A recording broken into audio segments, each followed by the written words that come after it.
Good morning, everybody.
So we've got some frozen stuff to transport.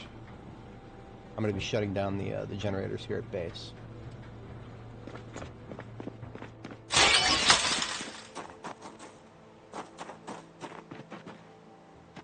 I want to go ahead and get rid of the crop plots too.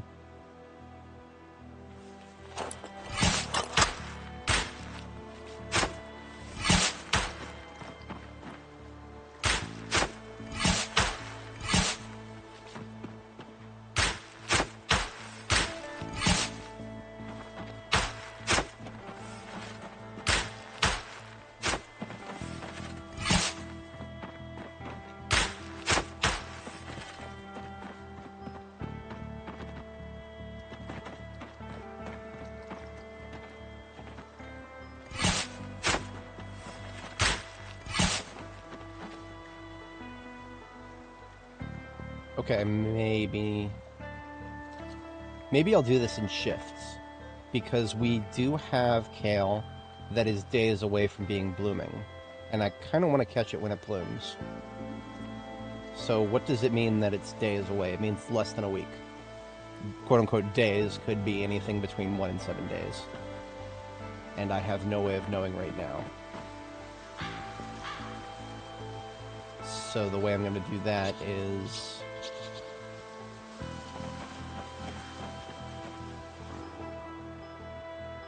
yeah, we're gonna do multiple trips. I'm gonna start by taking offline the generator that is powering the double fridge, and transport everything from the double fridge to Irvington.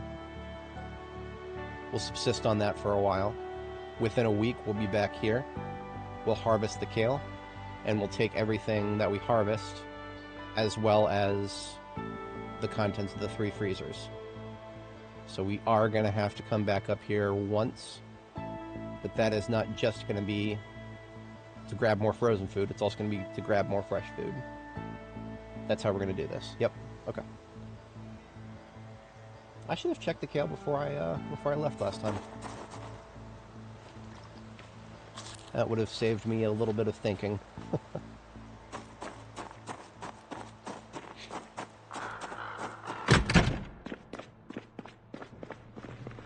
So the contents of the mega fridge there, the double fridge, I think it's an exact fit for this trailer.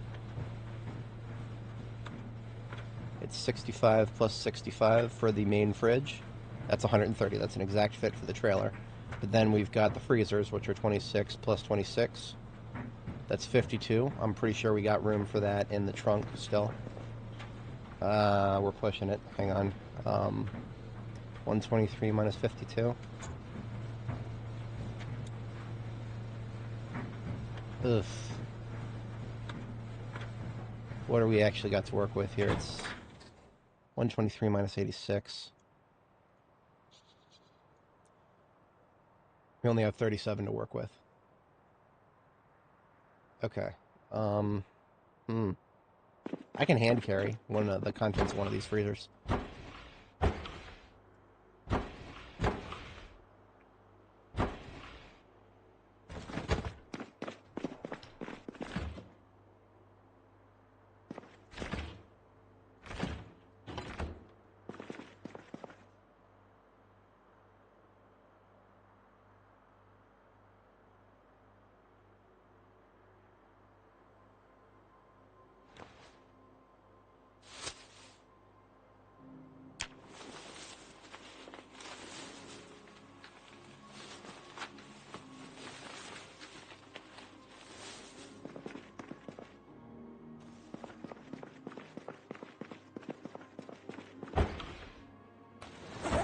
I'm just going to go ahead and bag up everything that is in the freezers.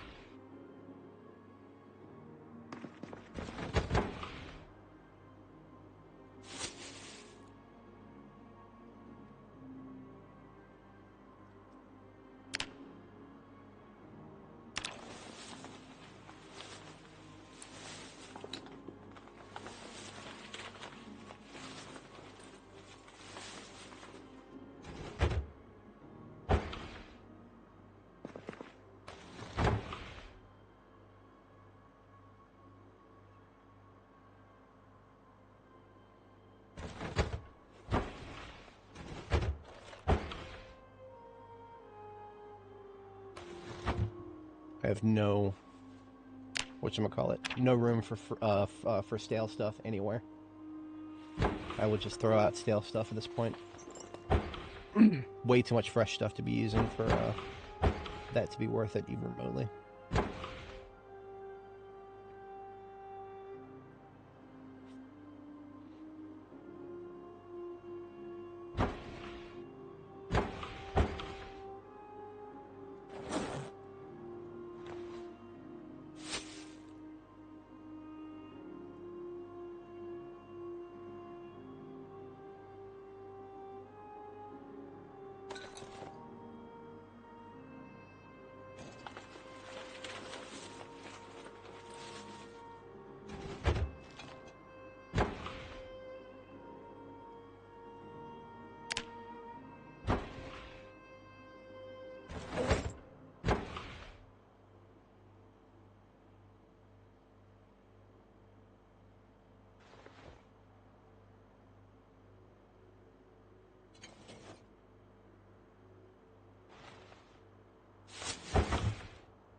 So these are 2 garbage bags full of nothing but potatoes.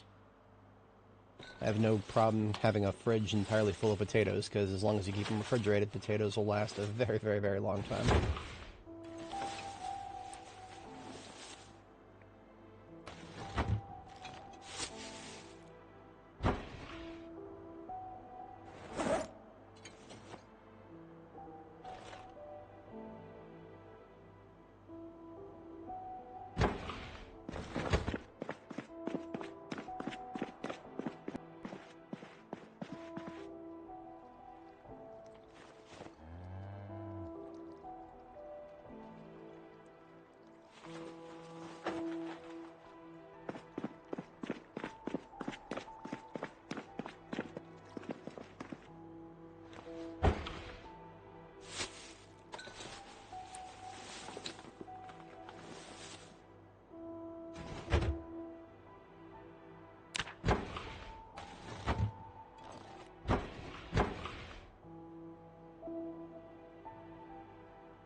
Am I going to deploy now?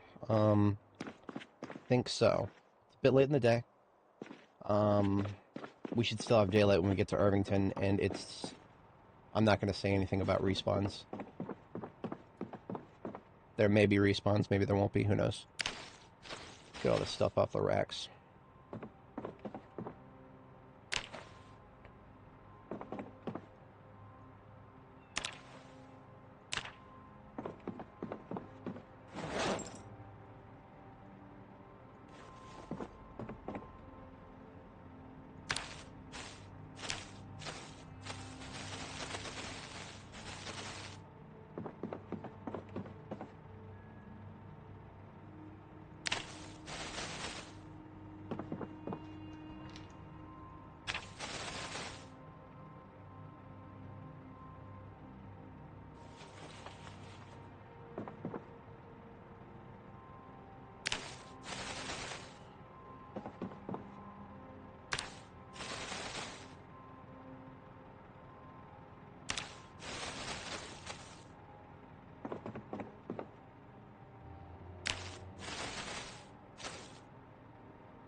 We'll take 20 of each of the spices here for the coffee.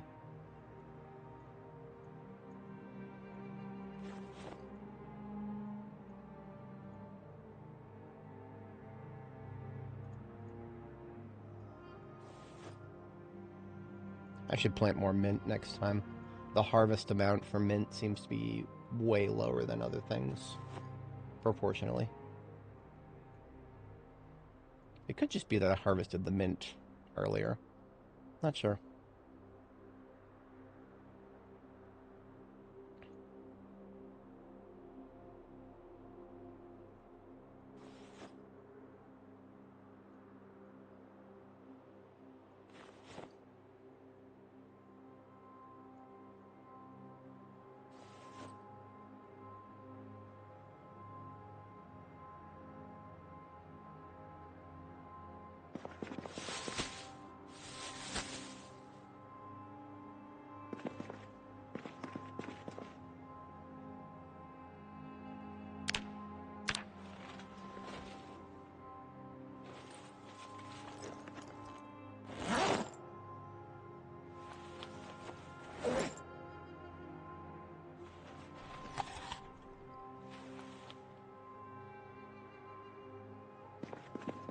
Something I haven't been doing much is just straight up eating watermelon chunks when I get hungry.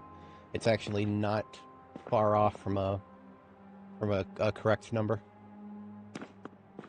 As in, it reduces 13 hunger when 15 is the number.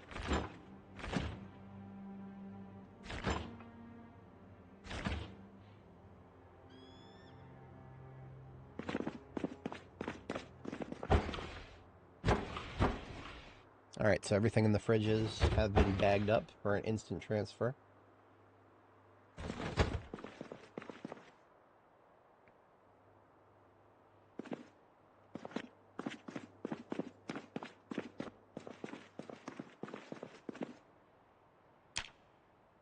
I need to put on weight rather. So we're going to need to bring some butter. I think I will milk the cows overnight.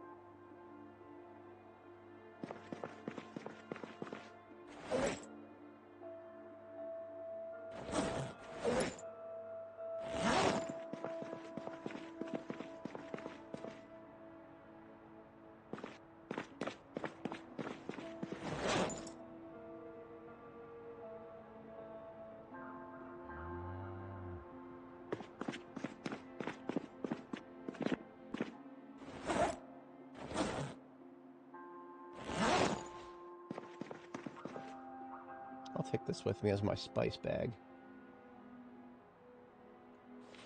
All straight out of my own garden.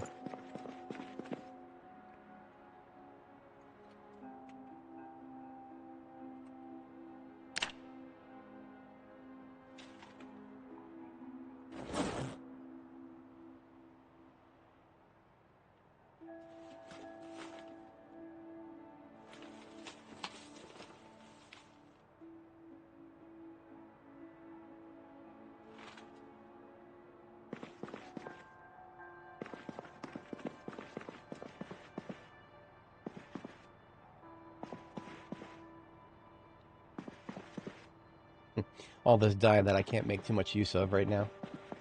I have all but confirmed that dye, for some reason, dyed clothing does not stay dyed. It goes back to its original color. So it works, but then it doesn't.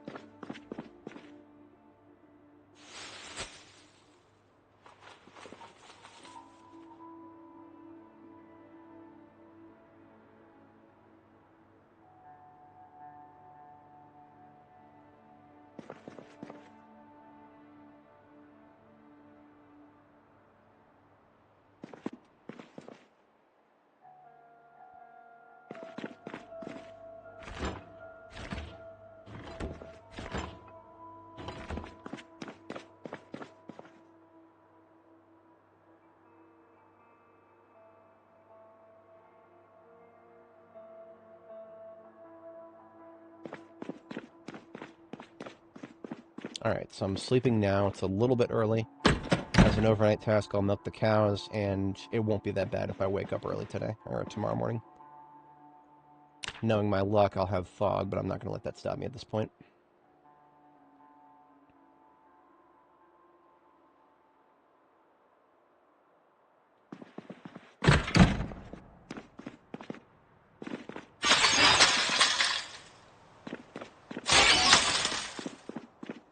You know, I could use a mobile floodlight out there. I'm going to milk the cows. Why would I have to do it in the dark?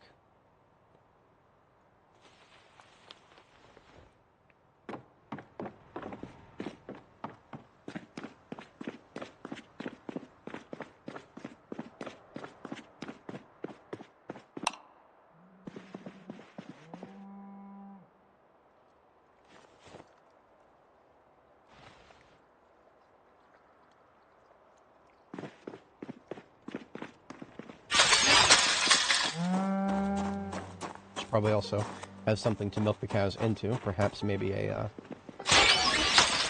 dispenser bottle of some sort. Perhaps even two of them.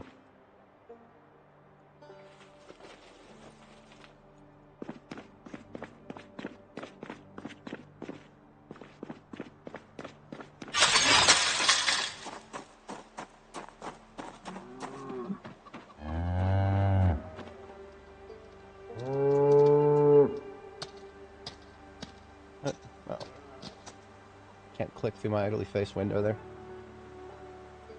I'll fix it.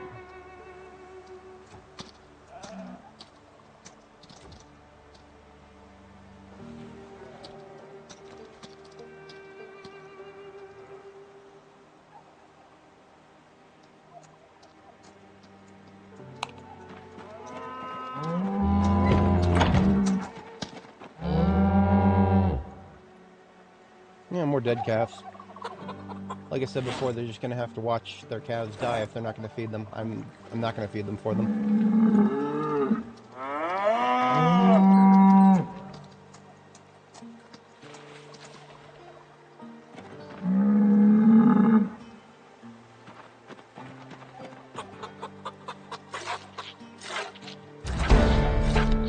Animal care level 9.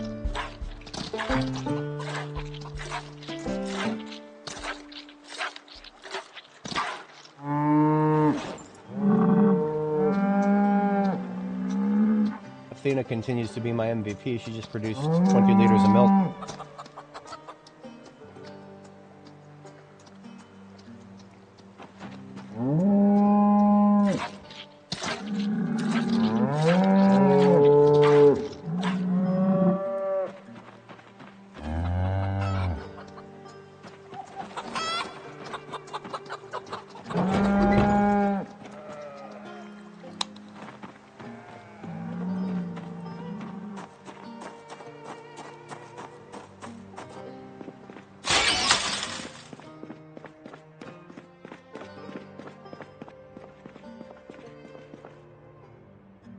comes the butter churn.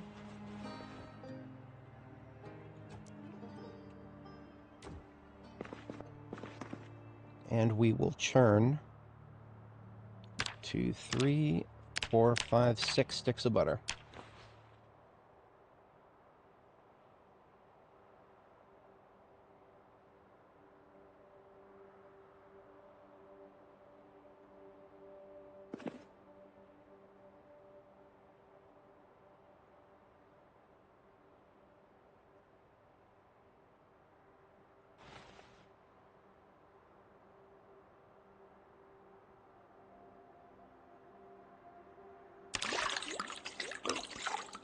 A little bit left over because crafting menu accidentally used some milk from behind us there.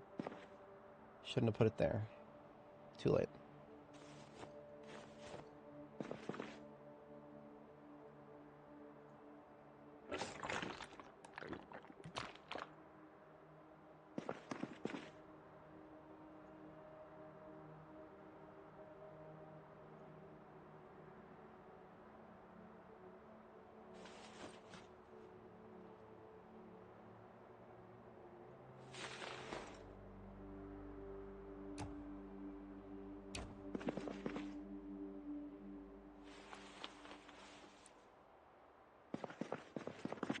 And 4 a.m. there's my second bedtime. Let's hope the weather is good when I wake up here.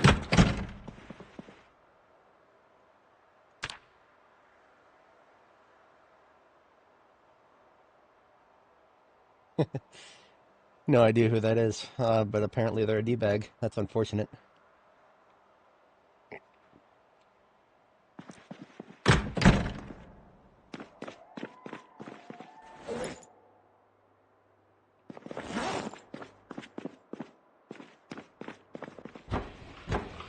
Okay, so I think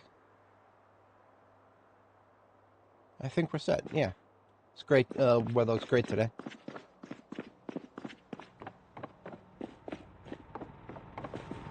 So we're gonna cut the lights generator, and then we're gonna cut the fridge generator.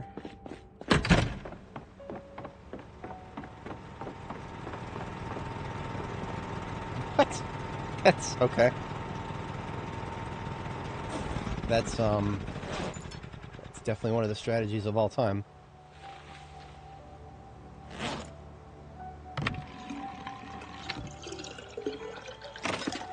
I can understand prioritizing people who give higher super chats. I can understand that, but just straight up saying that you're going to ignore people who don't give over a certain threshold, that's okay. That ain't me. I ain't into that. I ain't digging it. So this generator will continue running, but it will whatchamacallit, that is okay.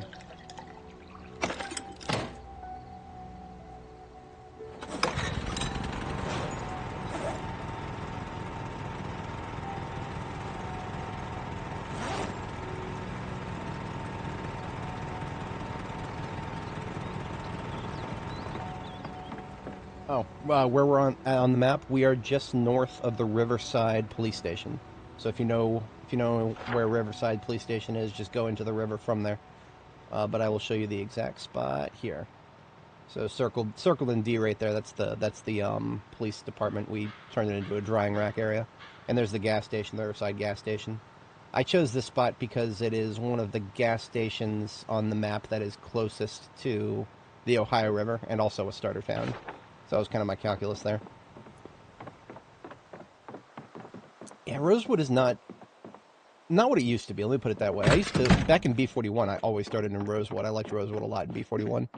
But now that we're doing B42, I feel like Rosewood has more zombies than it's worth, if that makes sense. Like, it feels like on average, the amount of zombies we're getting out of Rosewood is just not worth the effort. So what I'm going to do here is we're actually going to drive around so that I can just dump the fridge straight into the straight into the trailer. I actually, this is one of the design principles of my base, to be able to do this. It's one of the reasons I put the fridge there. Assuming I don't fuck this up. Perfect, there we go.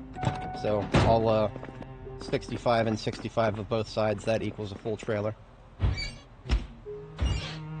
Already in garbage bags for an instant transfer. Boom, there we go. 130 encumbrance worth of perishable food is now in the trailer. And now the freezers, we're not going to have room for either of these bags in the... Oh, that doesn't bode well. The watermelon chunks that I put into my, sorry, my brain is thinking faster than I can articulate. The watermelon chunks that I put into my, backpack overnight last night are already stale. And that means the watermelons themselves are not far behind staleness. I don't know what to make of that.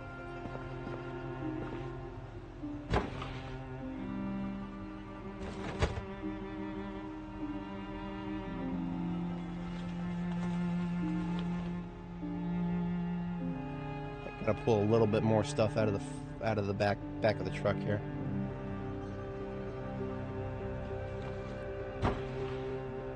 Okay, that did the trick.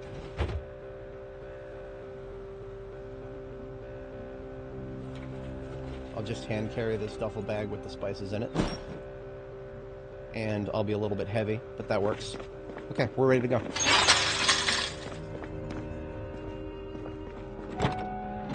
Yeah, the, whatchamacallit. The fire department is a great resource. And the prison is, okay, the prison is a trap. I really think the prison is a trap. A lot of people like to use the prison as a base, but I mean, it's strategic positioning is terrible as far as, you know, where it's positioned relative to other things on the map. I would never want to actually make a base out of the prison, even if respawns were not a concern. Right, so I play with all default settings here. So respawns are one of the first things I think about when I think about a base location. Sadly, that's the game the developers want us to play here. So in terms of respawns, that's why I only build bases in the river now. The river is the only place that I can just 100% guarantee there won't be zombies just randomly appearing. They still appear in my front yard periodically. So the front yard of my base, where I had all the vehicle lot there, that I drove through there, yeah, there's always zombies there sometimes. When I, every like 3 or 4 times I return home from a trip, a bunch of zombies in my front yard. But having them in my front yard is a lot easier to deal with than having them in my base. I used to, earlier on, since I liked this location so much, I would build bases in the gas station there or in Spiffos. And I would always come home to zombies just being on either, just, you know, right in front of my doors and windows and shit. And I was just like, nah, I don't want that. This guy is too close to my supply line.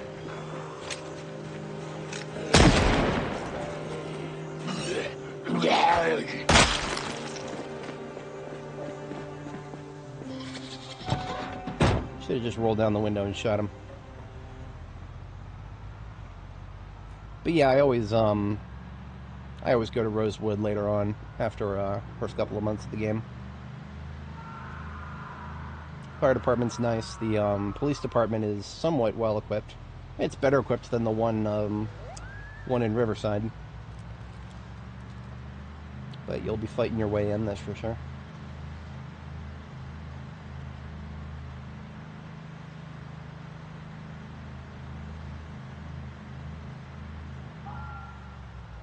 See, there are so many people who play this game by turning respawns off that I feel like it almost does a disservice to the devs.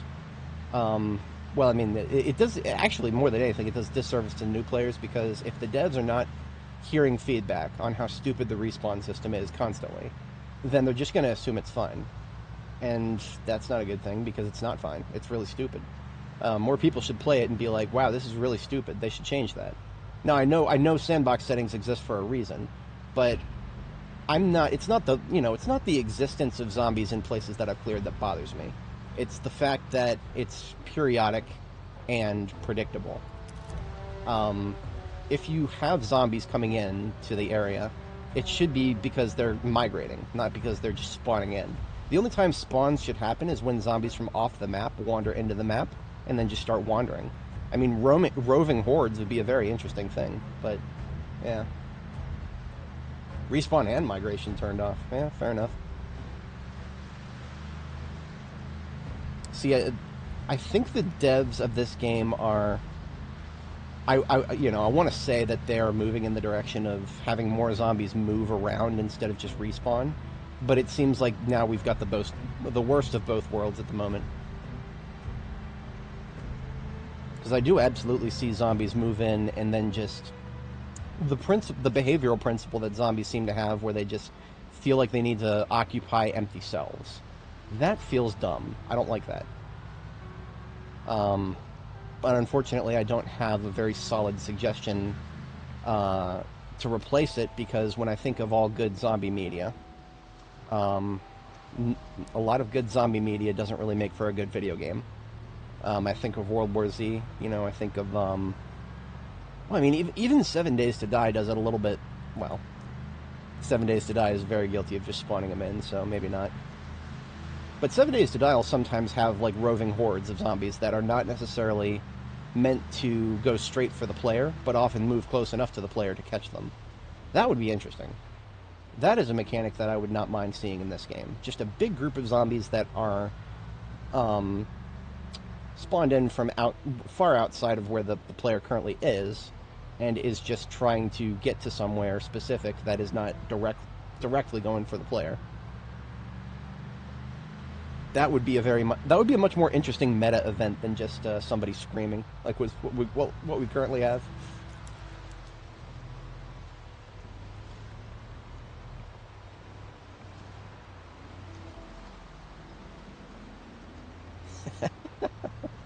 That's one way to do it.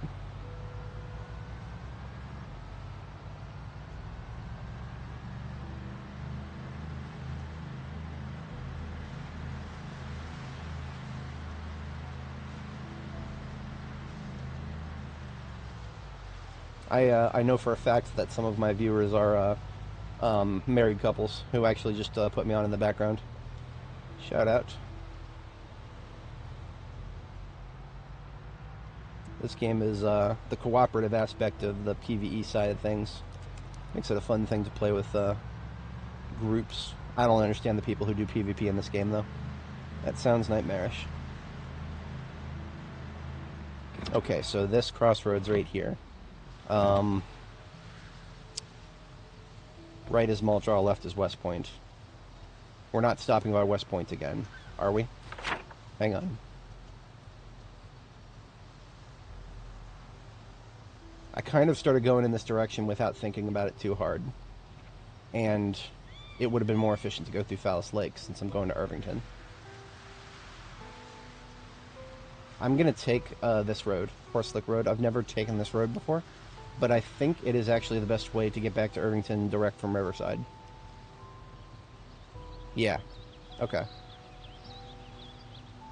So we're turning in this direction, but then I'm going to take a slightly alternate route. We'll have to check the map frequently to make sure I'm going the right way. Remember, I have not done Irvington very much, so I actually do not... I need to get rid of these watermelon chunks. They are actually useless now.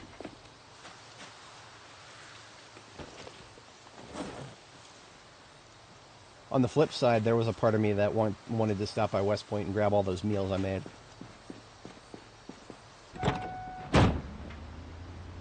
Which I might actually do.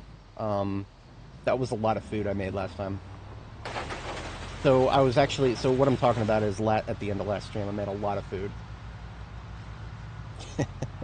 I made a lot of food last time, and I left it all in the fridges at West Point. Not the smartest move, because I was going to not be back at West Point for probably a week and a half, and by that point, almost everything would be guaranteed to be stale. The fruit salads definitely would be stale, if not rotten, and the stir fries, I don't know. I actually don't know. See, I put them right in the fridge after I made them, but at A week and a half is probably long enough for anything, even if it was put right in the fridge. And I do think I have enough room in my inventory to take it with me. I don't think that's going to be a problem.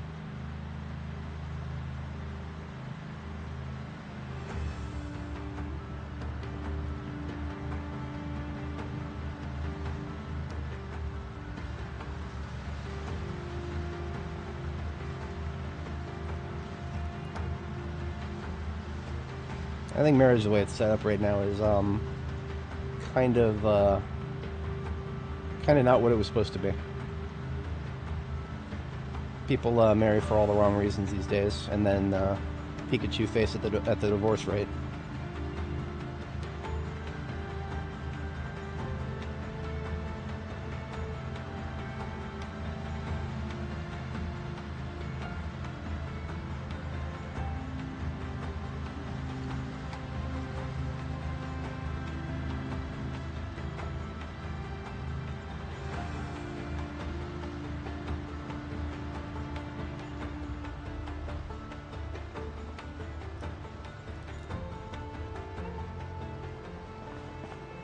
You know,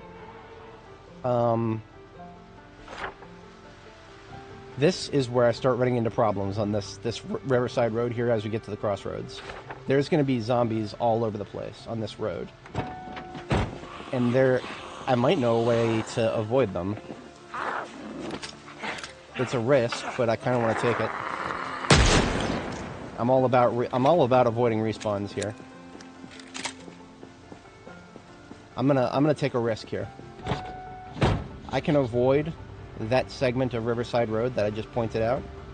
I can avoid it entirely. I just take something else instead of the road. I don't do this often because it's actually really dangerous. Trees can grow really close to the railroad tracks. You've only got about 2 tiles free here.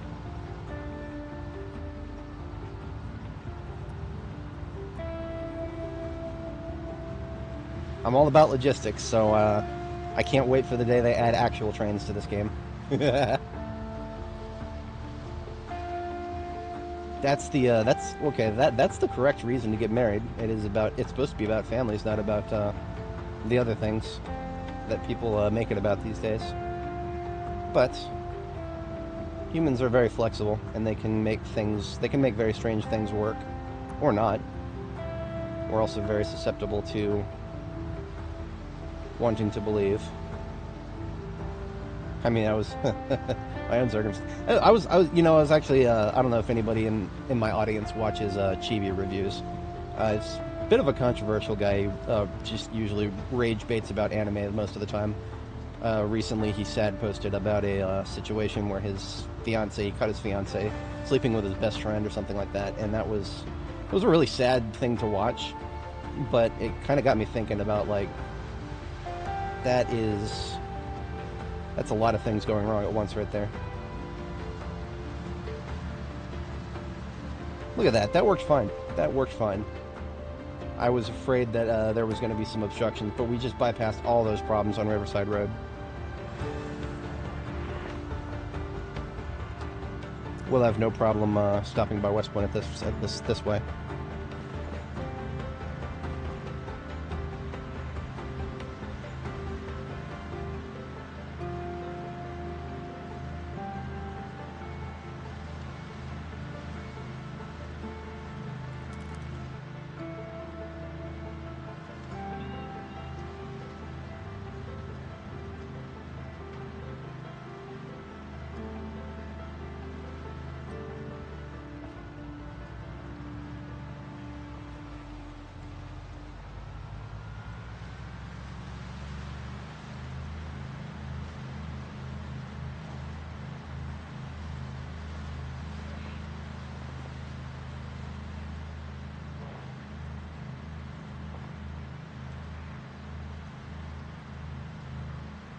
And here we are at West Point. So I'm probably just going to grab the meals that I made and top up the generators, and then we're done here. Top up my food, too.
Okay, and here's all the food that I made. I made a lot of it.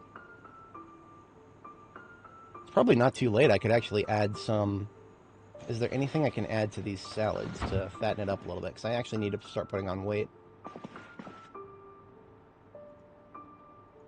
Doesn't look like there's much.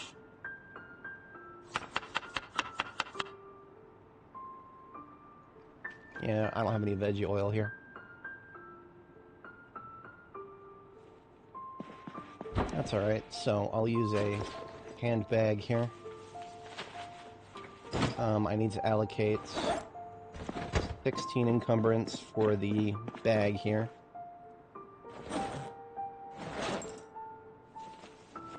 Or 15, rather. And then everything else in this handbag can go for stir fries, fruit salads. That's set. Yeah, that'll work. And everything else that's in these fridges is fine. I seriously doubt I'm going to be able to make use of all those watermelons, but I am at least doing my due diligence to make sure that I'm maximizing my chances without wasting too much action economy. Yeah, that's about the worst it comes right there. That is that exposes the worst of what marriage has become right there. Is a something that just keeps people attached when they really should not be anymore.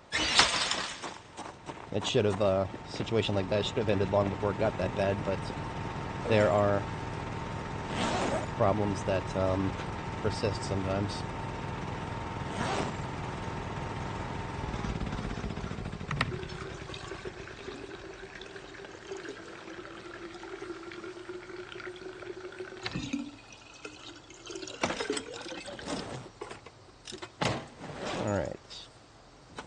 Everything here, topped up everything in Riverside as well earlier today, so I'm going to update my notes. Update my notes that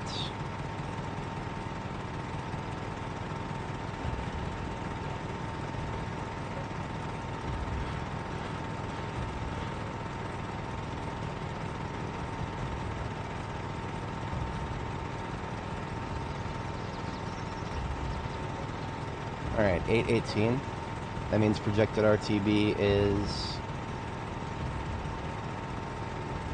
25th.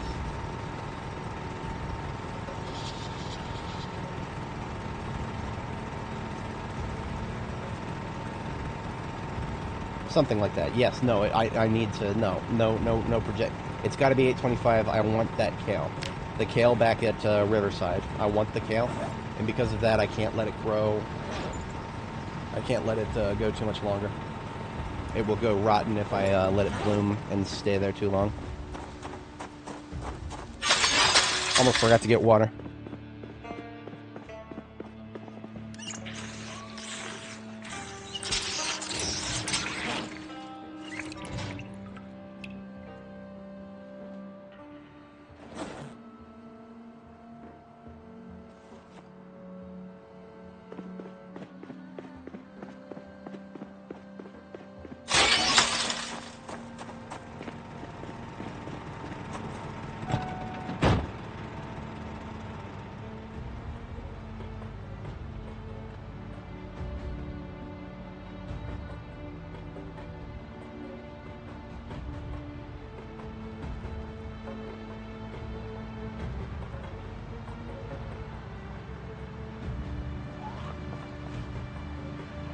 Alright, so we're going to have a bit of driving to get back to Irvington, and that is okay.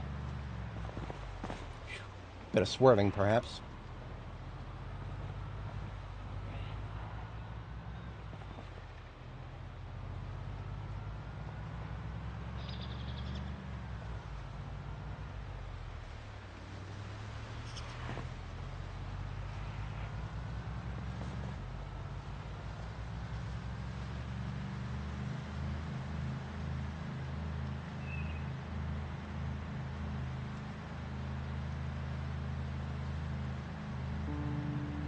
So this here is 31 West. This will take us straight through Muldrow.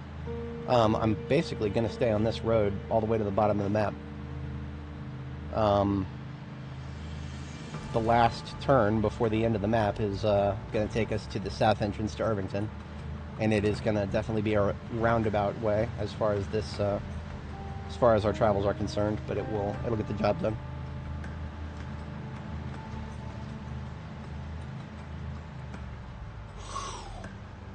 I hate those streetlights, the ones in the middle of the road. I like to drive in the middle of the road.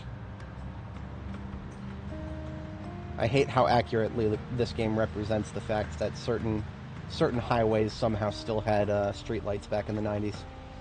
I mean, like, just try to imagine that right now, a highway with a fucking streetlight.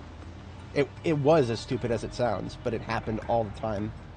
I still remember Route 28 in Sterling Boulevard. My God. Oh, man.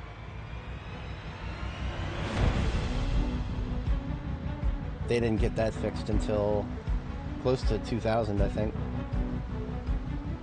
We're talking about, for anybody who's not familiar, I live in Northern Virginia. It's not far from Dulles Airport. Dulles Airport, one of the biggest international airports in the United States, not far from the U.S. Capitol. Just imagine a highway right outside of that airport within like a couple of miles of it. Just having a intersection with a nearby residential road and having a fucking stoplight at it. On a highway. Absurd. Unbelievably absurd. They eventually replaced it with a cloverleaf, but man, it took them a long time. I have many fond memories of sitting in the car just waiting for that stoplight. Maybe not so fond.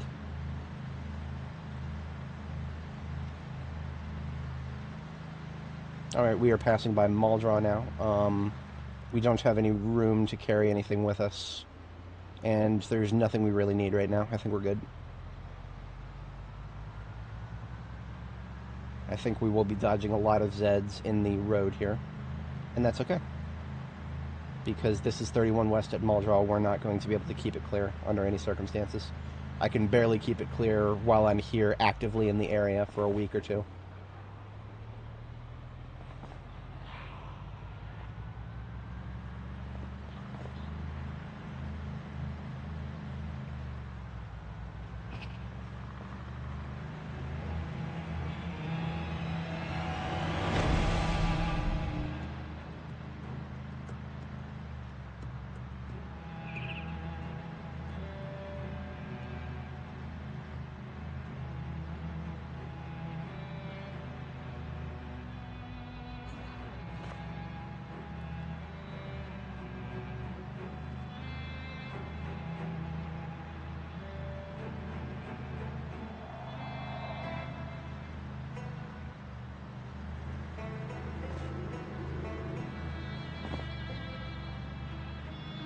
Okay, so now we're past Muldraugh, still heading towards the end of the map. We're going to come up to the Cloverleaf here. The Cloverleaf, and then there's, I think it's the next turn north after the Cloverleaf. So here's the Cloverleaf. I took a shortcut to get around it last time. I'm coming up on the end of lifespan for this shortcut that I'm taking here, because zombies keep following me over here. And it's getting harder and harder every time. You see these zombies in between the trees here, making it so I can't just go in between those trees there, like I did last time. So I gotta go all the way down here this time. It's gonna keep getting worse like that until I just get out and fucking kill them. But right now, I've got a heavy ticking clock on me because of the perishables in the trunk there.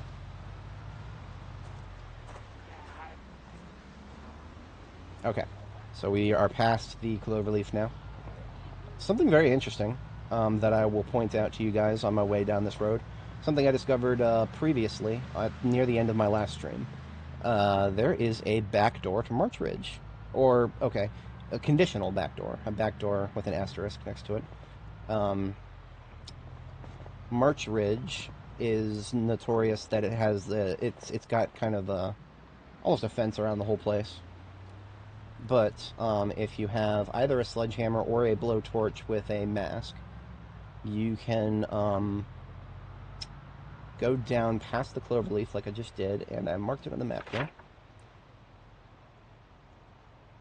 Oh, we have to go... Okay, so it's not just go past the cloverleaf. We've got to go past this intersection, and then a little further. Okay, I keep forgetting that there's a second intersection after the cloverleaf. So, it'll be just another minute or so before we get to the point that I was thinking about there.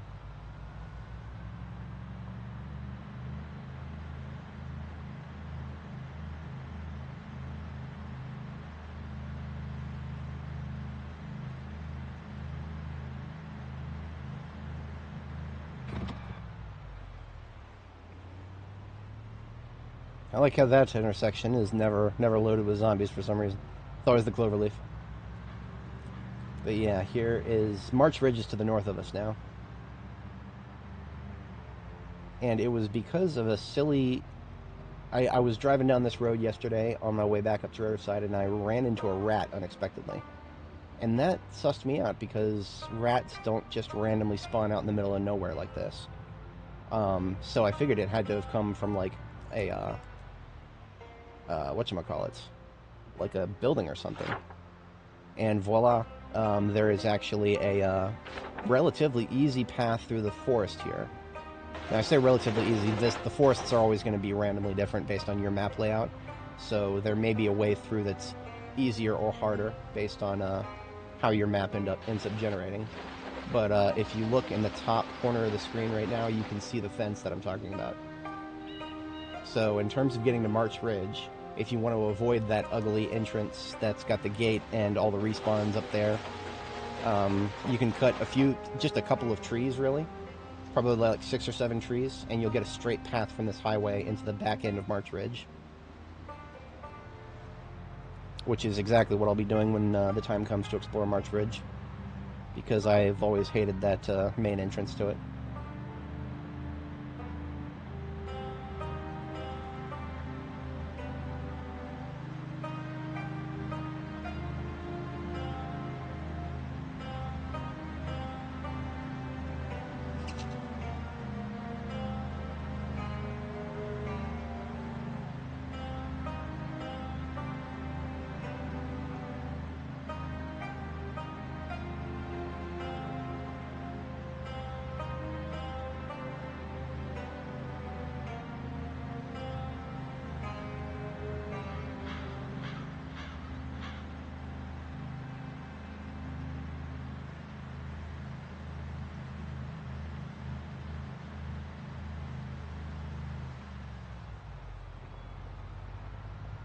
And here it is. This is the last intersection before the end of the map. And spoiler alert, I have gone past that little barricade there.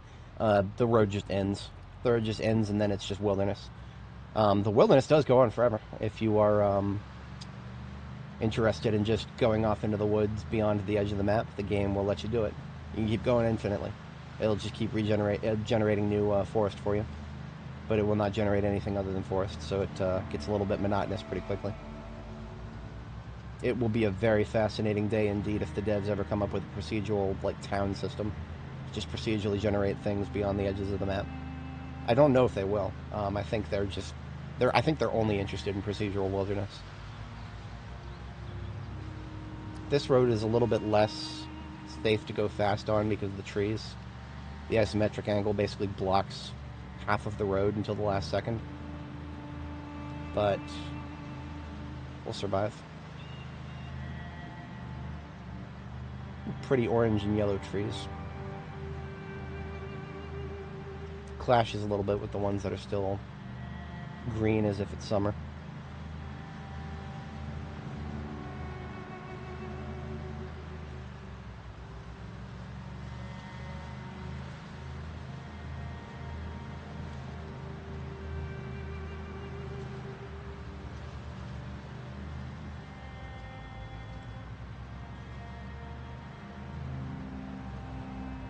Gas station there, double freezer, which I do not need.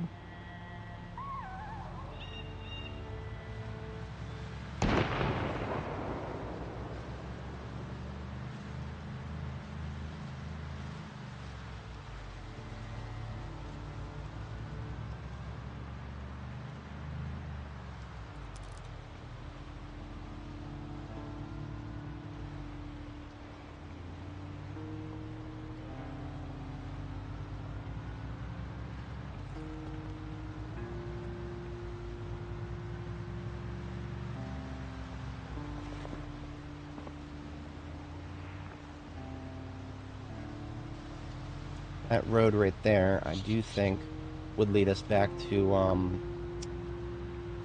the highway that curves around from Brandenburg.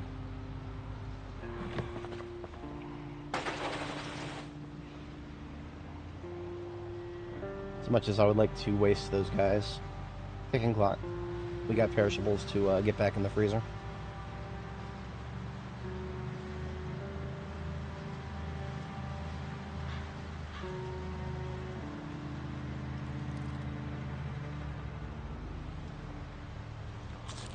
I hate the meta of just eating a stick of butter when you need to put on weight, but I need to put on weight.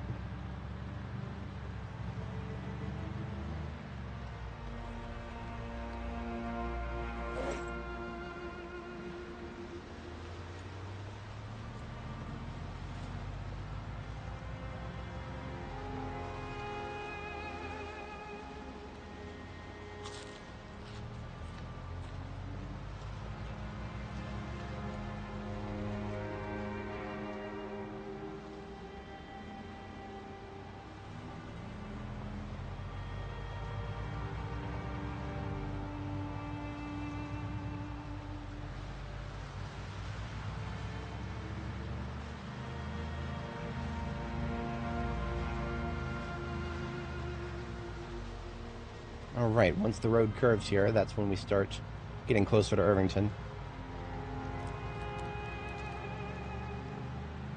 This road is particularly good for us to enter Irvington from because our base is pretty much on the south end.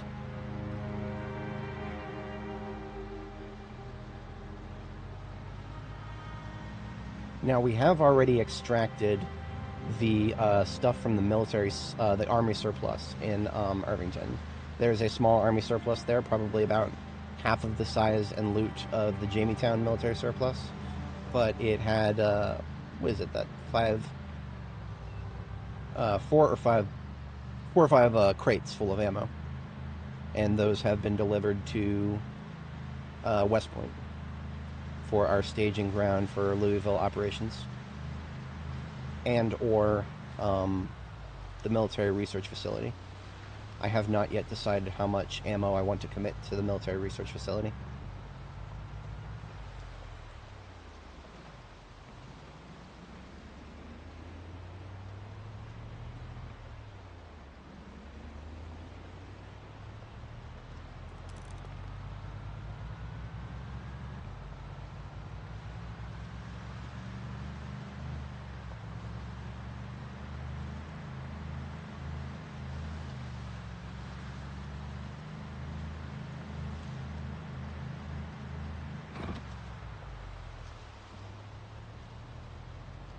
Alright.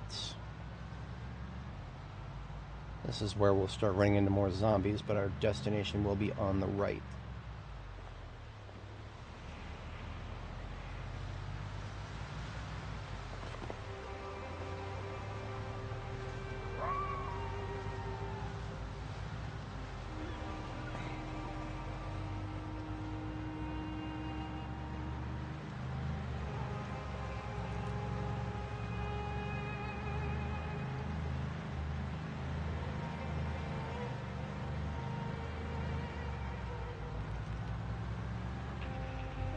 That was a house that I slept in.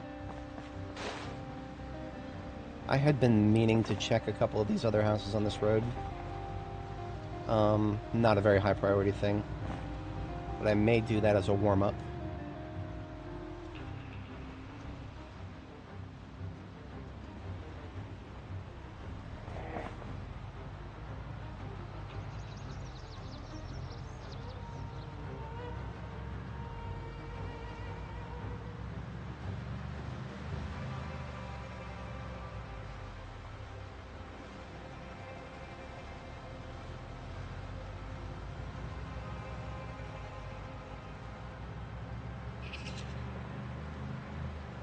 That is a broken tire. There was a sports car event there. We actually already recovered the Corvette. Got ourselves a performance tire out of it. And here we are, back at Home Sweet Irvington Home.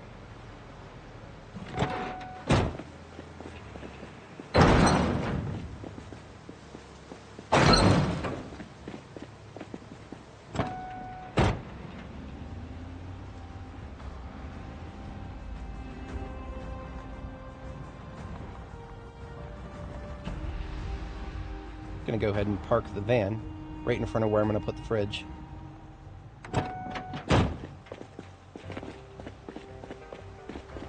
Shit, I need to get the generator out of the van. Let's do that now.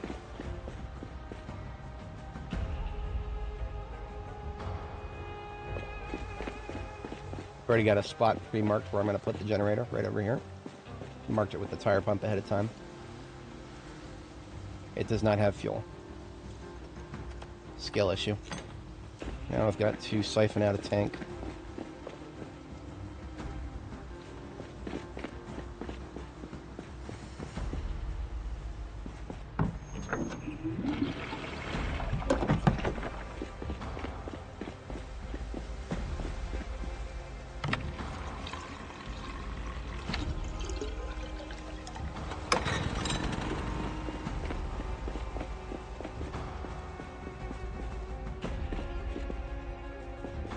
Alright, I'm going to have to drop some stuff so that I can pick the fridge up.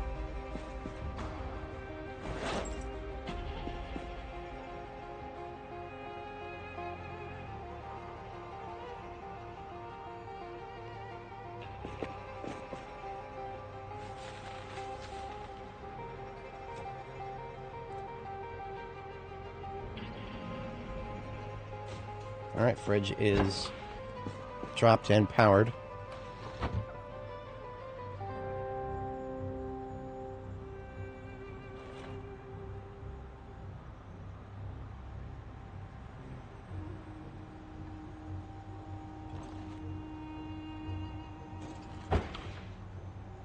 Alright, the contents that I needed to put in the fridge are back in the fridge. Now it's the freezer stuff. One bag made its way into the trunk of the ambulance, just down there. Another bag made its way into my backpack, which is here.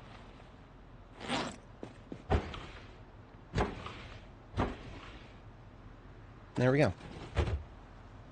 I'm going to let everything in there cool down and freeze back up before I start figuring out exactly what to do with it.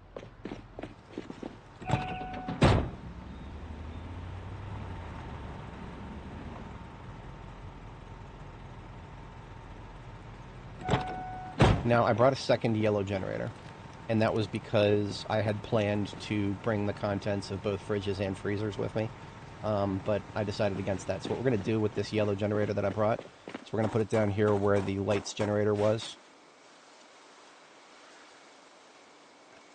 That was what the blue one here was being used for. The blue one is now going to be purposed as a gas station generator for the gas station here.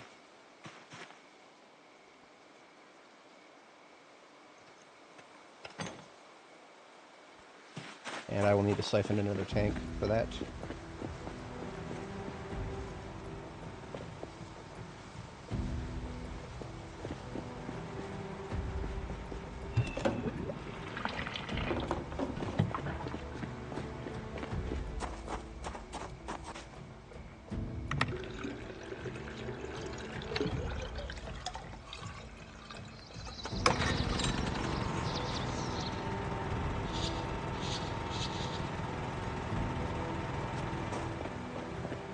Alright, so we got floor lights and we've got power to the freezer. Fridge/freezer, whatever.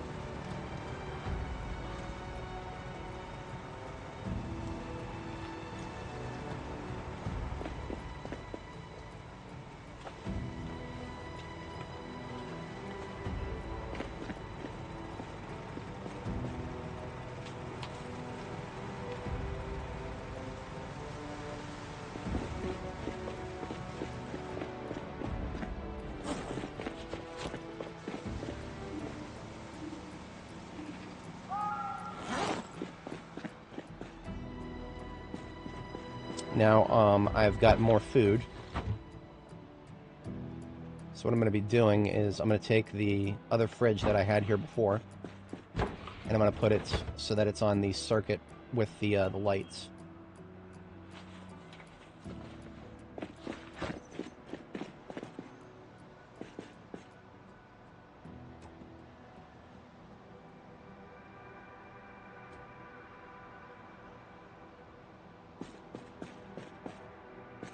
Got to do this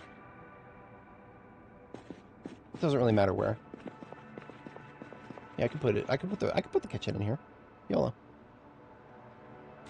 So this, I just need to make sure that this fridge that I just put down is not on the circuit over here. I think this generator here is too far away, but let's double check. Yes, it is only powering the large store fridge and one light. I'm not worried about the light. That's fine. The whole point of having multiple generators is to make sure that they are powering separate large appliances.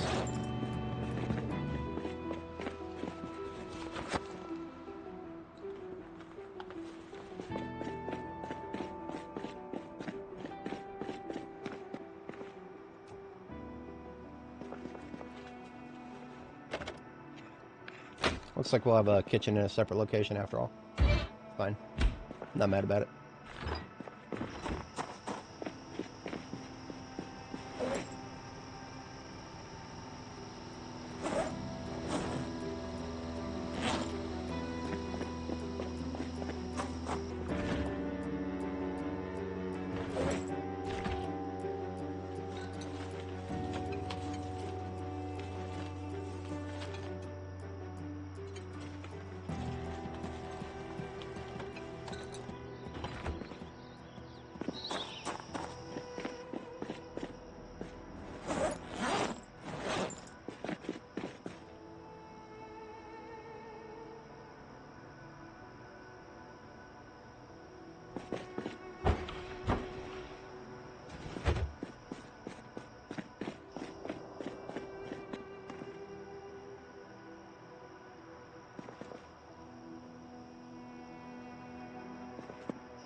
This garbage bag was ammo for the assault process that we're going to be doing here.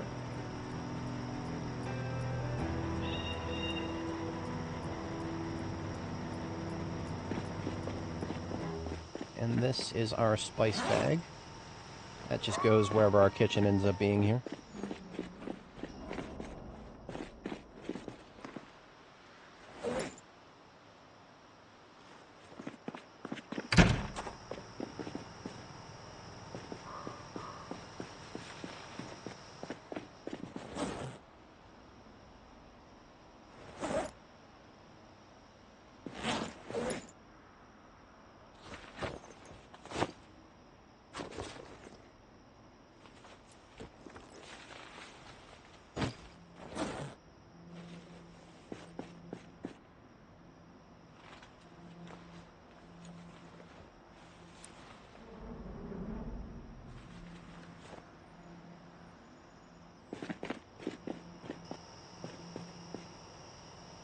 Alright, so I want to try to secure the gas station.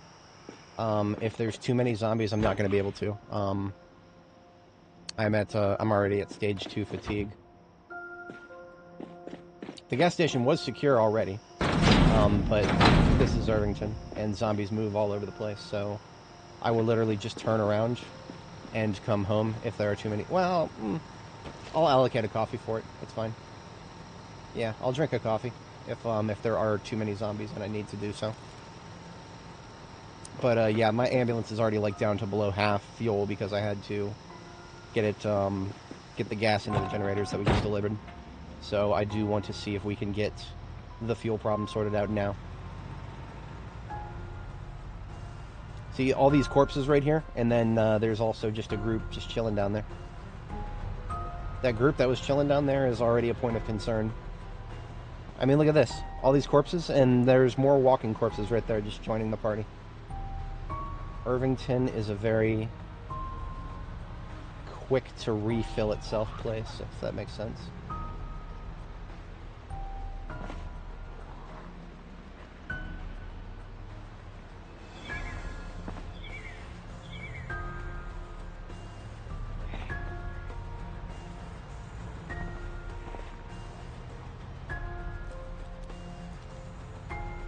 Yeah, there's no chance we're going to be able to fill up in peace. Coffee it is, then.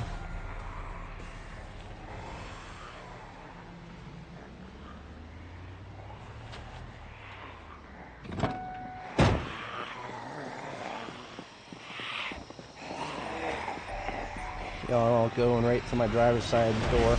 Get over here.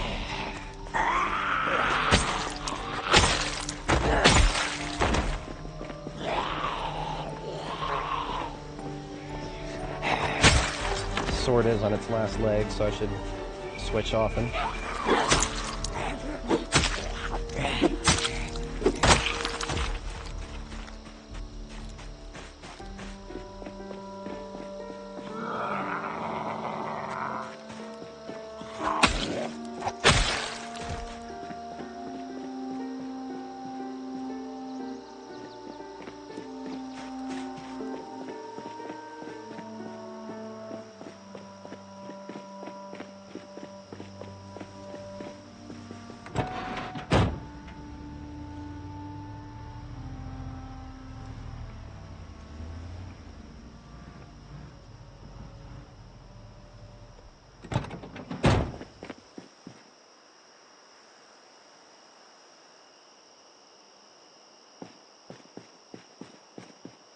Seems to be blocking me there. Oh, I was just trying. Okay. There we go. Just put it right there. We're going to need to do another sweep over here. Okay. There may be some more. I'm just going to have to chance it.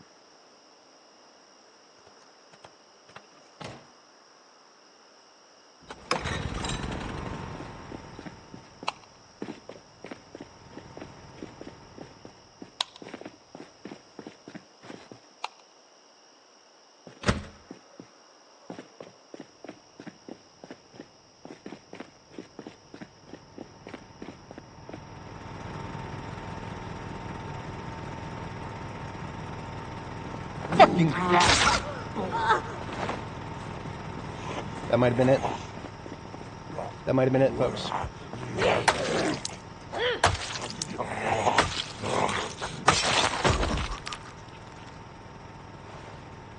That might have been it, folks. That might have been it, folks.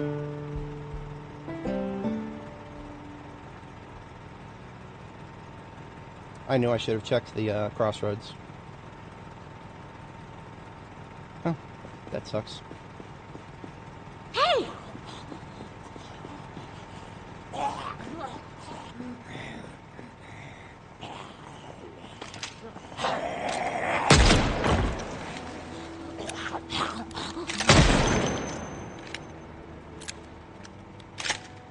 That was a scratch. That was a scratch. That's a somewhere between 5 and 7% chance of infection. I don't know.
I love Irvington.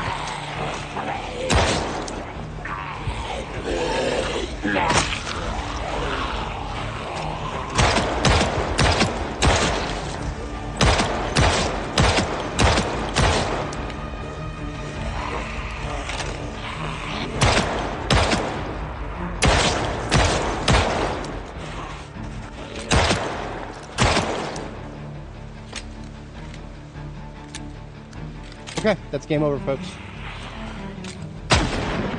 That's game over.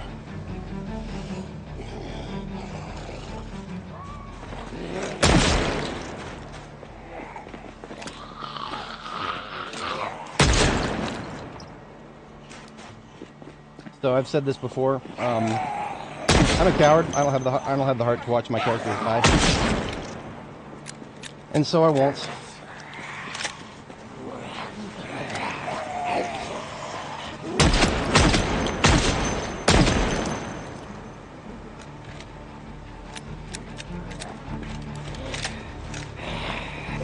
Well, actually, okay. Hang on. Actually, okay, we might not be dead. We don't know yet. I just got stressed, but that could be because people are slapping the fence.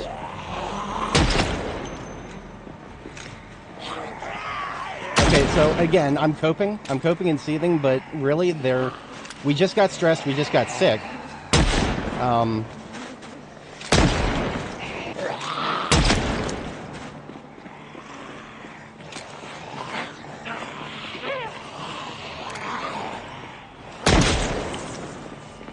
I'm gonna fall back. See, there's reasons that we could have just gotten stressed and sick because of no, I think we're done. I think we're done.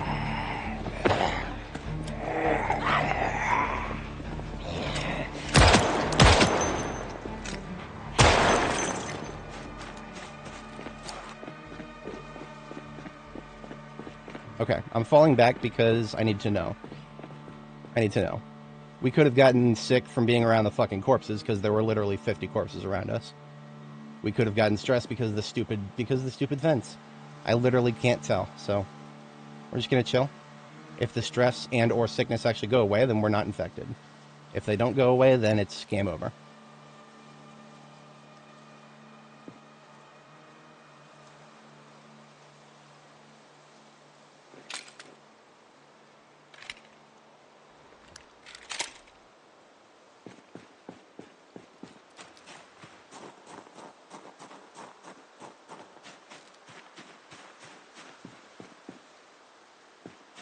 I think we're cooked. No, wait. Okay, the sickness just went away, so that means we're okay.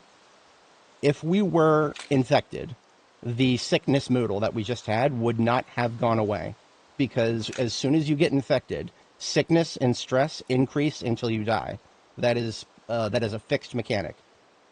Holy shit, we might be. I'm gonna wait for the stress to go away. Because that will. Well, okay. Stress is very slow to go away on its own. So I actually am going to cut a couple of zombies up.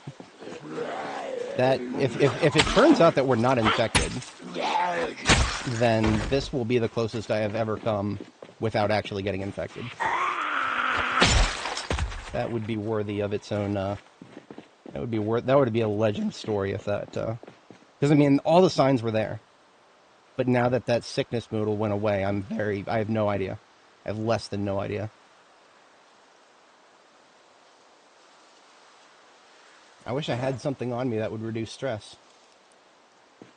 Just so that I can, get rid of all the stress right now and see if it comes back. Because that's how we know.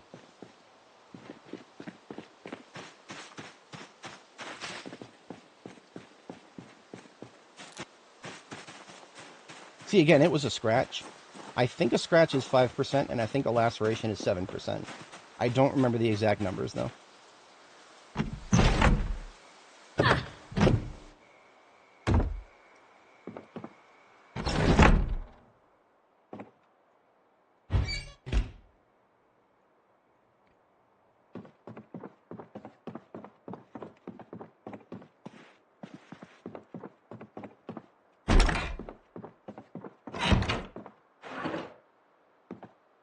Okay, I'm going to read a book. All right, now that will have removed the stress. So now we will know for certain, for absolute certain, if stress comes back for no reason, that's game over. Because remember, stress, once you are infected, stress goes up and it does not stop going up. You're just here for the first time. Yeah, no, this doesn't happen normally. You can, if you're interested, I've got 2 playlists in the description with over 1,000 hours of me never taking damage from a zombie.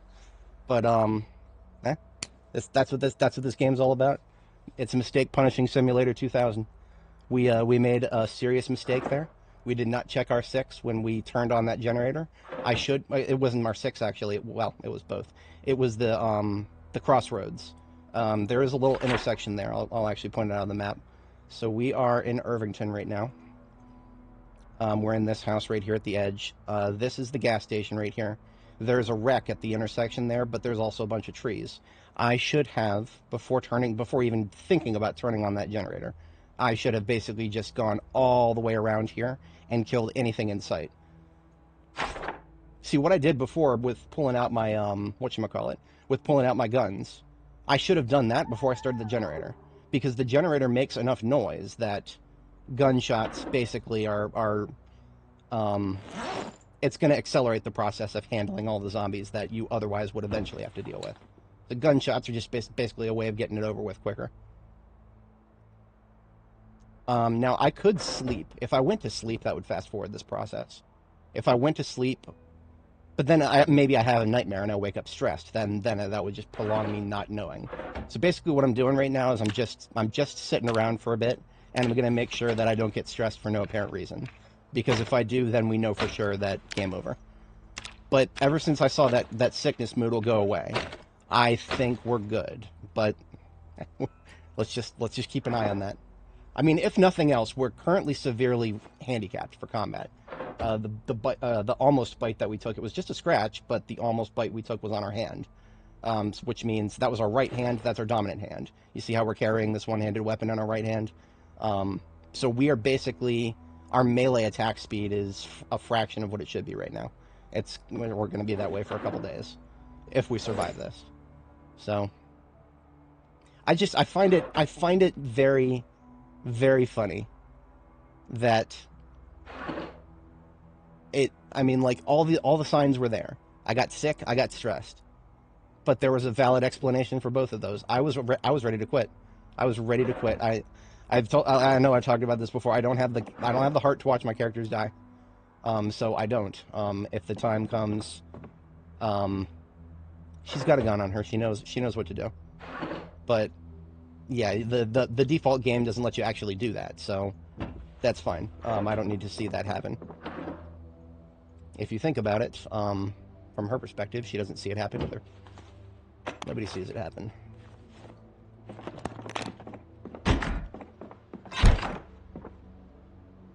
But yeah, we're just gonna hang out here for a little bit longer.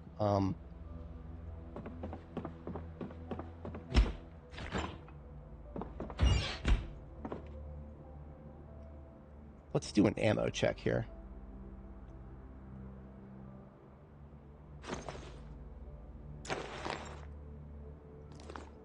We've still got a fair bit of 45 auto.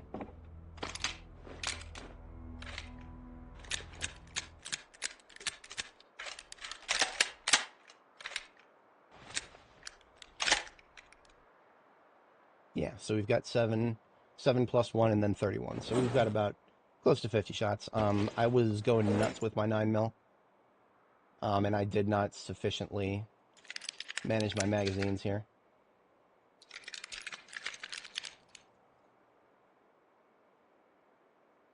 Yeah, right? Yeah, that's, so I don't remember how many hours I had on Barb the Builder, but it was less than this. So I have lost one character on stream before. That was a very interesting scenario. That was Barb the Builder. That was a checkmate. What that was just a combat death. It wasn't a situation where we actually, we made a mistake. We took something that we weren't sure was an infection. No, we just got surrounded, and we had no chance of ever escaping. That was a much more straightforward scenario. And I kind of, I like the straightforward ones much better than the questionable ones. I mean, we're just going to be chilling here. I might as well show that. So what I'm going to do is I'm going to have her just, she's just going to chill here for a bit. Turn off the light, sit on the ground. We will hear a zombie. If the zombie tries to break in, we'll hear it. We are hungry though. I'm gonna get her some food first. There's some chili here.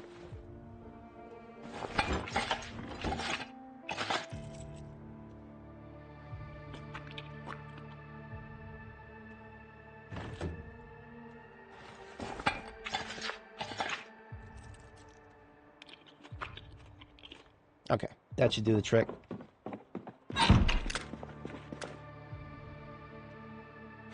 Alright, so we're going to have her just chill for a bit. And in the meantime, I'm going to show the last time that I had a character loss on this series. Or let's just call it my last death. You could say that my character is currently undergoing a flashback to an alternate universe. So if you go to my channel and go to my live series, and go very far back into the past to the series where I have blue frames for the thumbnails. We got Barb the Builder here. She went up to 14 parts. I don't remember exactly how long that was. It was January 18th. January 18th, 1994.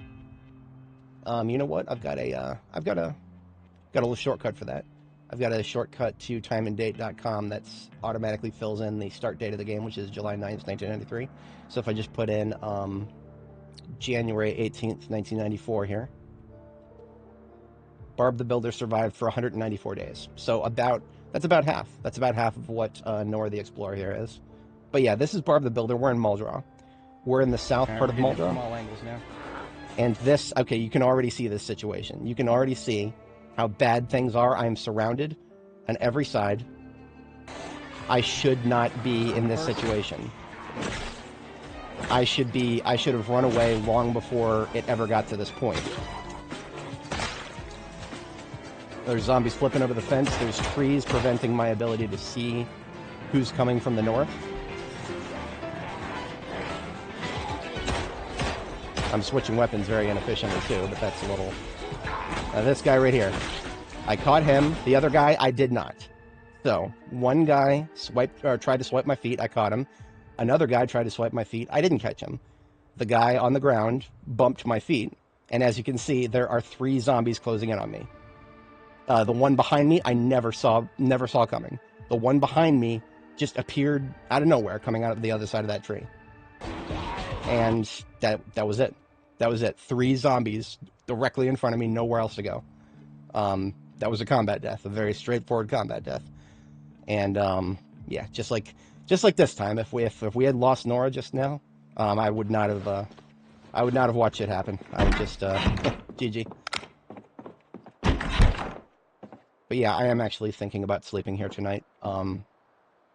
Since we are tired, and I need to fight out here. So let's just I'm gonna disassemble something, get the windows boarded up. But yeah, that was the last time that I actually took a character death. I'm feeling, with every minute that goes by here, I'm feeling more and more confident that we have not lost Nora. We have had a near-death experience. Her life has flashed before her eyes. Even the lives of other people who have flashed before her eyes.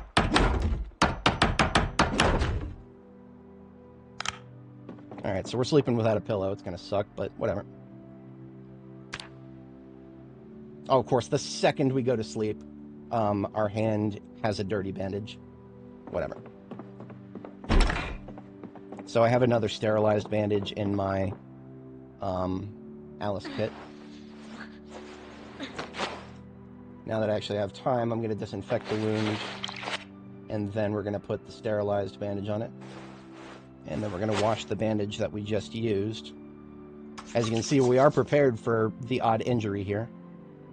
I typically expect injuries like this to come from getting scratched by a bush or something, instead of a zombie. Alright, so, how is our 9mm right now? The current magazine is unused.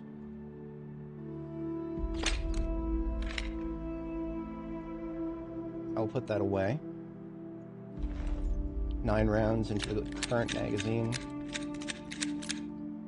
And then 2 empties. We've got a billion more rounds and spare ammo in our ambulance. But of course we've temporarily lost access to it because it is at the gas station there. So we are also going to be combat ineffective with melee for a little while here. That's okay. We've got enough shots. We'll just we'll proceed carefully.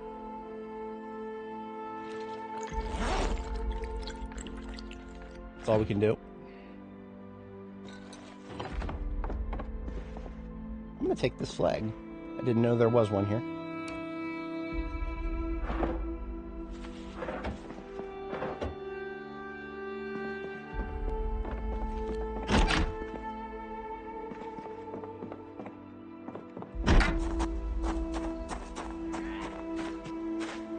Did you retch at me?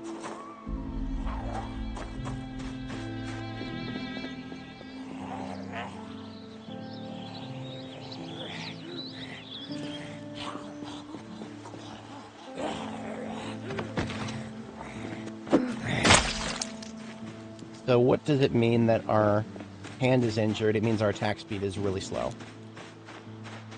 So that just means that if we see one-offs, like this guy right here, he's a one-off, but not a big group, should have no problem killing him with melee instead of guns.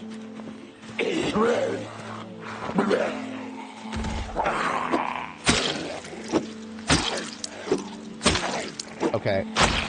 Alright, that encounter right there tells me that my damage is also reduced very significantly. Usually if a zombie's on their back on the ground, I don't have problem one-shotting them with the spear. So I do think our melee damage is gone. To be entirely honest, we might just have to wait for this injury to heal. That might be the best course of action. I mean, we do have... Remember, 31 shots is not going to be enough for this encounter. Sorry, that's about 40 shots of 1911 and about 20 shots of 9mm. That's not going to be enough for this encounter. We're going to need melee. And I feel like I'm just going to make the situation worse. So I'm not going to engage. I've decided not to engage. We will get our ambulance back. It's just a question of when. I'm not... I have no qualms whatsoever with just taking a step back and coming at that situation with full health, with no injuries. Just a couple days of a generator running there is not going to hurt anything. Not what I would prefer, but whatever. This is the boring thing here. I'm sure some folks would have preferred a heroic comeback, but no. Heroes die quick, cowards survive. And I'm not that big of a coward. Not that big. I'm selectively coward. Selective cowardice. I'll call it selective cowardice.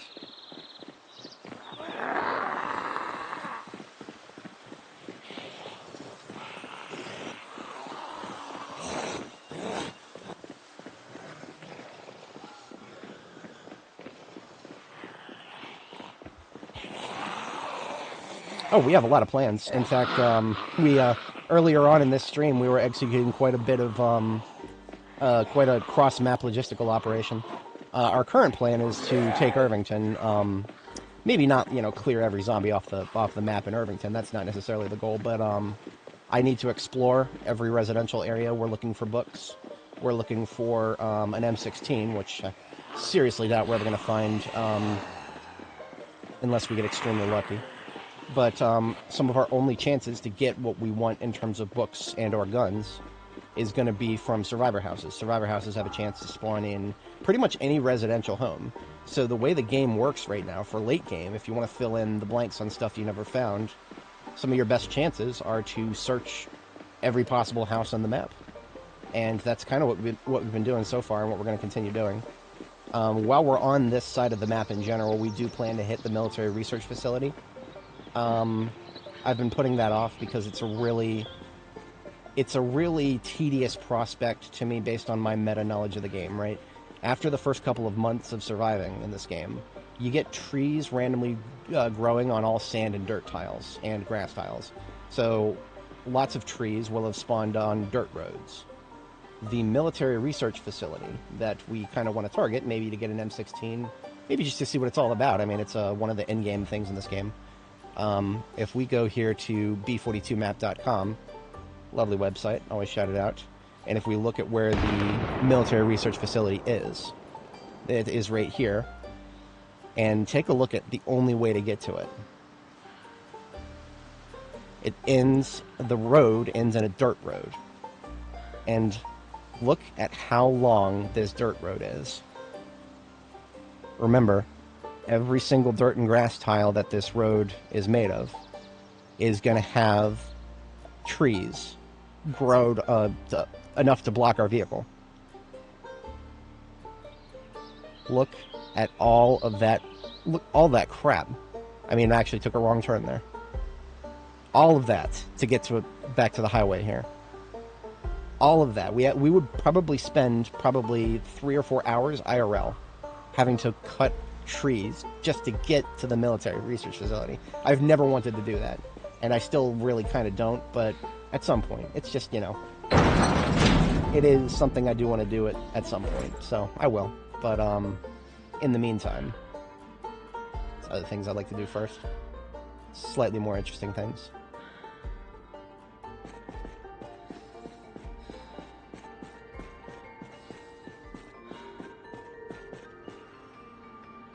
I suppose what I can do for the immediate term here is meal prep, actually. Yeah, we've got some meal prep we could do.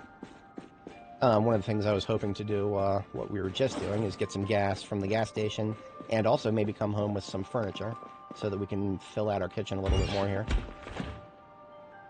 The stuff in the fridge here is already cooked.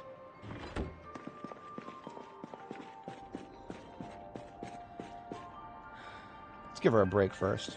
Do we have somewhere to sit? Let's just give her somewhere to sit.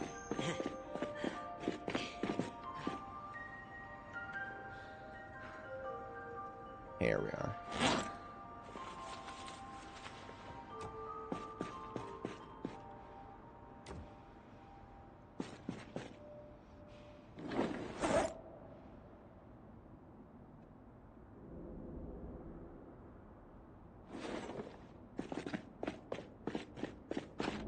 So the sword that we're rocking right now has taken some... Damn, it's still at 2/3 capacity.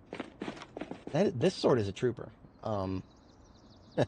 Usually they break a lot quicker than this one has. I am pleasantly surprised. So we've got our weapon bag here. You know what? We probably do still have some...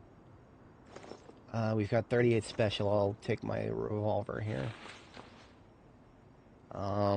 No 223 though, so I can't take my rifle. All the 223s in my combat ambulance.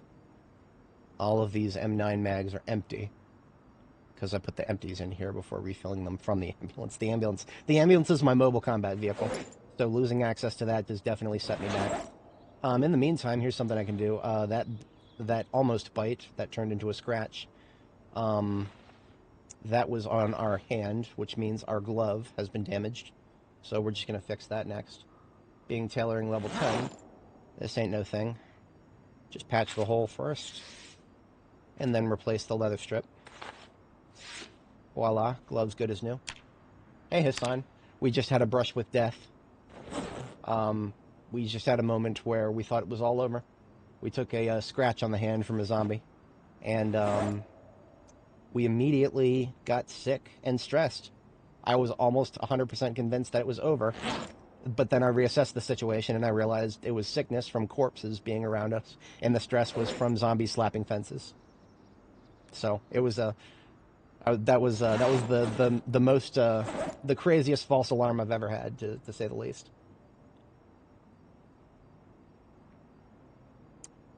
We've got a shotgun with 8 shots. I'm not gonna bother with that.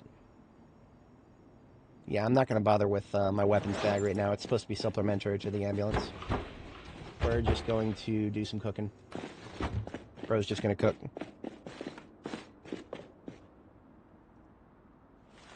Let's move my cookware into this bag here. Oh, no. This is not the end. I said we got close. We got really close. It is just a scratch. So we had a 5% chance of infection. And I started seeing signs that made it look like I might be infected, but we're good. But unfortunately, we did lose access to our vehicle, so it set us back a little bit. We're going to have to fight our way back into that.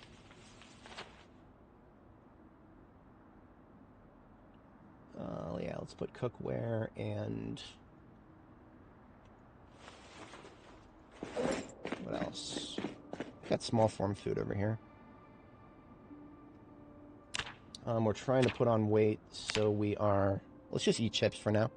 For the immediate moment, if we have a bag of chips. Chips are high calorie.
So we're no longer in pain.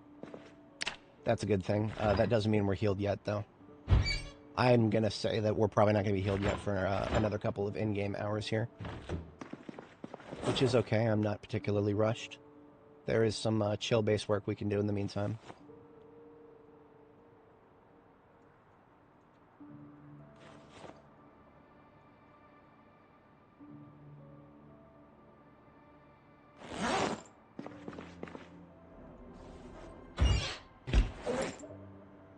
Tarps, those need to go on the roof.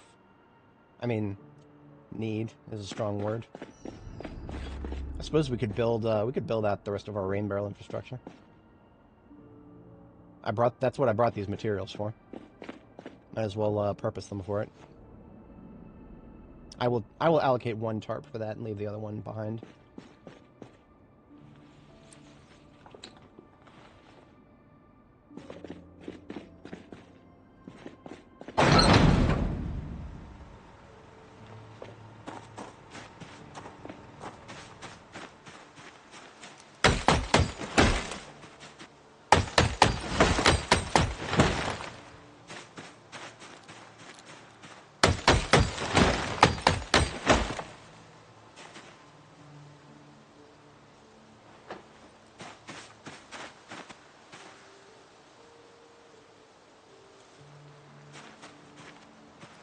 I think that's all the logs that I had out back here.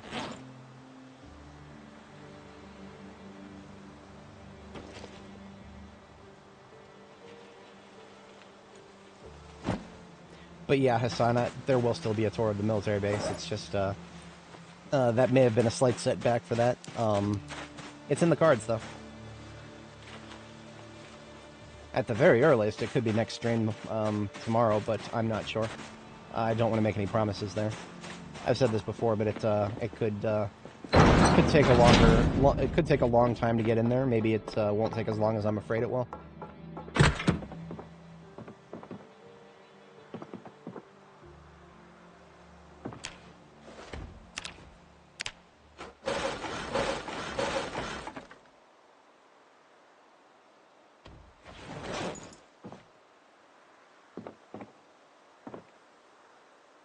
Still don't have a good solid spot for laundry here.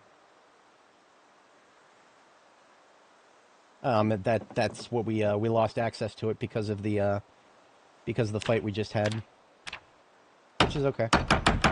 We'll get back to it. I think I left it running too.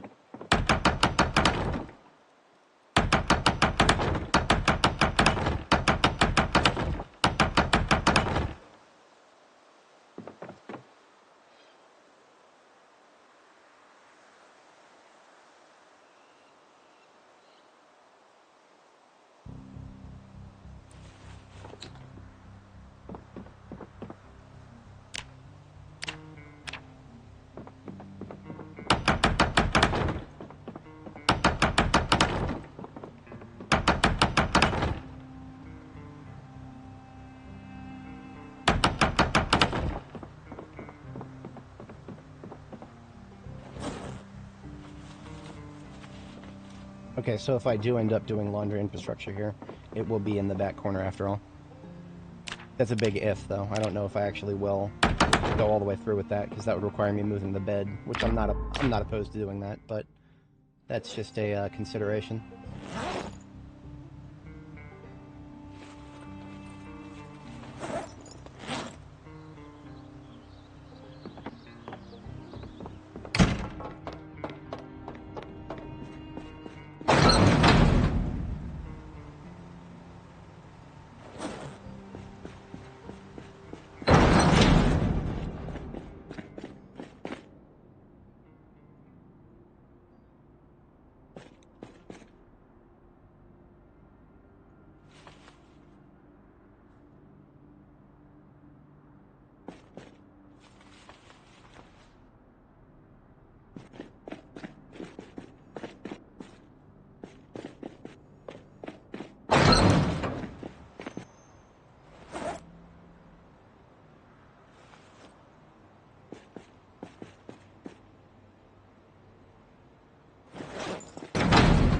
Okay, yeah, I still need to, wait a little bit longer, because I just had the bandage get dirty. So let's change the bandage here.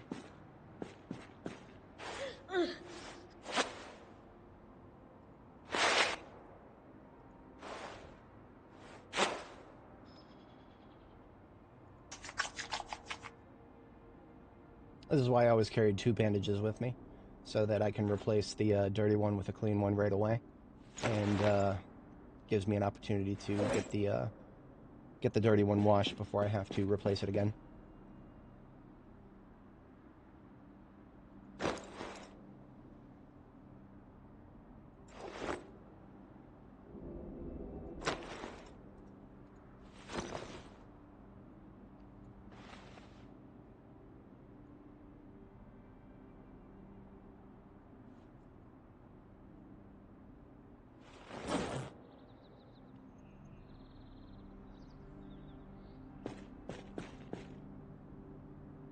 So if I try to swing right now, look at that speed.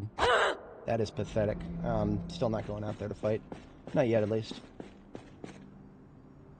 Let's grab a replacement sword on the off chance that our current one does bite the bullet.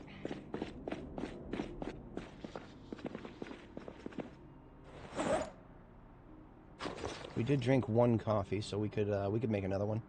We can also spice up our other coffee using the herbs we brought with us from Riverside.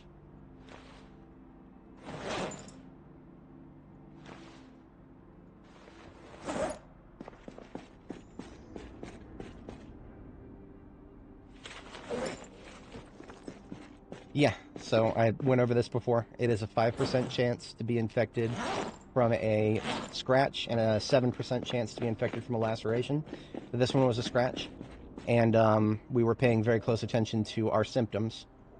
Our symptoms were so basically the way it works is if you are infected and you're not sure, the one way to tell for sure is that your stress and your sickness will raise for no reason at all.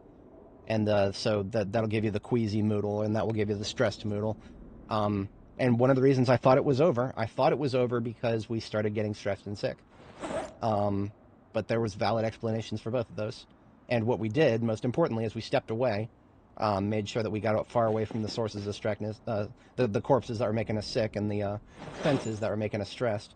We got far away from those, and then we just waited, and we did not get stressed and sick again. So we've dodged the bullet.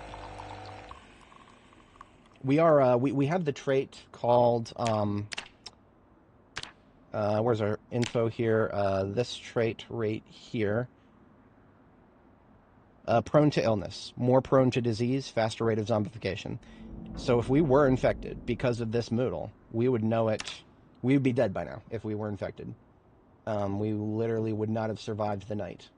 I think it's like several hours in game. Yeah, we're good.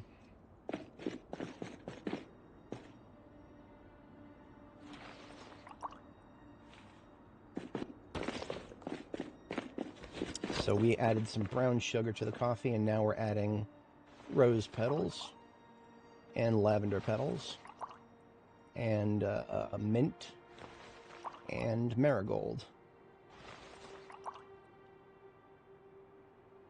All of which came from our own garden. Now, we just got tired again, and that's because my sleep schedule got really messed up last night. So I'm actually going to drink another coffee. I have one in my combat bag here. I'm going to drink this coffee, and then I'm going to turn around and remake it again. So we're just going to do that one more time.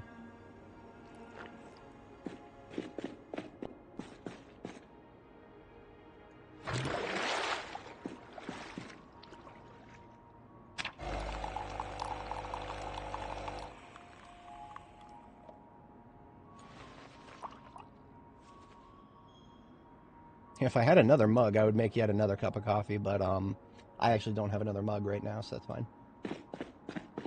Because I like to have two that I carry on me at all times, and then I like to have two backup coffees in my whatchamacallit, in my combat bag, which is supposed to stay in the ambulance, but by a fluke this time it was here at base.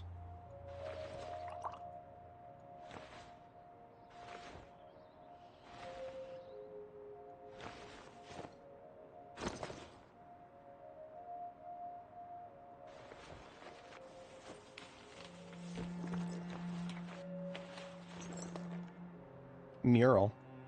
No, those were there by default.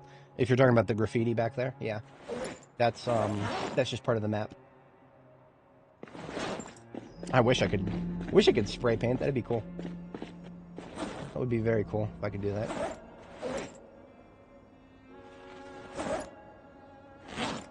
All right, let's do a check.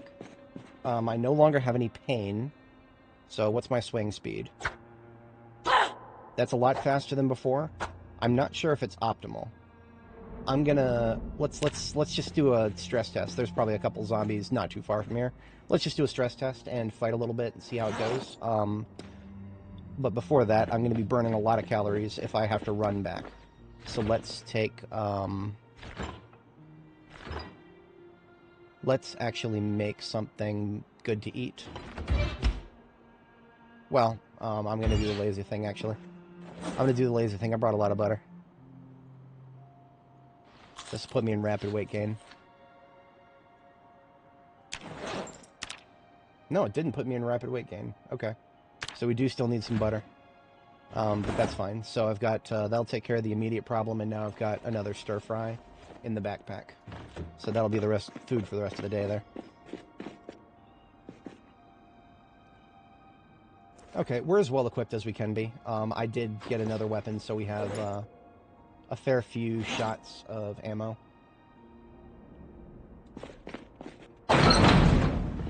Yeah, look at that, we got a volunteer.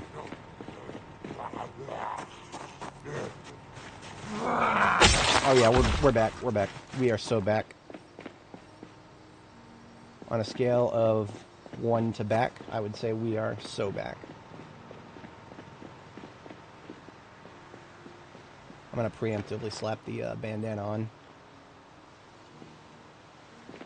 Any other threats that are probably going to approach? I feel like I saw some back here. But now I see none back here. Whatever.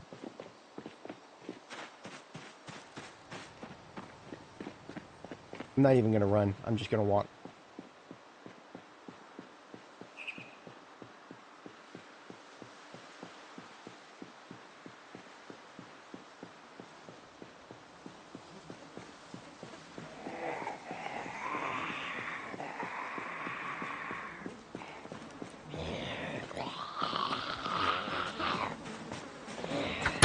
A very long time from now, yes. We've got animals right now. They're going to have more complex NPCs in build 43. They did not specify. I mean, yes, they are eventually going to add human NPCs, but it's a question of when. And I don't think human NPCs are actually going to make build 43. So I'm just going to say it's a couple of years away, probably. It's definitely a couple of years away from when it's going to be good. I don't know how long it's going to take for them to get good, though. Remember, the game used to have NPCs, but then they took them out because they were disappointed with how they were, and they felt the game was just better off without them for now.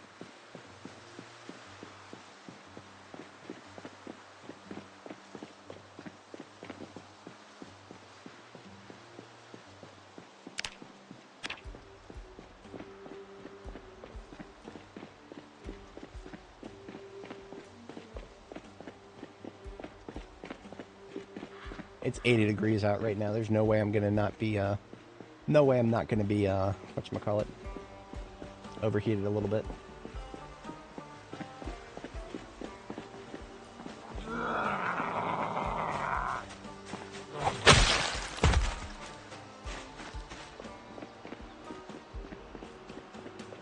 That's a big group over there.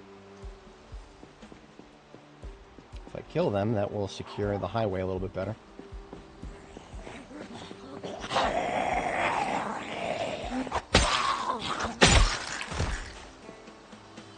See if I can't split them up a little bit. Hey!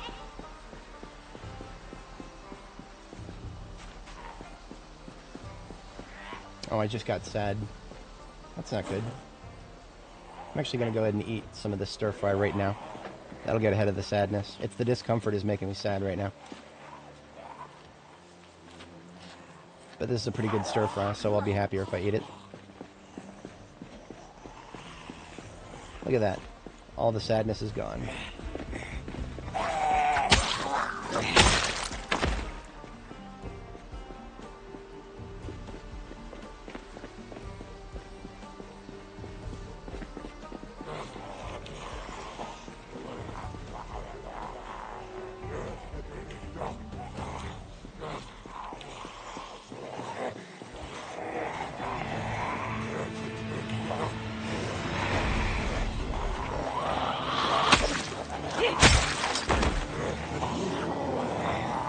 Taking it nice and slow.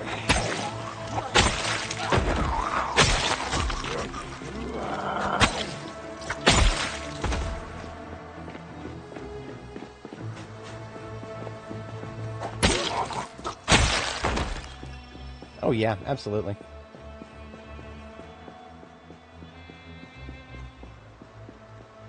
I've said this before, but currently the way the game is, we're currently playing the darkest timeline version of Zomboid, right? So if there's, different alternate universes out there, which is a silly thing in terms of physics, but it's a very fun fictional concept. Any version of reality that involves NPCs is much more interesting of a world than this one, because this world right here, we're the last human alive. And that's pretty sad. It's pretty dark. I don't know. I've never played the game with NPCs as the devs have them. And I can only imagine that, having seen what the devs are okay with, I feel like I'm going to take their word for it. If they're not okay with something, I'm going to take their word for it. Because if the devs are not okay with something, that means that it doesn't even pass the standard that they've set for things like cars. That's being a pretty low standard. I'm gonna say that they are 100% correct, and NPCs are just not ready for the game yet.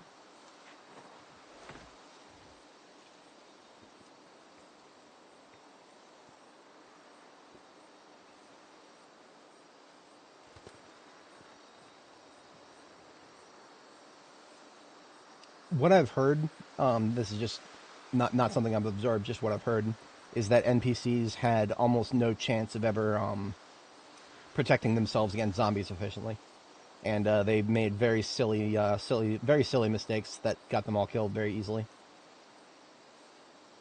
and there wasn't that many things you could do to make them useful if you just kept them in base all the time. But I don't know any of that from direct experience.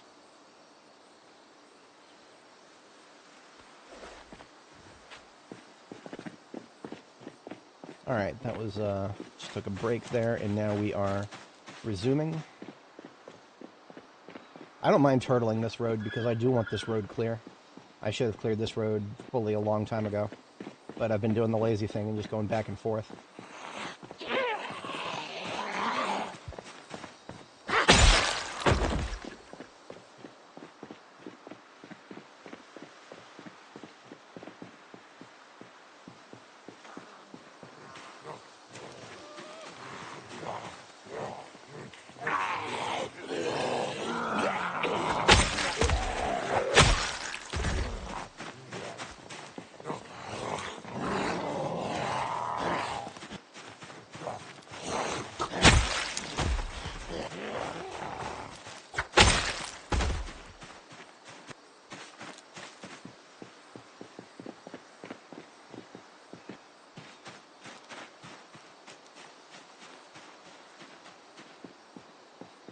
I need to sharpen. Yes, I need to sharpen. Let's fall back for a second here.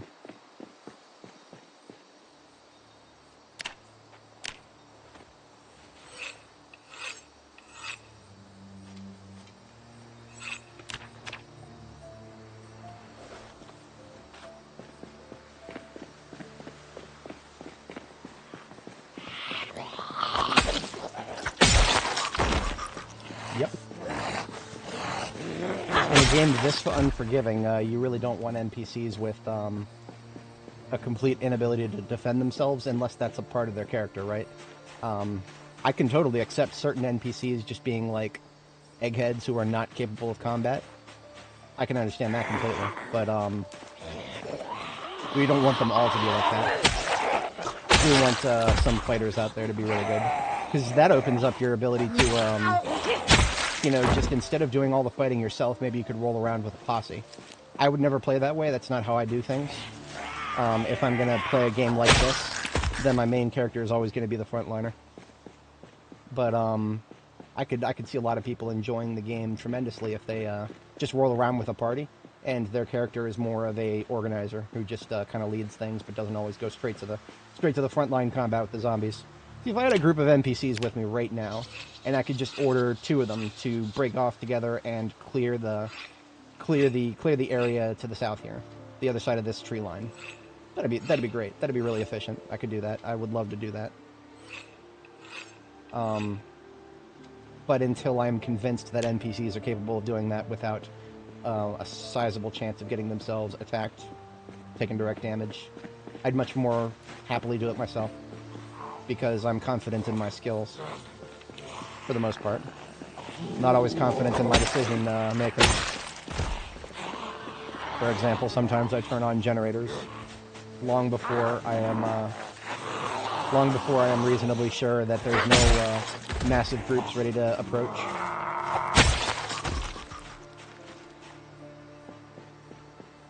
But we have learned from that mistake. We've just got to make sure that we ingrain that deeply into our memory banks.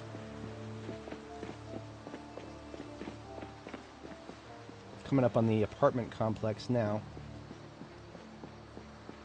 So it's just on the other side of the apartment complex. That's our destination.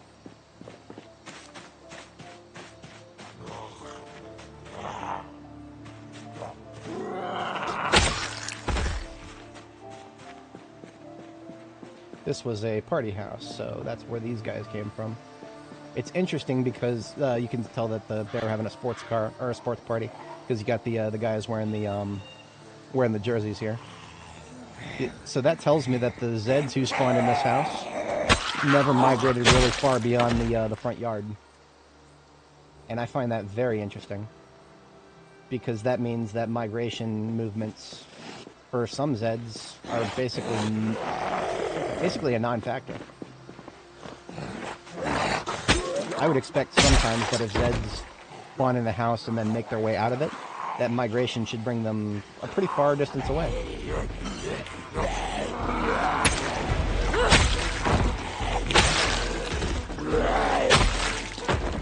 That is not what we observed just now.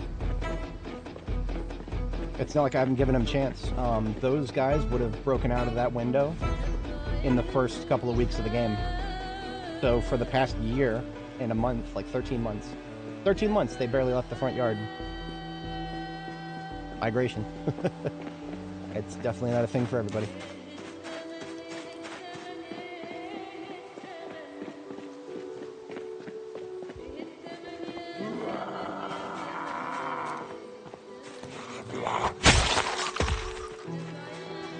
Yeah, that's kind of how I would be playing the game right now if they're NPCs.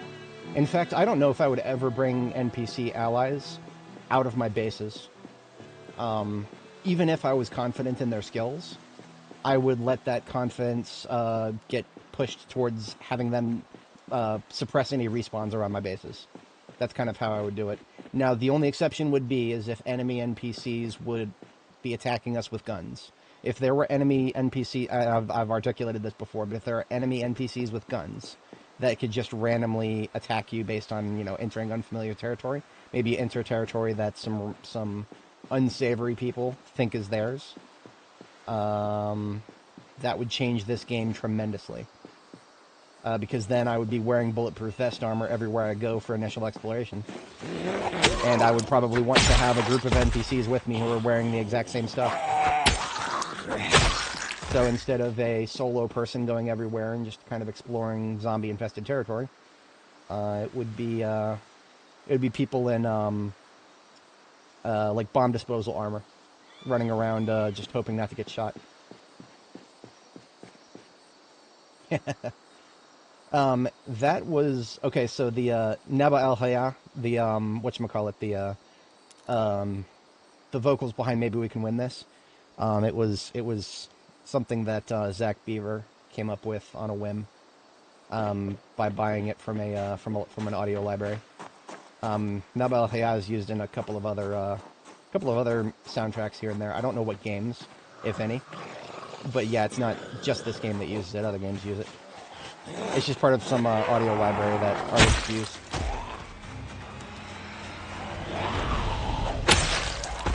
Not to say I don't like it. I mean, it's the lyrics are very generic. I mean, the direct translation is "water of life." At 10 minutes, that is, oh time, what is the price? There's the vocal chorus too, where it sounds like she's saying, what the hell is she saying? I forget. I wrote down the translation somewhere. Translation software told me that the vocal flourish sounds like she's saying anything. So what is the price? What is the price? Anything. That would make it interesting, but I don't think that's the case. Only 4 down here? See, look at how many we've killed already around here. The buck stops with me. But at the end of the day, you can't blame me. You can't blame me too much for assuming that this area would not be totally infested from every direction. And once again, I've failed at fatigue management. We are going to have to drink one of those coffees I made. Worse things have happened, I suppose.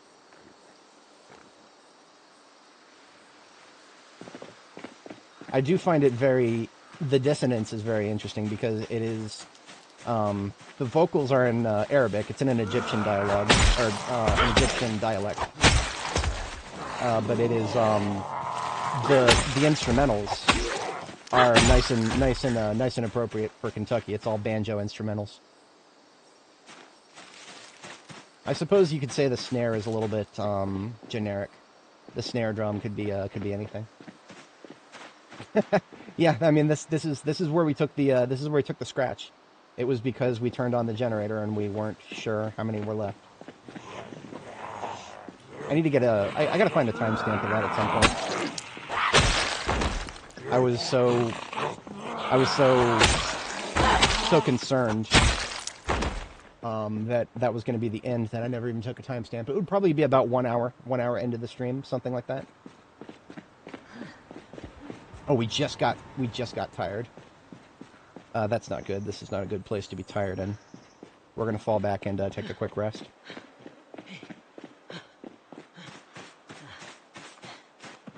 How about at the tobacco shop?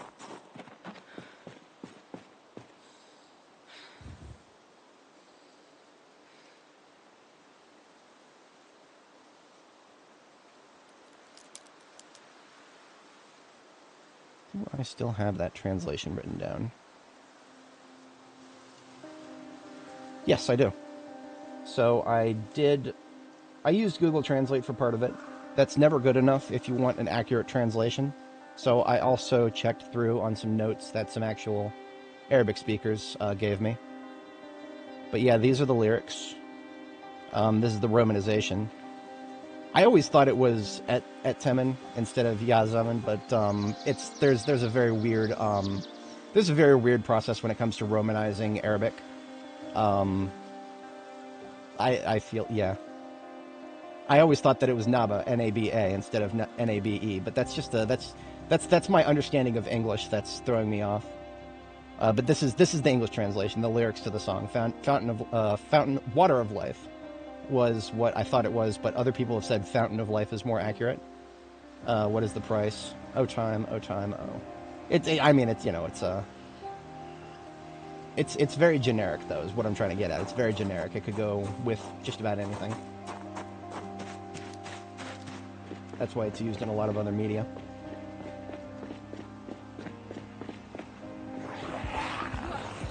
Look at how many of them. That's...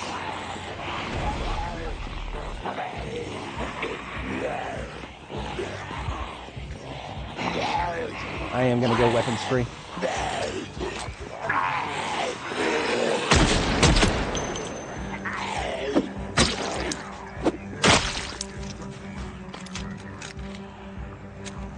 Of course, the ones that are still here are the ones with the really low attention spans.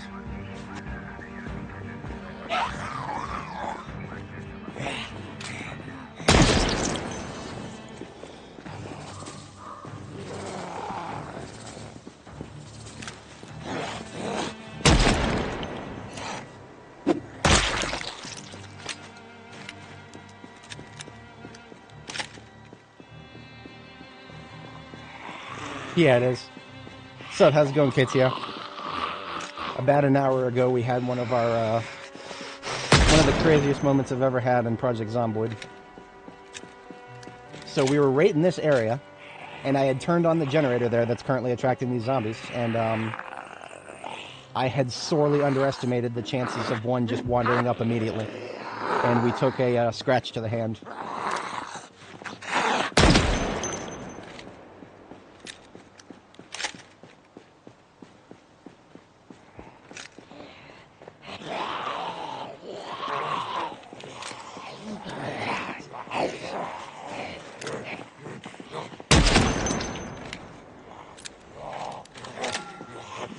The entire experience has really made me hate Irvington even more. Because at the end of the day, it was a skill issue. I should not have done that to myself. Yep, 7%. Well, actually, okay, so wasn't it 7% for a laceration and 5 for a scratch? I honestly can't remember. But yeah, we waited it out, and here's the thing that just made that encounter so... What made that encounter so mind-blowing is that we immediately got sick and stressed. And so I was 100% convinced for a second that it was over. But then I zoomed out and I remembered how many corpses are around. And then I realized that there's a double tall fence down there to the south that a bunch of zombies were slapping and was stressing us out from the... It was the noise and the corpses. We never got infected. I just... oh, laceration is 30. Damn. Okay. That sucks. So what you're saying is that one time I took a laceration, I really dodged a bullet. It wasn't on this character. That was a different time. But yeah, I have survived a laceration once before too. Damn. But yeah, it was that was a very funny incident. I will definitely post a separate video of that at some point.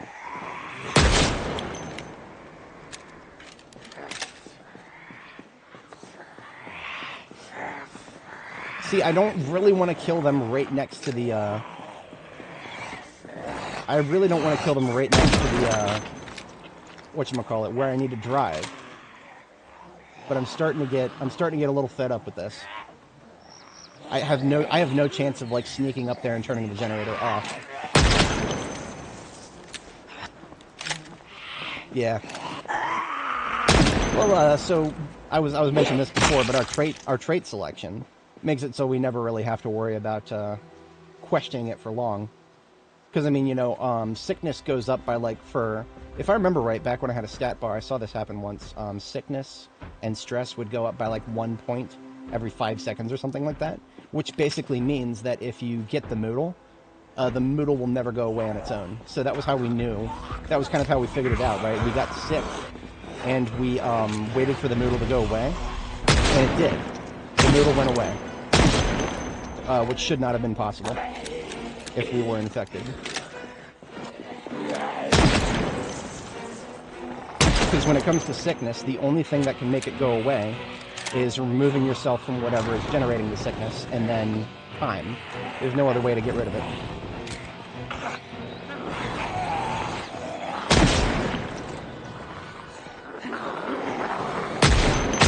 I've given up on the,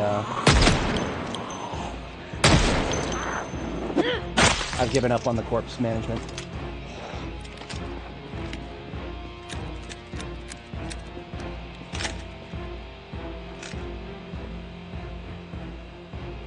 Yes, it does. Oh, you know, it is, definitely. And I'm okay with that. Because, well, I'm not, like, perfectly okay with that, but I don't mind it. That just means that I need to, be careful.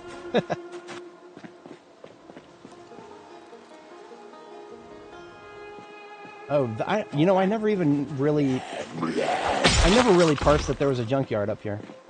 That's probably one of the reasons that we had so many Zeds.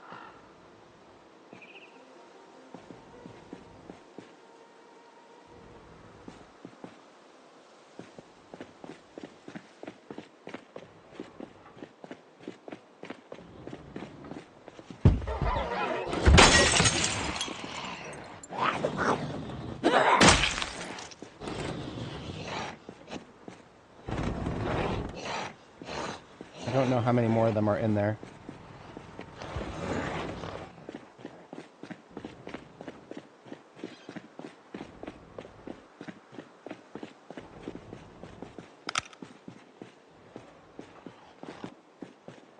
I hate that hallway.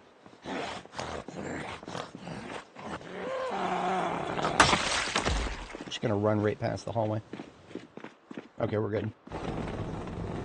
It's because I knew that this door is locked, and I did not want to put myself in a weird situation there, so... Alright. Sure, there's still gonna be like 5 of them back here.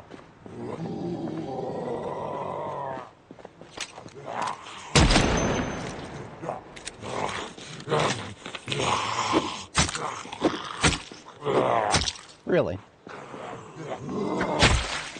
And you know, I thought I had figured spears out. Can't even say I figured guns out.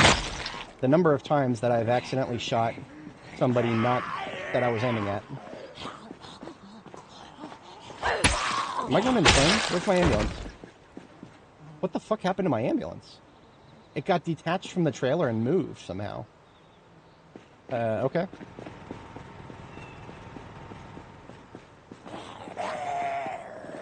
It was this guy right here who's on the ground, the only one that's in the street right now. This guy right here is the guy who got me the scratch. Lamont Sherrod. Interesting name. I'm gonna hold on to that ID card. This is the guy who almost got me, and I'm gonna take his ring too, because fuck this guy. It's not his fault. He's just doing what zombies do.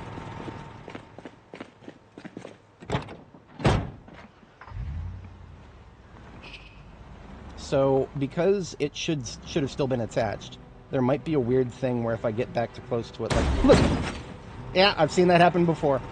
Okay, so, if you have a trailer attached to a vehicle, and you, like, go out of range, you come back and it appears to be not attached, shit like that can happen. So that's why I was kind of being a little slow when I approached it there. Yeah, no, KTO says it right. Do not, I mean, I had no choice. I had to leave the area because we had a scratch, and we did not have enough weapons to handle the fight we just handled. So, but yeah, we made it out of that, and we still need some gas. But before I start pumping, I am going to do a very thorough perimeter check. This time, I'm going to turn the engine off. And I'm also going to turn the generator off for a moment. We're going to do the perimeter check without the generator running. This is what we should have done before we ever touched the generator. We should have gone all the way up here and checked all the way back here. So as you can see, we got a couple people in the junkyard still. And I should have checked back here. And I should have checked up here. But all these trees blocking my line of sight, so I couldn't just, you know, glance up here. I had to check around the trees. Even this lot down here. This is a little Hicksville bonfire site. I have participated in such things. Wasn't quite at a big open flat site like this. It was a riverside spot on the Potomac. It was pretty fun. I've never actually been in the tobacco shop. I would like to take a look at that. That is something I will do. We already drank coffee, so I'll do that this evening on our way back. My initial plan for coming up here was to refill the gas in the ambulance and then fill a few cans. But you know what I'm going to do? And this is not even for any particular reason. I just feel safer right now pumping gas from this direction. Really?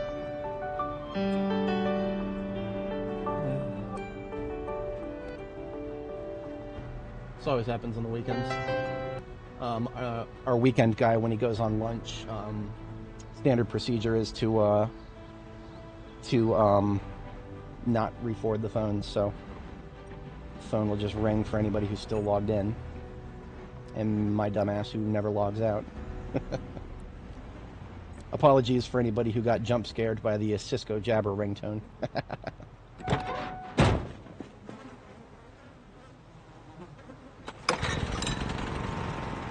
So I didn't really help myself too much by pumping gas from this side instead, but I'm at least facing the likely direction that they'll come from.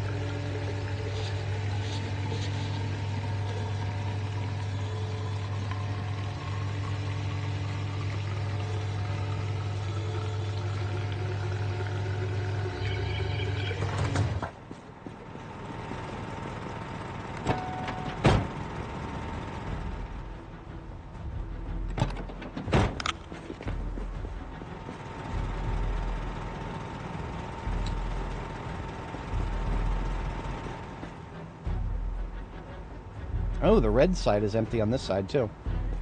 So that means we've got...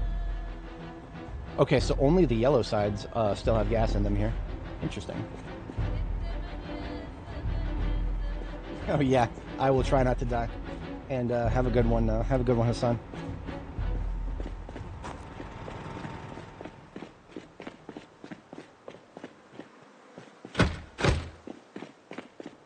Maybe a bathroom back here. I need some water.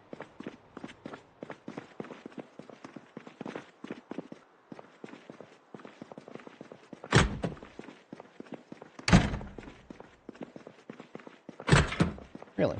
There's no bathroom anywhere. Out the door for the liquor store. Maybe we'll have a,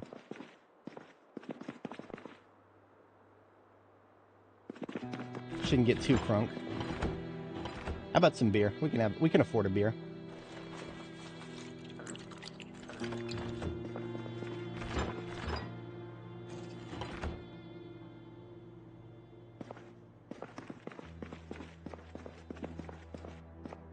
And I just got sick, because of course I did. Frickin' corpse sickness. The corpse sickness will not be going away anytime soon, because we have got some gas to pump still.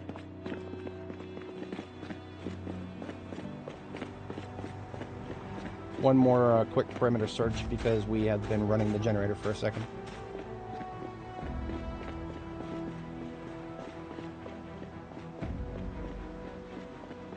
What about the two guys who were up here? I don't see them up here anymore. Okay. It's whatever.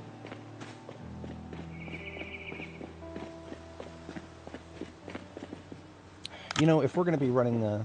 See, I thought that this place would have had lights over the pump area, but it doesn't. So I'm actually going to steal these exterior lights and put them in the pump area, so that when the generator is on, we will have lights.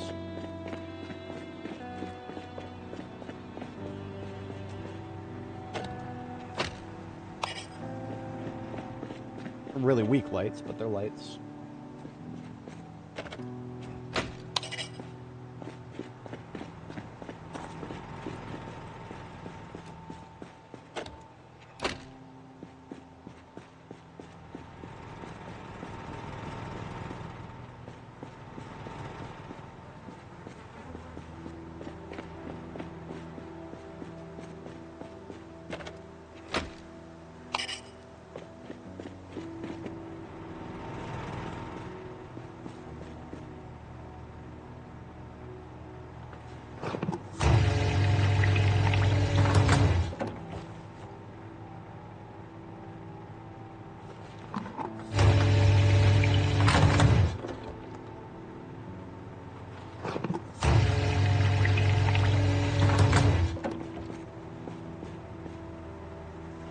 I think 3 cans will be more than enough.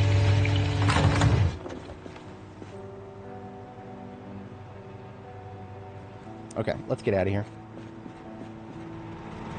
That's enough corpse sickness for a long time for me.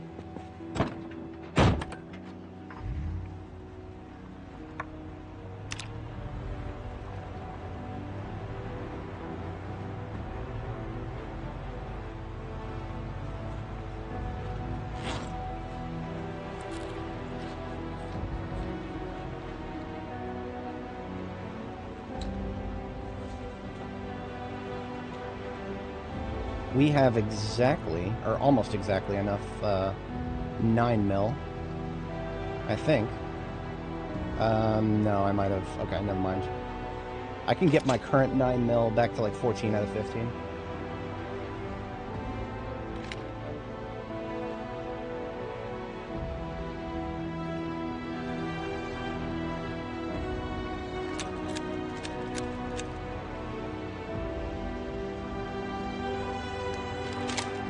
Driving as I reload magazines. Nothing too bad there. Full mags back into the Alice kit. Let's open another box of 45 auto for the bandolier.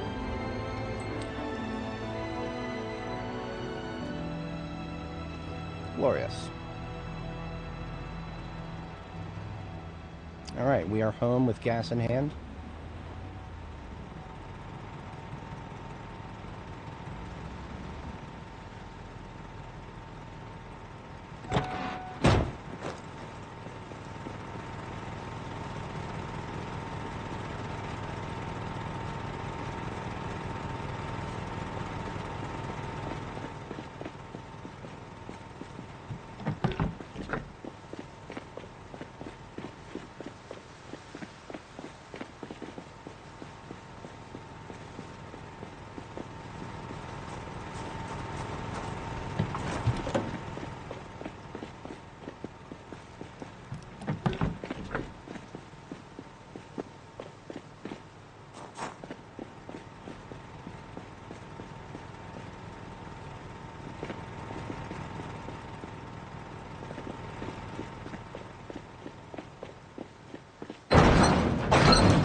Okay, bedtime.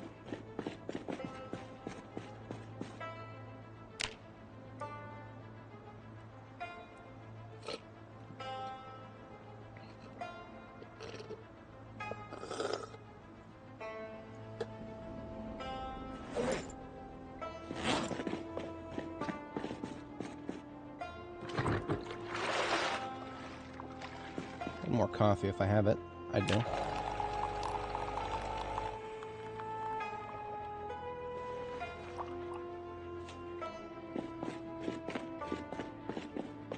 Spice that bad boy up.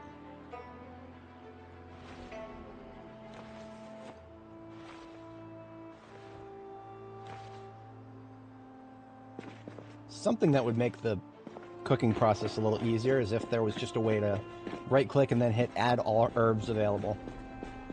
That would be something neat.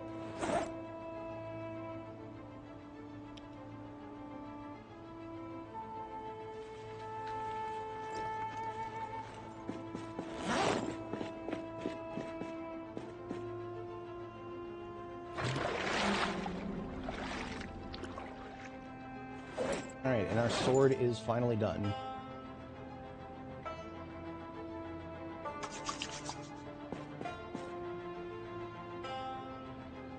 First of many that shall become a wall decoration. Well, many. First of a couple.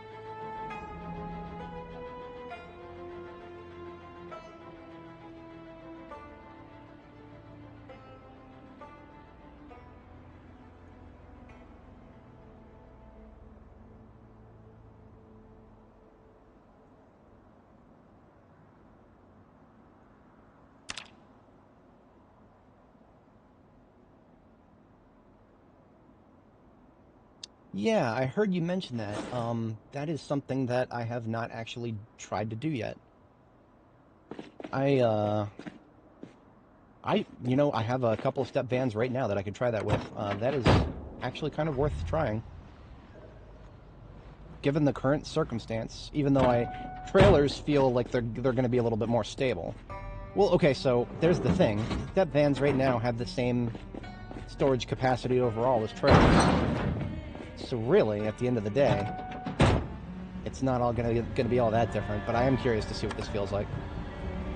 So we've got Southeastern Painting Services here. That's just one we picked up for parts.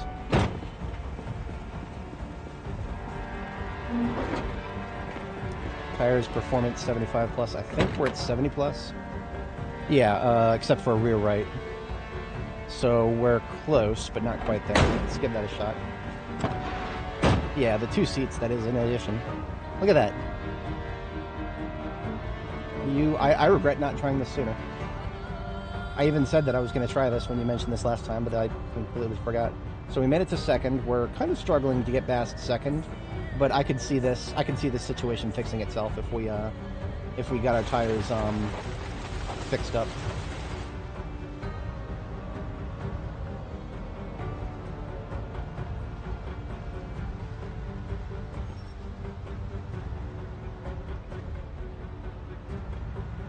Yeah, because I mean we've got a couple of subpar tires, and we've also got some of them are not filled up all the way. So we would just have to double check that we've got our tires topped up before doing any long commutes. That would be important in the long term for ammo transport, because I want to be able to store all of my ammo in similar vehicles. So that would be a situation where I'd probably actually use some of my other ambulances, because I got a fleet of ambulances. I got a whole fleet. And I never did find the keys to this thing, did I? Or did I put it in the wrong keychain? Oh, I left it on the floor.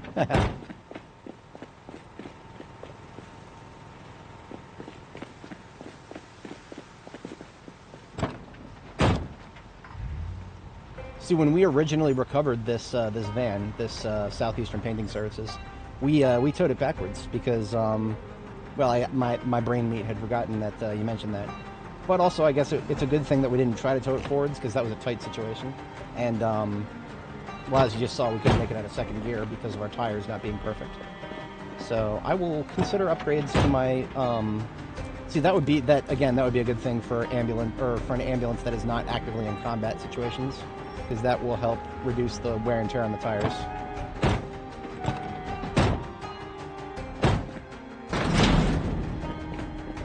Alright, bedtime.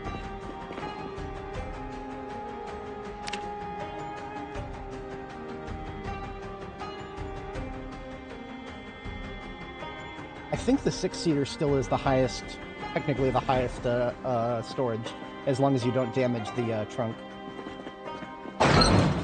Great, we got fog today, but that's okay. We're just gonna explore today. Well, Explore, we're going to do some general progression. I need to make some chunky food, because we are still not quite into fast weight gain. Eat the rest of the stir fry to start.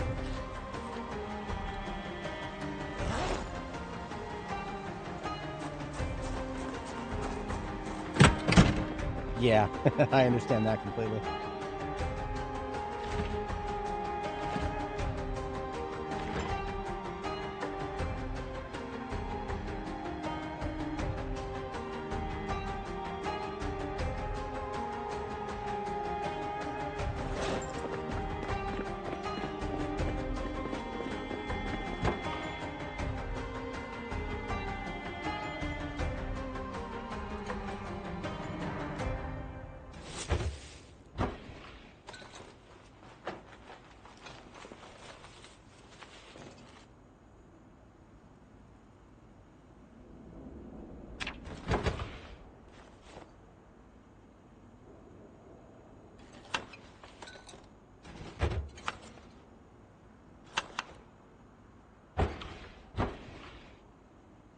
So I'll do a pumpkin and 2 potatoes, and then we are just going to butter it up.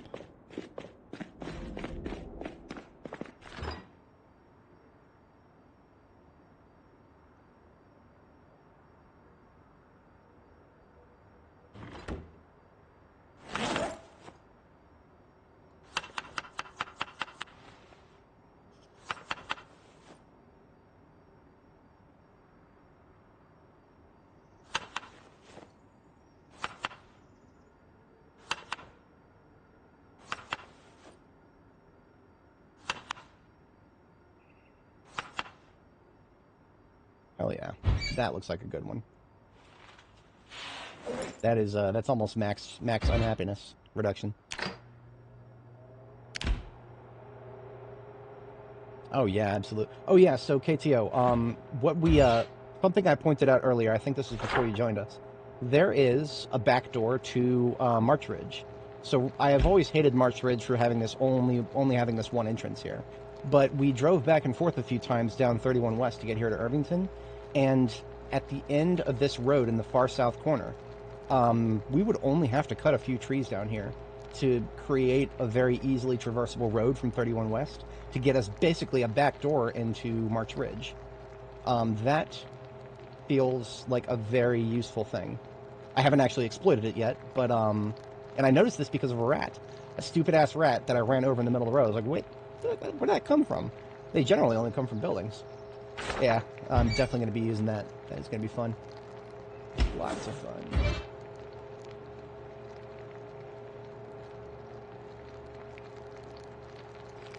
It's about a 60 fry. It's 55. Perfect.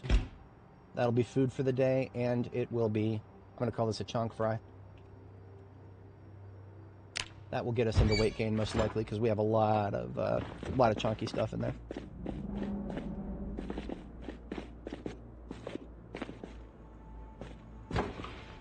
Ah.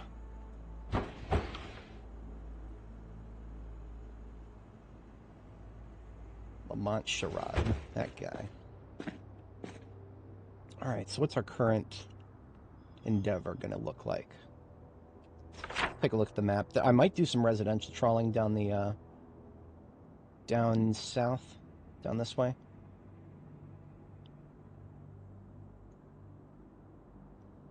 I mean, somehow I haven't actually explored all the way down this road. I feel like it was the road after that I did.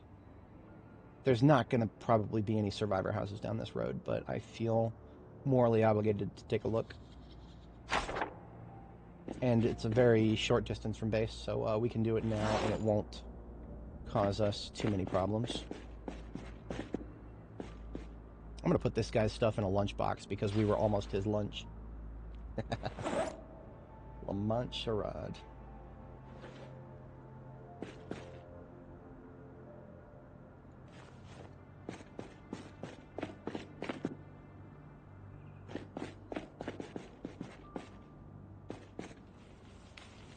And here is a replacement sword for the one that we have used up. I'll leave these gas cans outside.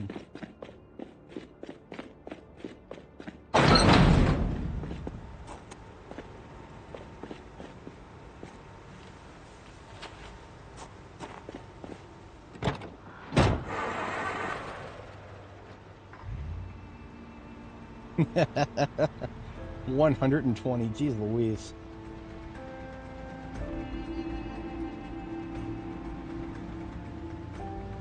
It's pretty fast.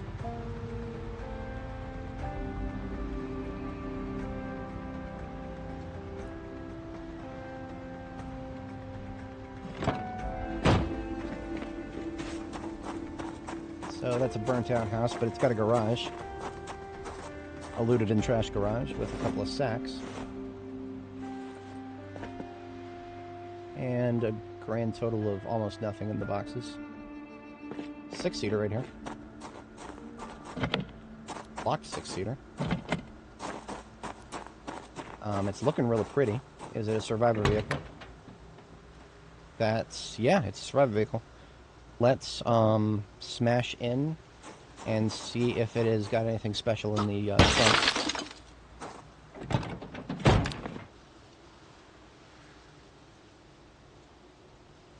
Probably not. We can't reach the trunk from here, but the, you know what? I'm going to clean up the seats. We may use this for transport, depending on how much stuff we end up with. I would like to have the option. If nothing else, I'll take the parts off of this later.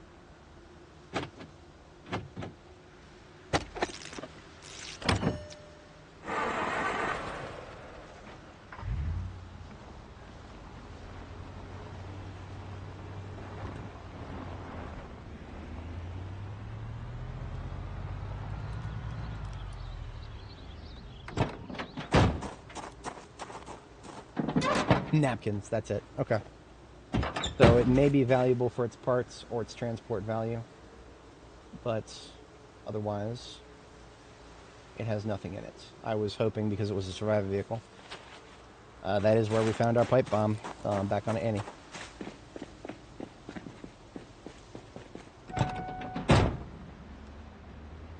House to the south has got a basement. Dead end road. Okay. As I predicted. I didn't know how long this street went, but I knew it couldn't be that long. So maybe I'll check this house's basement. I don't think I'll be doing a full clearing of residential basements in Irvington. Especially not since I only have a week to work with here. Our projected RTB is on the 25th, and it is currently the 20th.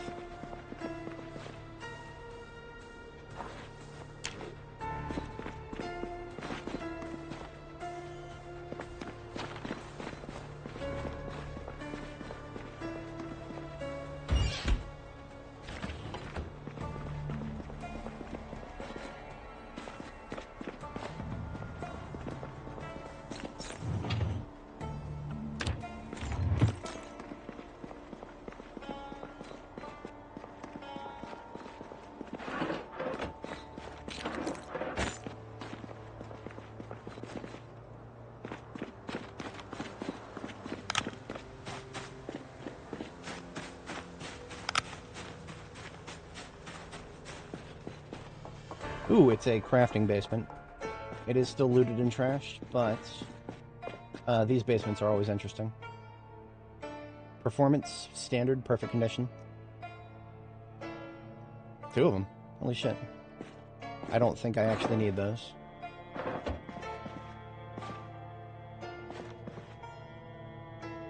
Yeah, foraging a looted and trashed place, you can, well, I mean, foraging trash. Technically speaking, foraging trash will get you a chance for an M16.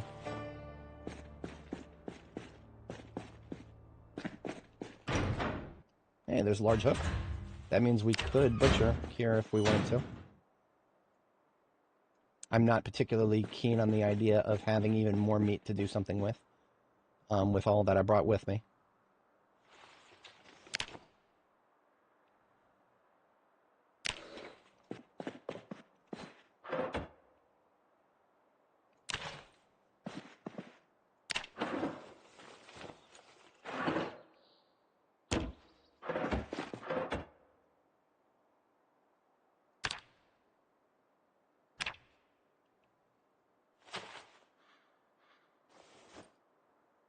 Regular for heavy duty, perfect condition.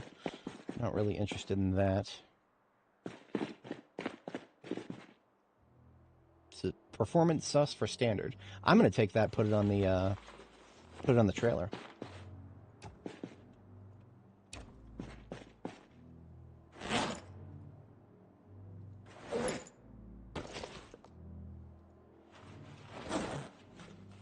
Do I need to take the pinball machine? No.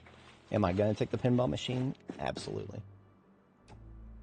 Have all these jukeboxes. Is that rotatable?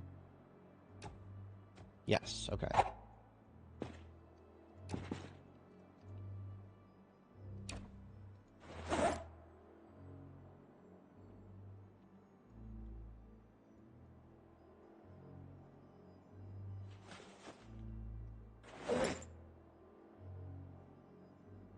Come on, what's going on here?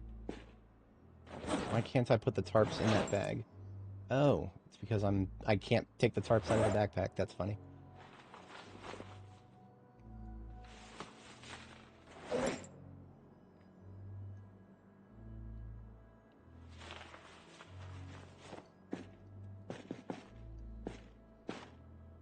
I'm only going nuts with stuff here because I can very easily transport it to my base. It's just right up the street there.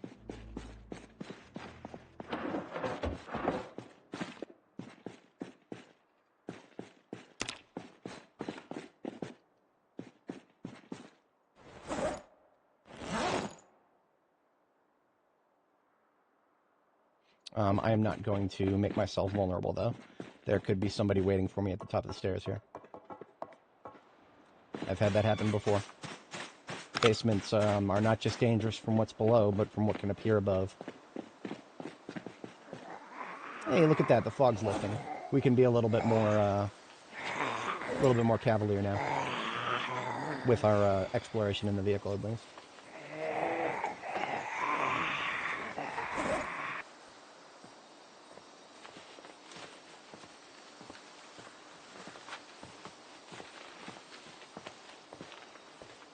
I think I can make this. Yeah.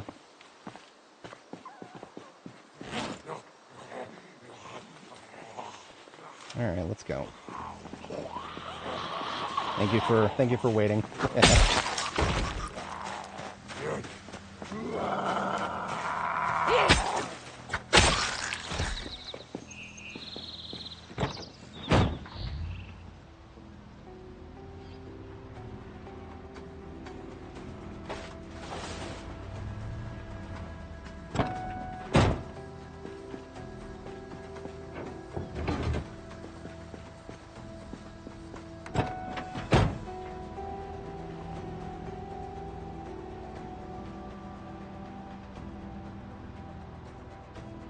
There's a lot of vehicles in that lot.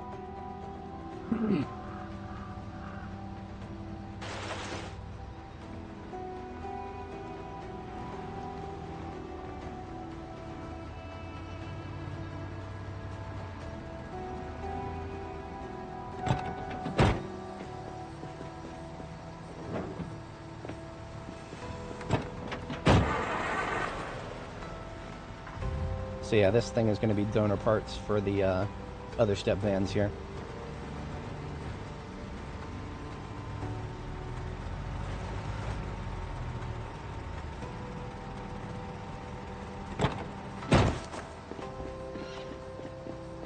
Not going to bother with that right now, though, because we've got other things we can do now that the fog is lifted.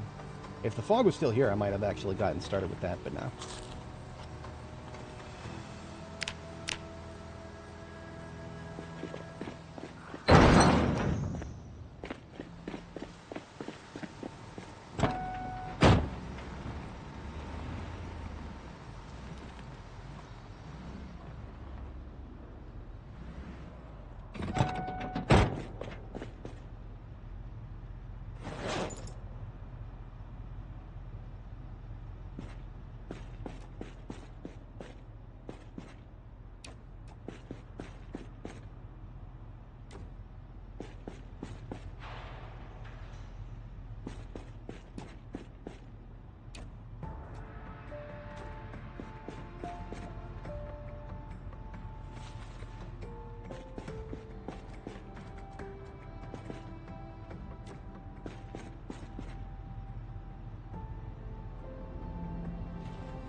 which side? Doesn't hurt to put it in the corner there.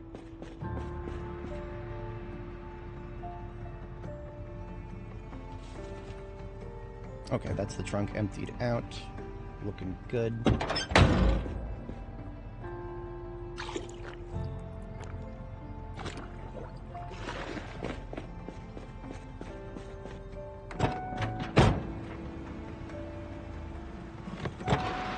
Did I not? Oh, good. Thought I didn't pull forward far enough. So there are 2 Corvettes and 1 Marcia Lang that I kind of wanted to recover. That would be something that I could do... No, we could do that right now. But what we would need is a throwaway vehicle, preferably 2.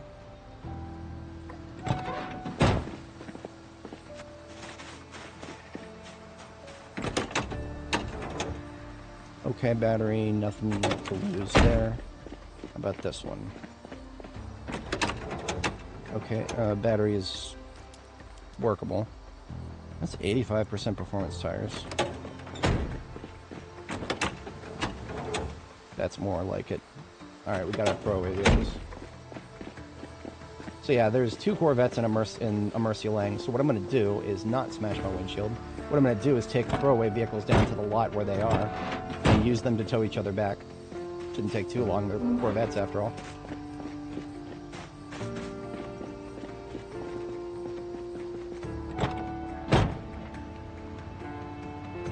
It's interesting, Nialas in this game, I feel like they are capable of doing certain tow jobs that other vehicles can't.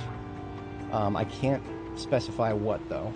I just remember trying to tow something with a Niala and... Oh, it was the horse trailer. Horse trailers have actually been removed. I have not seen a horse trailer for several builds now.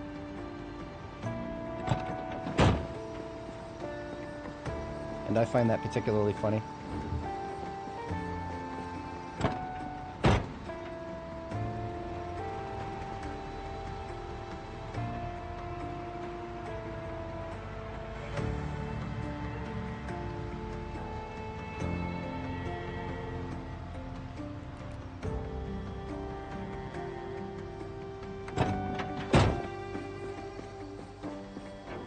They do still exist. Okay, that's interesting.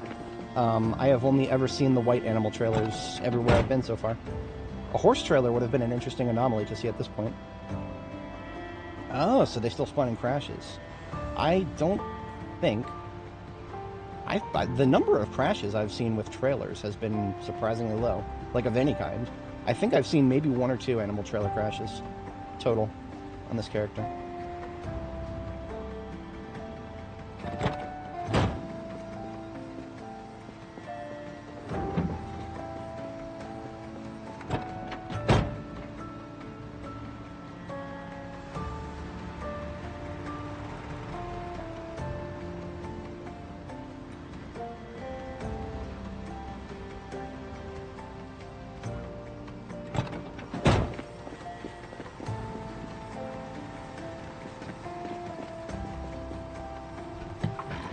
After that, half in there and then half in here.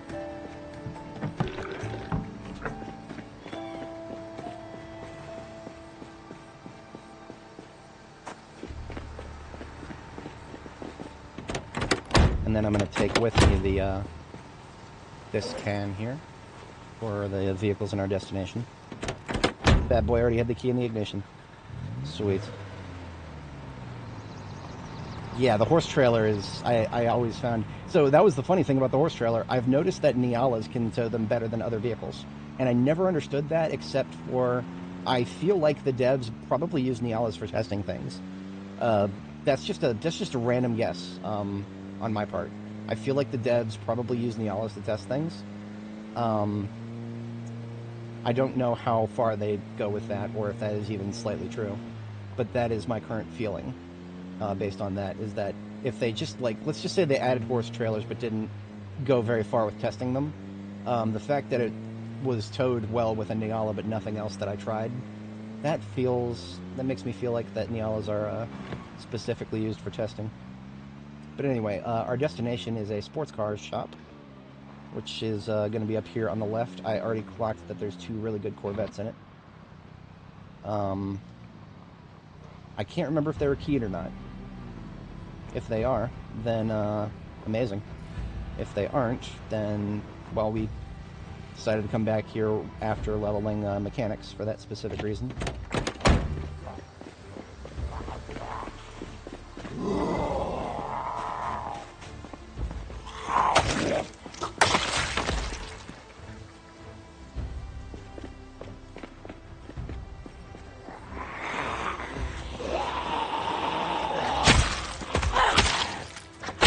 I think it was on Annie. On Annie, we found our first really good ambulance here at this parking lot of all places, and the keys for it and everything were here in this parking lot.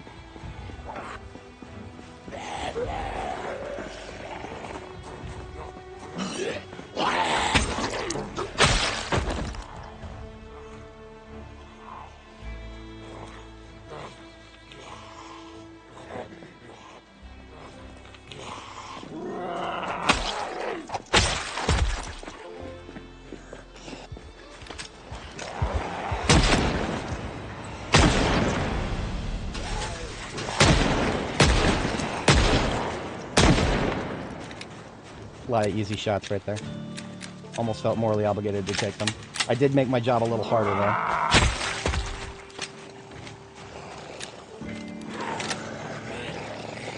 Possibly more than a little.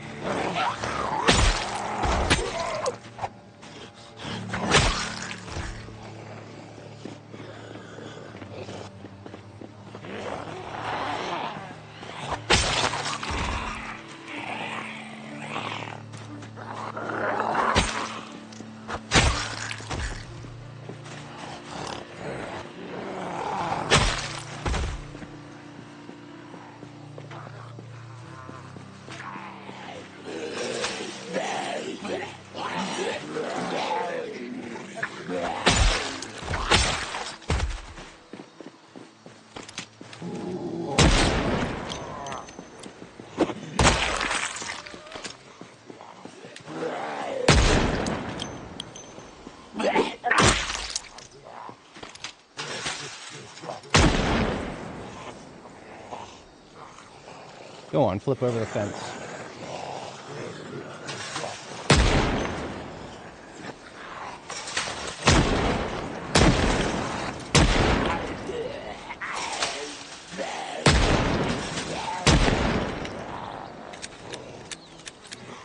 I really like fences. Now that I've decided to be weapons free.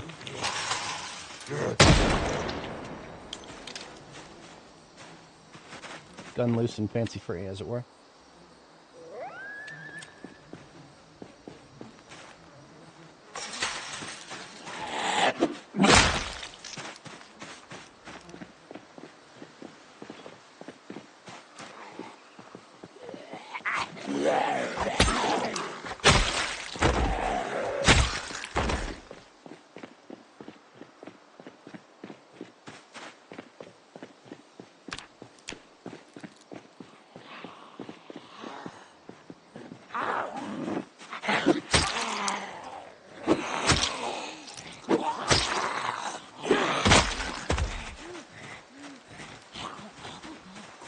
I'm not really interested in drawing more from the south here, so I'll just poke.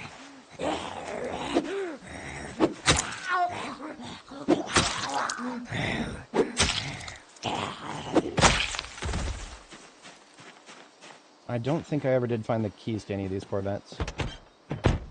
No, I did. Look at that.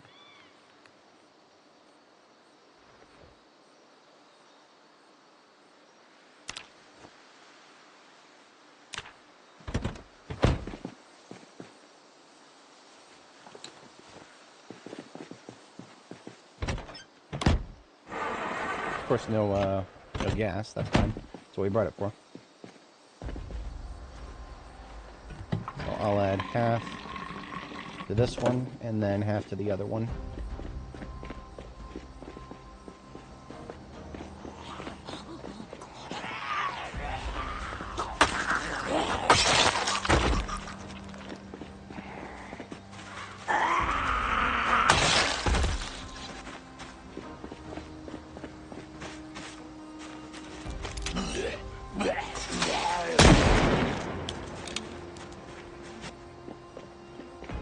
Neat. That is pretty neat.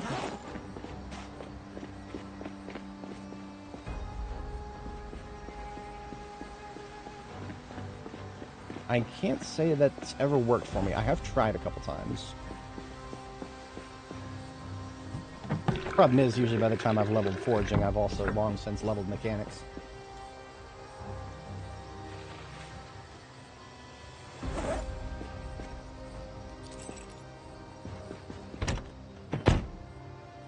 Ah, look at that. I got the keys to...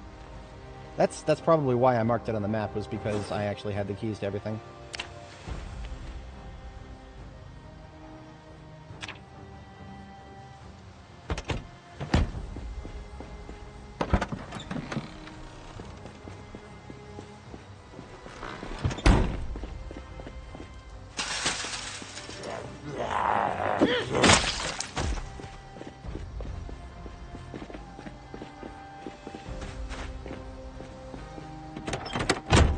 And there's the other one. Okay.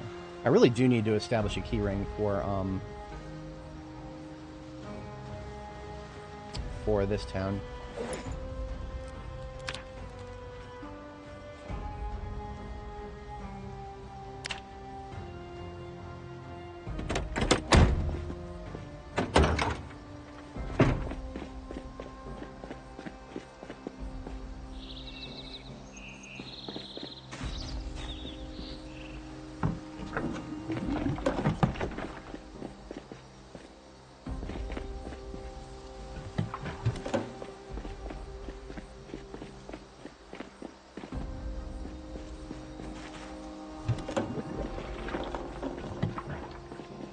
This would be the one that I did not have the key to, since that would explain why I didn't have the have it marked. Yeah, so I only actually have to hotwire one.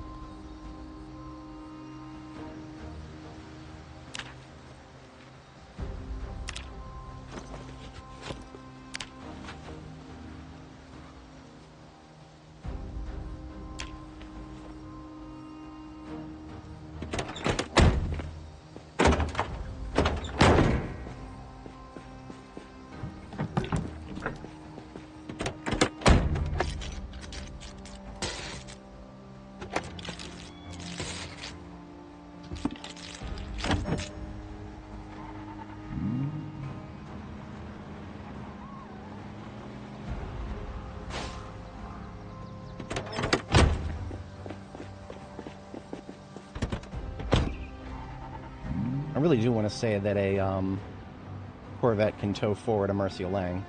That's what I want to say. I have no idea if that's true, though. We're going to find out. I'm going to take the prettier one first.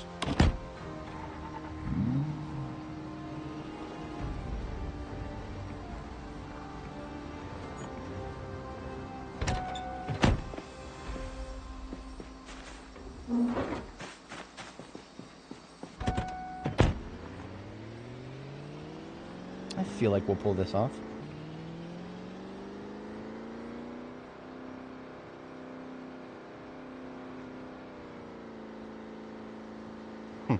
Maybe not.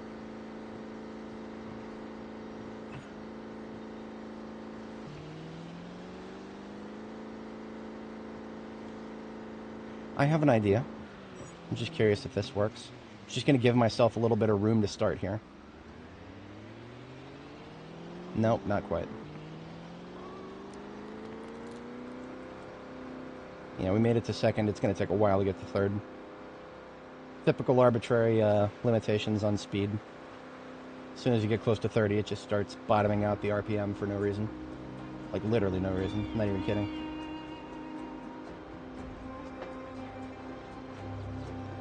This just means next one will tow backwards without... and it'll be a little faster. But this is close enough that we'll lose more time by getting out.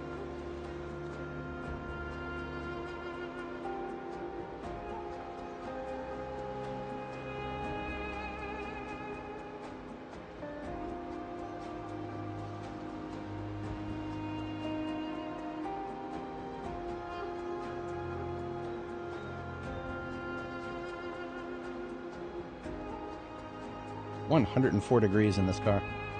I thought summer was over.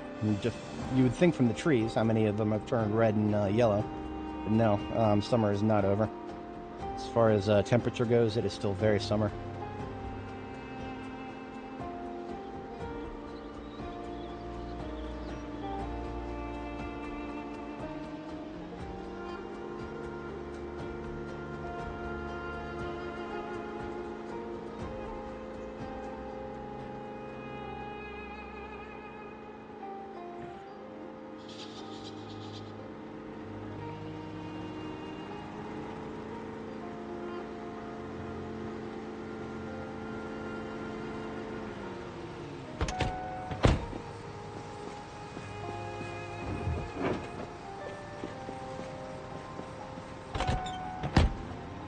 This dumpster has long bothered me. It's time, long past time to get rid of it.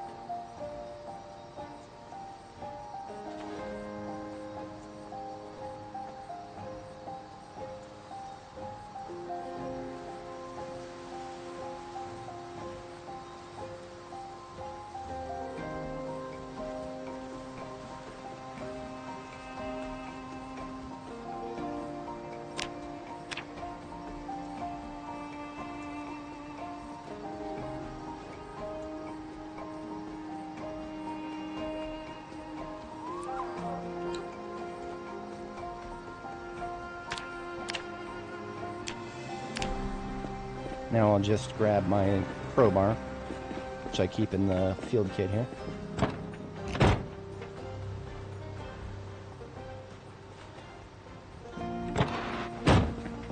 And then we can get rid of this. Hey, welcome back. We are recovering a couple Corvettes here. And also making some room.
Oh, right, this one's missing a wheel. I actually forgot about that. Wait a minute. It's missing a wheel, but I can still drive backwards. That's really funny. Who needs a wheel, right?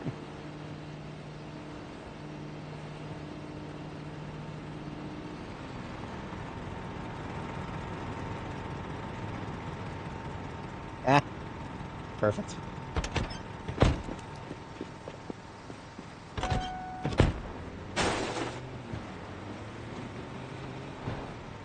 I feel like this one is going to be the best one that I have, so I'll just put it over on that side.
I don't have any alcohol here. So the bandage that I had that was on my hand here is not going to be able to go back to being sterile until I find some of that. There is a pharmacy that that'll be in our path. I'll be able to loot that.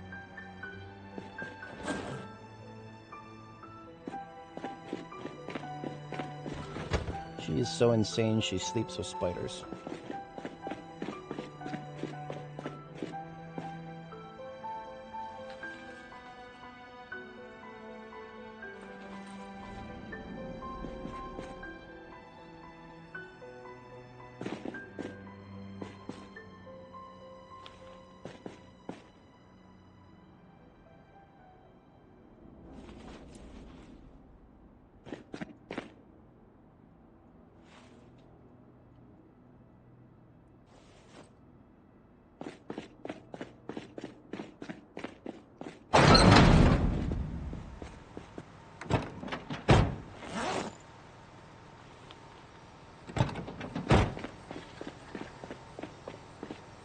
And now we go grab the other two.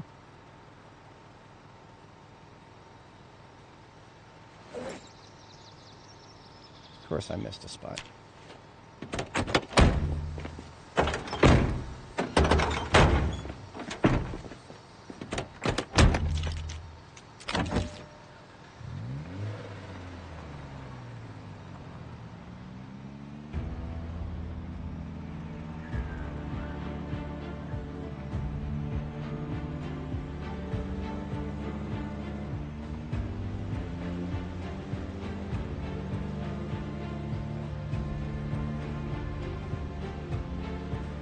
I want to say that I'm all but confirmed YouTube is annihilating me in the algorithm if I start after 8 a.m. I think I started at like 8:20 this morning. That is unfortunate. But that just means that I am incentivized to be more regular with my streams.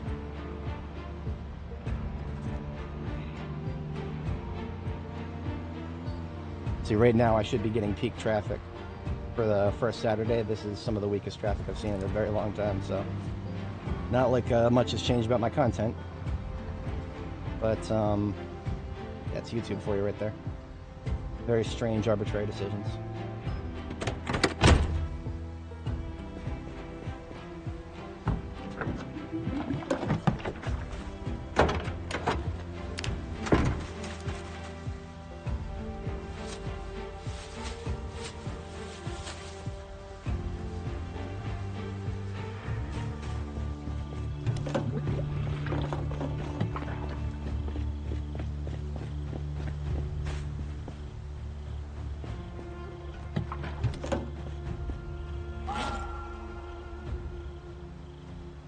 Now we have learned not to try to go, not to try to go forwards. It ain't worth it. Oh, we tried all the doors and windows, I think. Yeah, that sucks.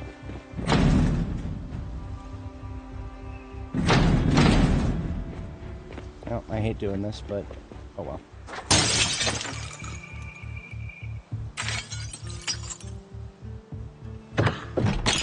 Give me some coffee here. I'll take a tea bag.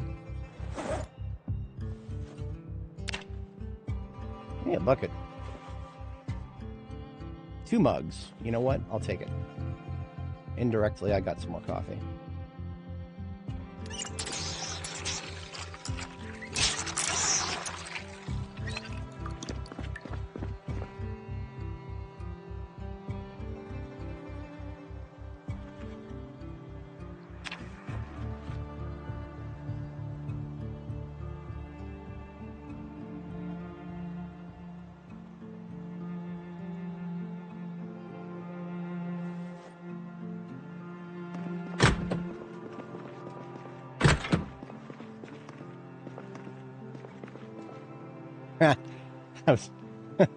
What if there's a bottle of alcohol in the trash? There is. It's empty.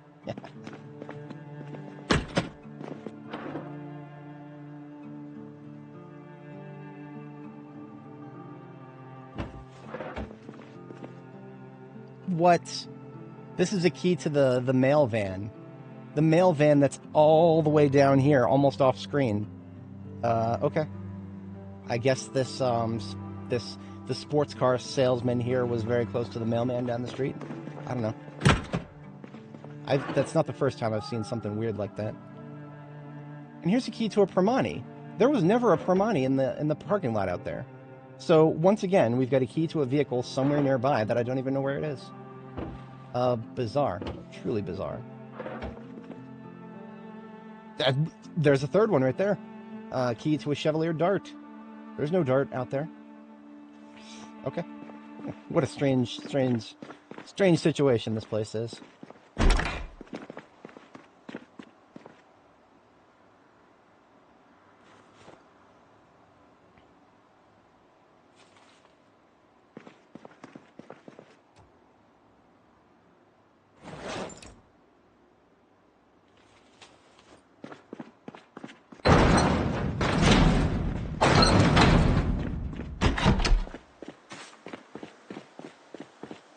I am at stage 2 fatigue, so melee combat would not be a good idea right now.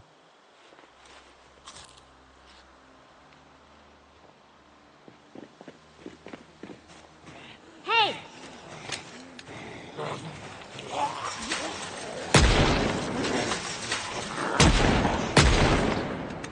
So I won't do melee combat.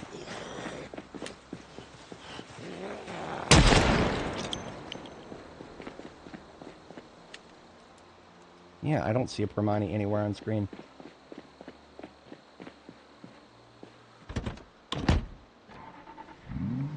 So one of the things that's going through my head right now is actually not just... it's not just that I want to kind of fix up the Corvettes using parts from the Murciélanges. That's not it necessarily, but there's also the fact that if we happen to find a race car, then we bring it back here, and on these sports cars here, full of sports car parts. That would be very nice.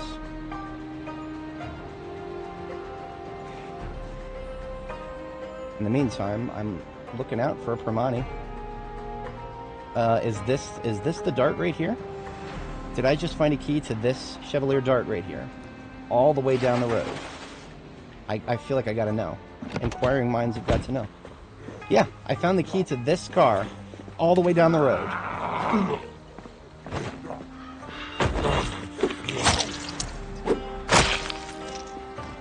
I'm not quite ready to clear this place out yet. I was almost tempted to because the Pharma Hug is right there and I want to sterilize my bandages, but we'll do that tomorrow.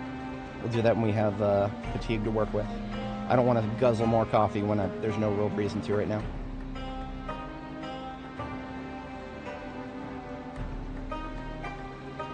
Damn it, I did not want to do that. Skill issue.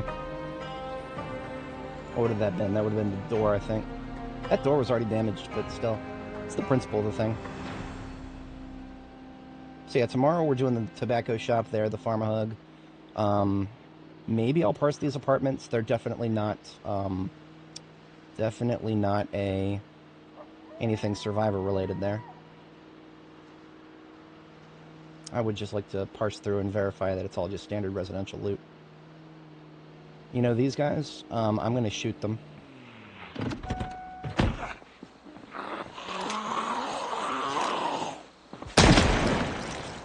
Now, if that results in there being more guys in the road here, then I'm going to have to kill them eventually. I want this road clear while I'm in Irvington.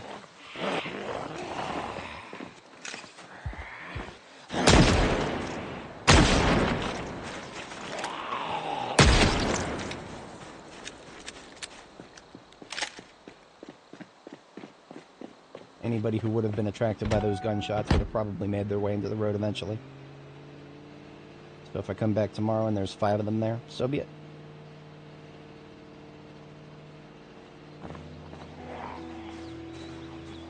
Of course, both on the side where I can't easily shoot them out the window.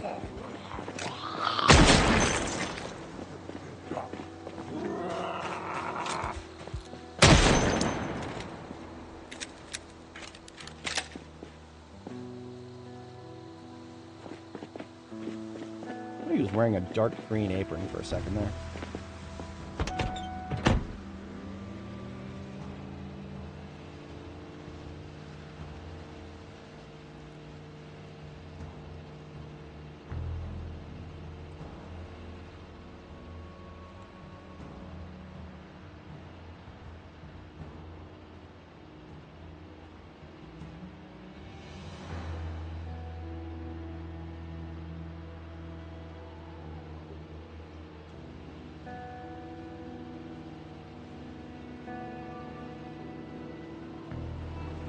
And here we are.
Another sports car right around the corner here. I would be remiss not to pick it up. And I talked to myself about this in the past, but there is no reason not to just make things a little easier for myself.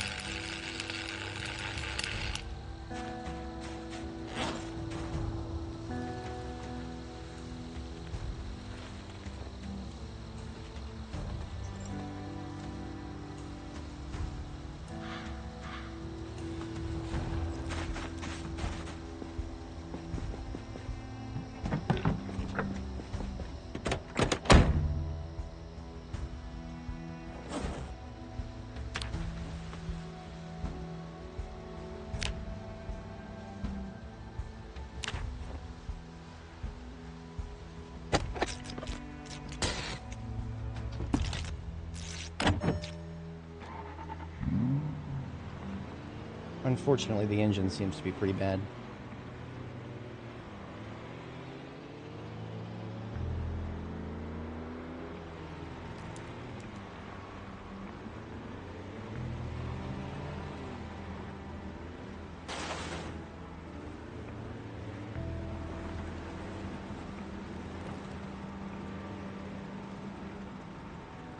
Call it a track meet, why not?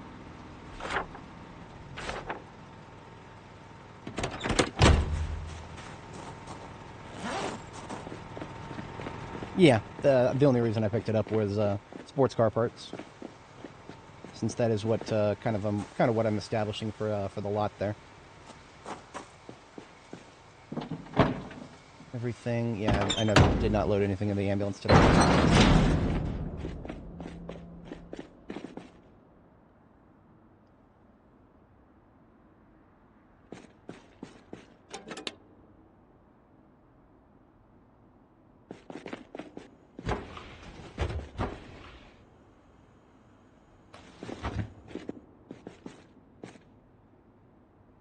Alright, bedtime. That took a while. Was that like a two second delay before it decided to start sleeping? Fascinating.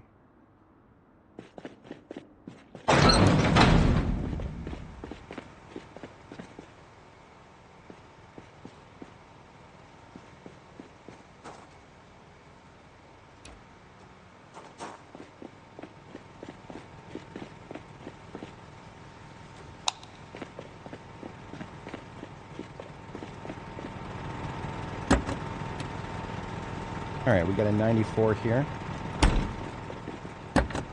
We got a 96 here. And we got a 100 here. So, without even really thinking about it, I parked them in order of who's got the best engine. 80. 90. 54. So this is not worth anything ever. We're just going to take the parts.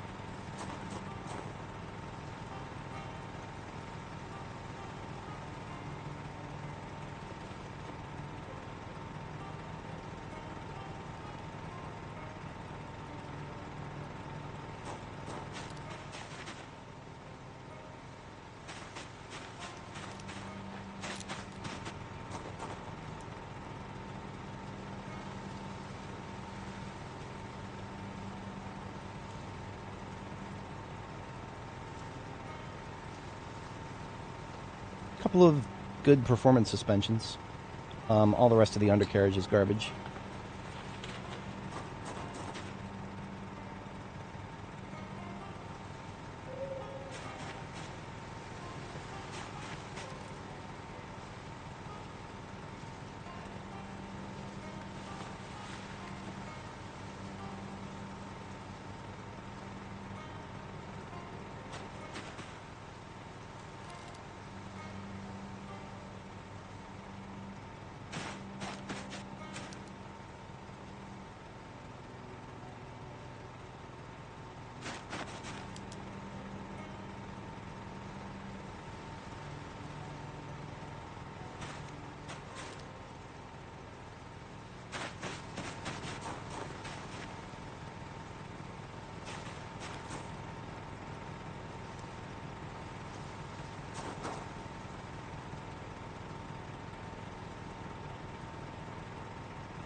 Yeah, nothing else in it looks good.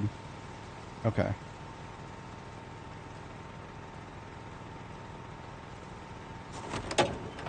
And nothing else in it is something I'm willing to repair.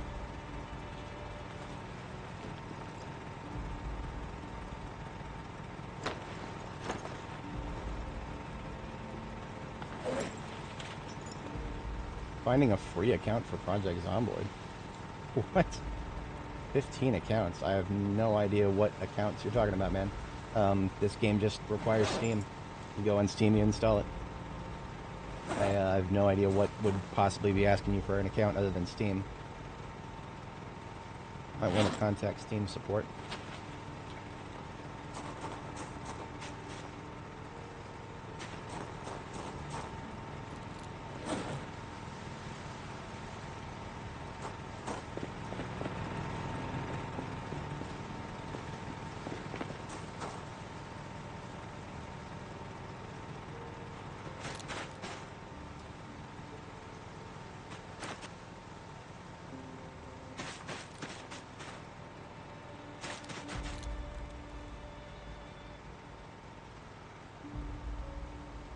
I suppose technically I could fix these doors. I'll leave them off to the side.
Alright. It is time to cook before we go to sleep. How are we on weight gain? Oh, we're in rapid weight gain. Great. So I can just eat this this fry right here for calorie maintenance, as long as we stay in rapid weight gain. Fantastic. Glad to be at that point. Cookware goes into the cookware bag. And we'll make something chunkier if we fall out of rapid weight gain. Maybe I'll go ahead and put in that perfect suspension here, since we did find a perfect performance suspension.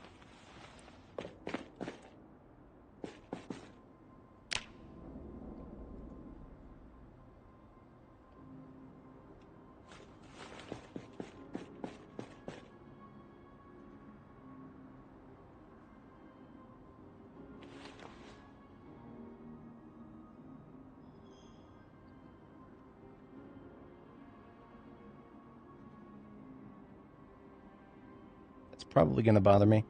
I'm just going to deal with it.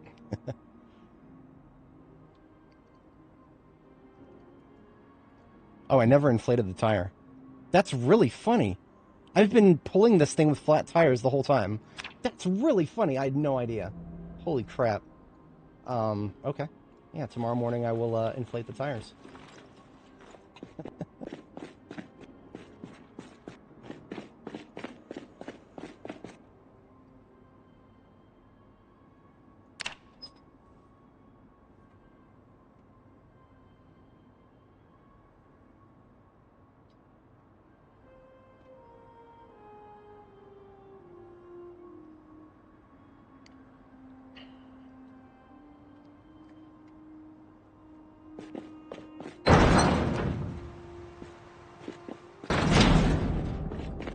I left the nearest pump around the corner here. I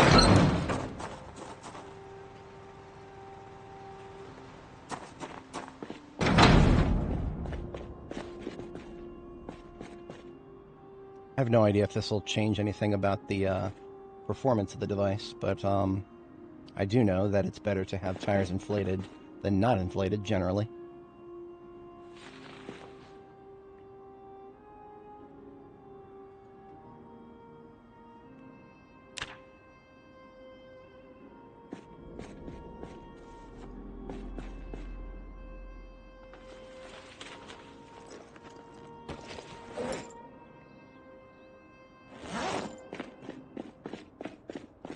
I'm gonna put away my M36 now. I was carrying it around for a specific reason earlier, but it is no longer required for that reason, so it is outmoded. I will probably open another box of 45 auto ammo, so we can continue shooting any zombies that bother us. Got sharpen to do here. How hard would it be to put together a grindstone? That would take a little bit of movement there. Yeah, yellow. I'm not going to make a grindstone right now. Not if it was foggy this morning, I would do that, but we got a good day today.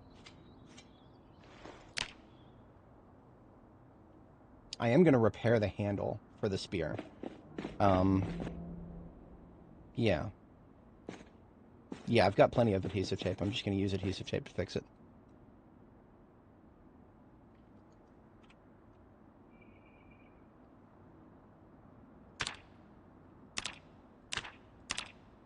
I could replace it, but that's more movement. That's fine. That is the fastest thing to do right now, right? Oh, that didn't repair the handle much at all. I shouldn't have. Wow, whatever. It'll work. Important lesson learned. Adhesive tape is as weak as it seems.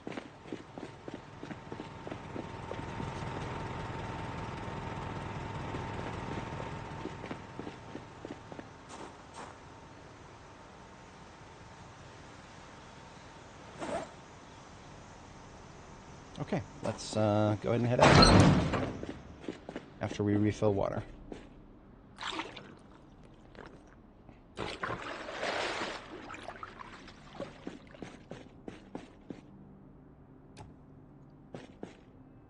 Looking at this in a different light, I would like to swap those.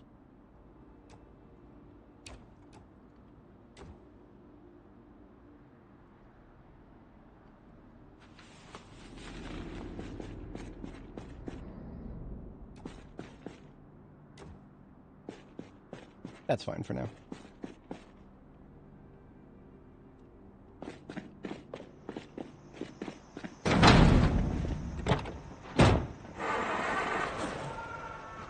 Oh no, somebody's dying.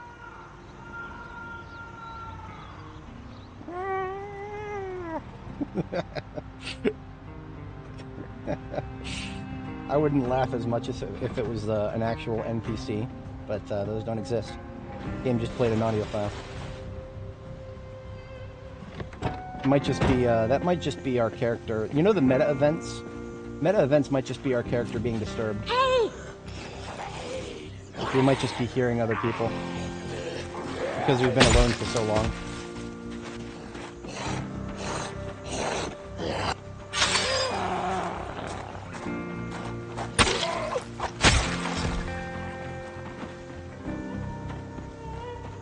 I don't expect to find very much in here.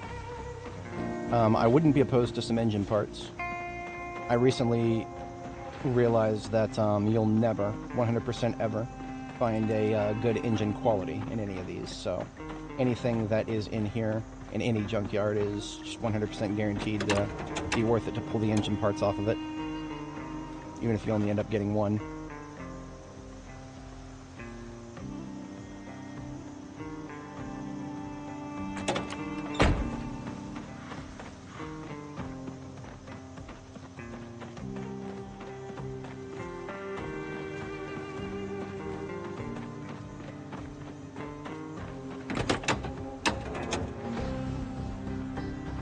Engine quality 8.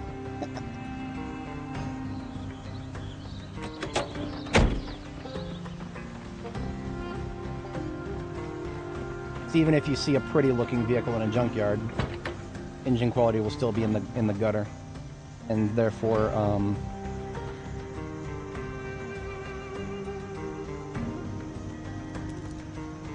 only worth whatever parts you can pull off of it. In total, we've gotten 8 parts from the vehicles that we just hit. That's pretty good.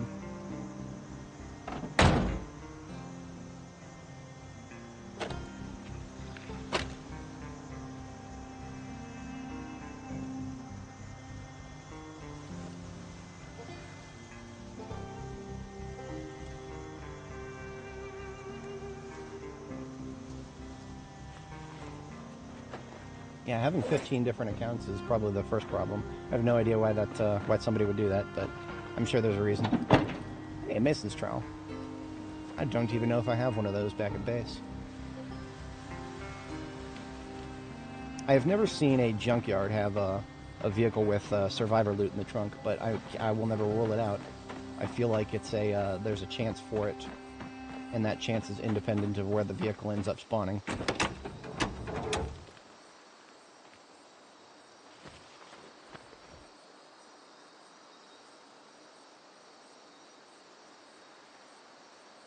Now, if we were really desperate for engine parts, we could also get more from welding apart some of these wrecks, but I'm nowhere near desperate enough to be expending propane on that. I'm only doing this because it costs me literally nothing but time. And I am considering doing some full engine repairs on the Corvettes at least. In fact, I'm not even considering it. That's going to happen. The Corvettes are all within 90% engine quality. I've repaired much less.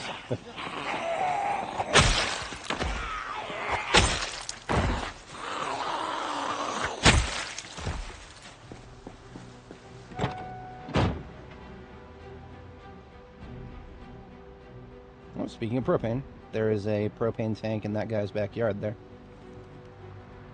Do we have any houses with basements, I wonder?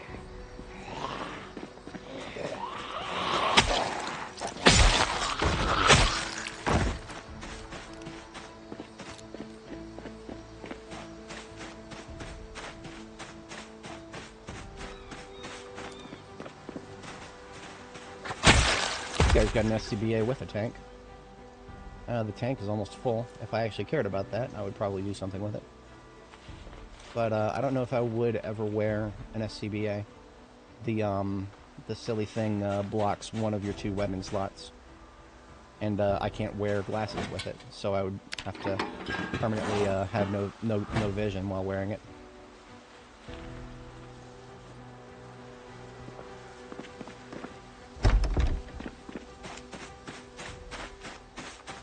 radio in there.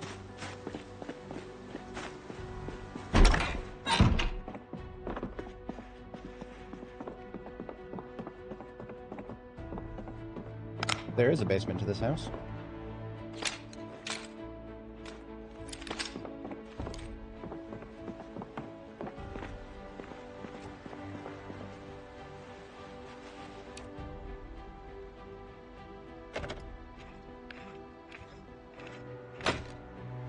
Yeah, that battery's almost dead.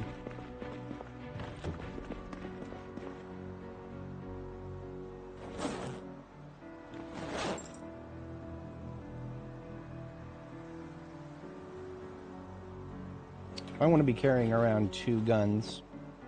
I really should not also be carrying around back weapon.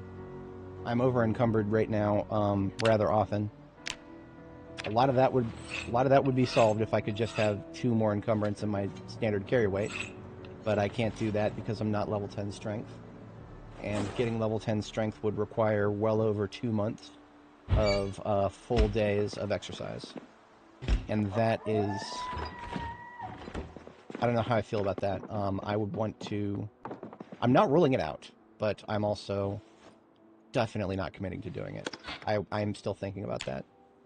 There's a part of me that wanted to open debug mode and just re-add the bonus that we're supposed to have, because there is supposed to be a bonus.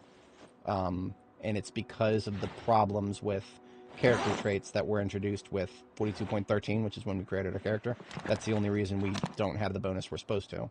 On the flip side, I have benefited greatly from bonuses that I'm not supposed to have. So, in the grand scheme of things, it doesn't really feel right to open up debug mode and fix strength for myself. That feels... It kind of feels like the cards did not fall the way they were supposed to with my character, but it kind of feels like I should just play the cards that have been dealt to me. So I am, like I said, I'm not necessarily ruling out just doing literally a couple of months of exercise. That would just be a very boring thing to stream. I would do it, probably like in the afternoon on a weekday or something. But that would probably be the only circumstance. As fate would have it, we actually did find it all, so I can rip apart these, the firefighter garb that I just picked up.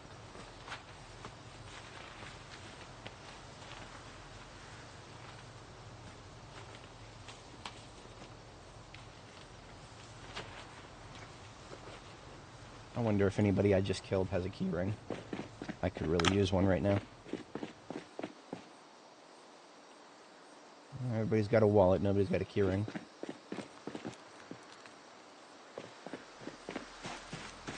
But yeah, I'm gonna put away the spear.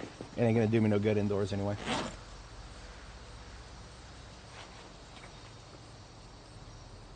Alternatively, I could lose the field kit. But I have become very heavily reliant on it. Like, very heavily reliant.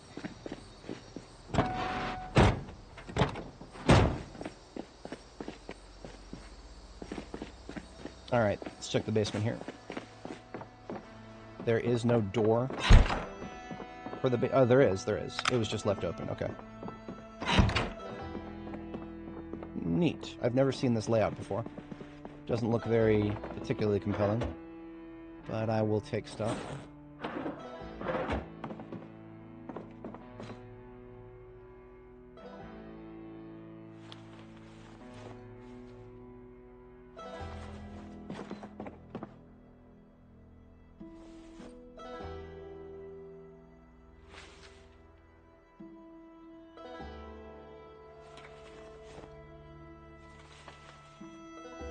Interesting. So if I go over 25 encumbrance in my backpack, that's my threshold. I become over encumbered.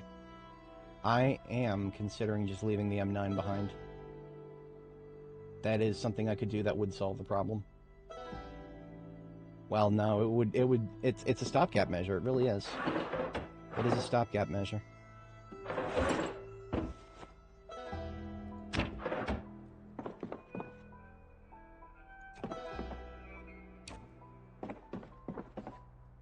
This premium tech radio would actually go into the, I already know where I would put this. there is a fire truck here in this town that actually has the best engine quality of any fire truck I've seen, but it's a wreck, so it would need all new parts. And that includes the radio, which cannot be, you cannot put a anything but premium tech into a fire truck for some godforsaken reason. That makes sense. And the silly thing about my loadout is I decided to put my spare backpacks into my satchel. Shouldn't have did that. Skill issue. Logistical skill issue.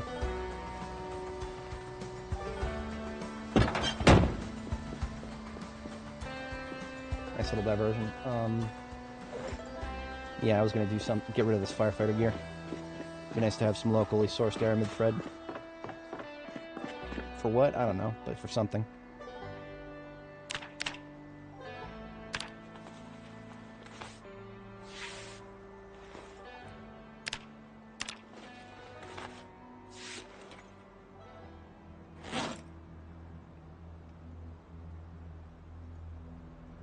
Ended up with a, about half a spool of aramid. It's pretty good.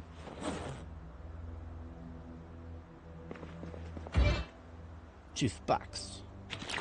I drink a juice box.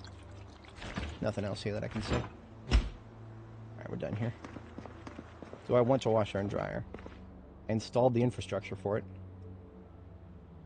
There's literally no reason not to just carry this across the street, even if I might never use it. It's just a standard procedure for me. I'm gonna do a field base. Might as well equip it with the bare necessities.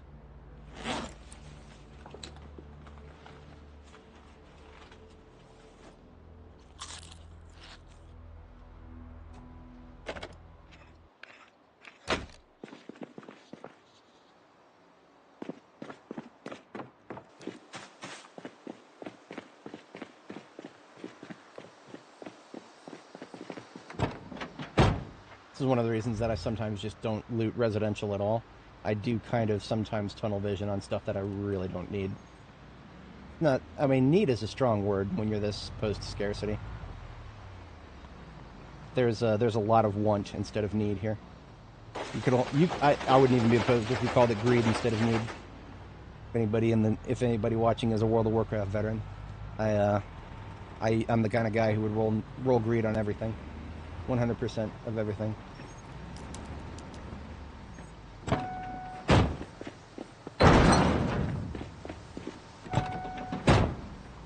But if I'm going to go forward with the washer and dryer, then that means I need to move the bed. Easy enough.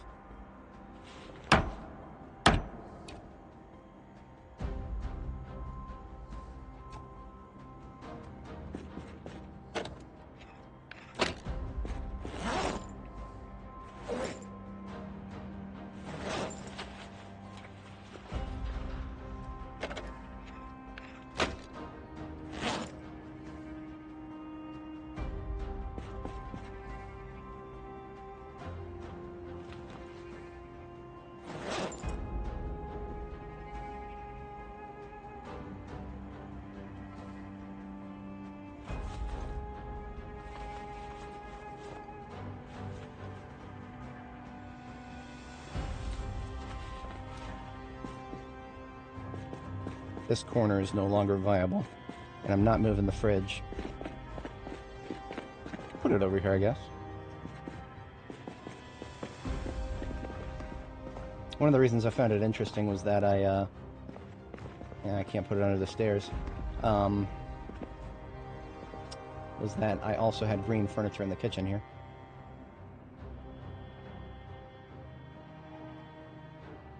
I'll just put it over here in the corner. Actually, you know what? I've had problems in the past with this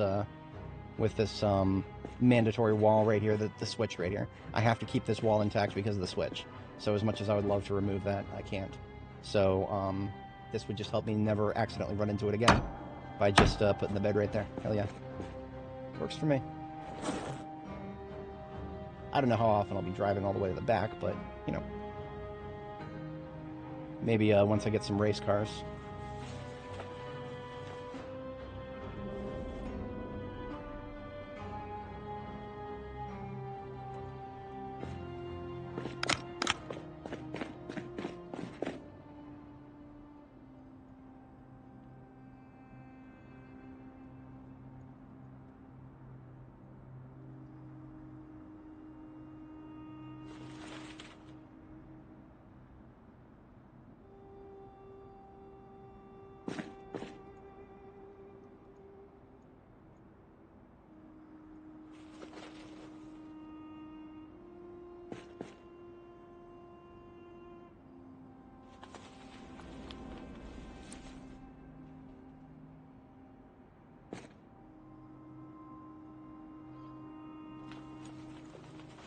did already have a hand drill, but...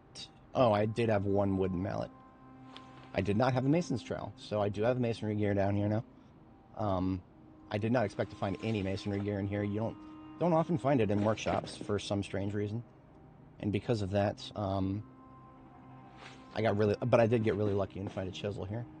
But now, I found a chisel and a trowel.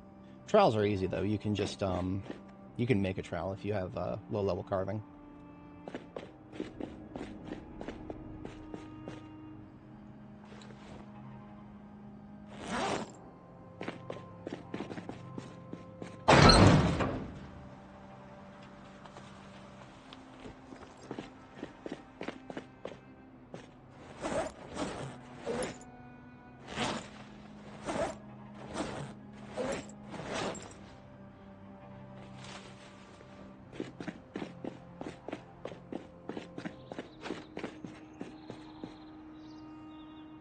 Actually, what I should be doing is putting the stuff that I have right here. It should be next to the stuff over here that is mandatory to go with me. So the stuff on the floor right here, in this particular pile, is mandatory that it needs to go forward to the next location that I'm going to start up in, which is going to be probably for our assault on the military research facility. So if I just put these bags that are full of stuff that will absolutely come with me, then I can be reasonably assured that I'm accounting for the bags that need to go with us.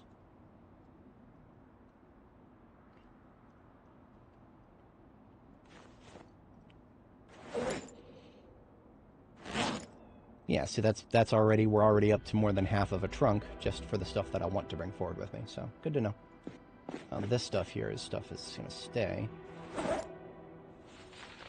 Well, one of these large hooks actually should go with us.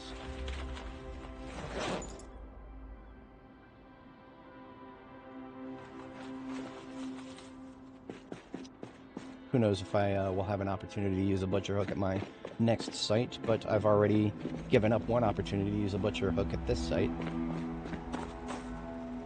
We're going to put this out of gas sign at the gas station because there's an actual spot where we could put it, where it would make sense.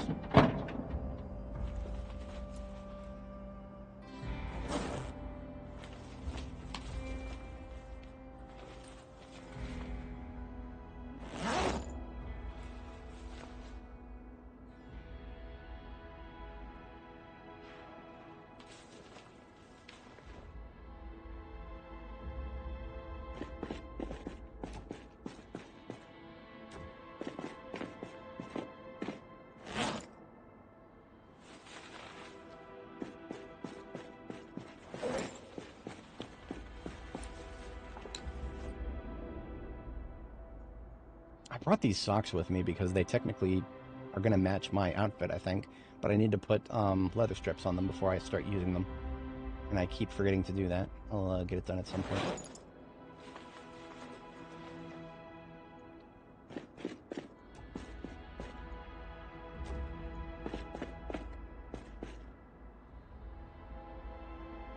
These radios will probably go in the Corvettes, including the premium tech here. The remote controller, that belongs in the bomb bag. I have no use for it here. Same with that stuff.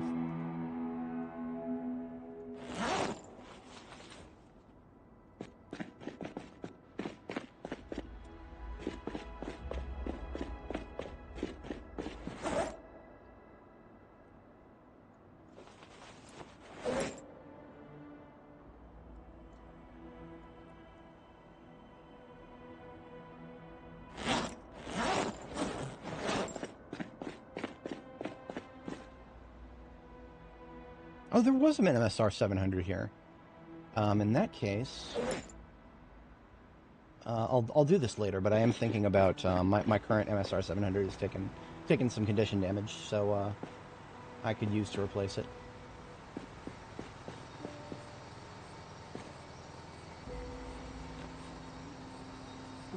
So I now have 12 spare engine parts. That should be more than enough to get my the fleet that I want to get repaired, all fully repaired here. Well, maybe. This one definitely.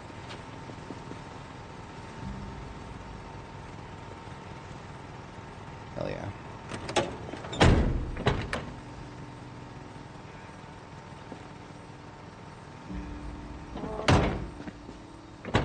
This one is just for the nostalgia value, really.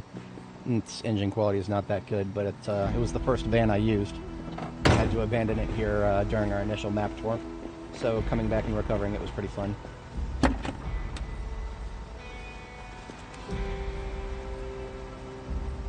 This one deserves an engine repair more than anyone else because it's got that 100 quality engine.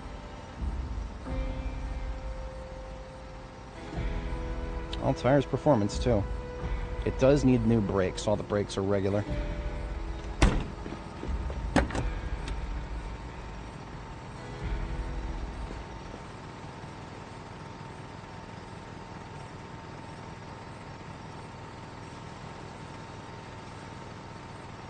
Same over here.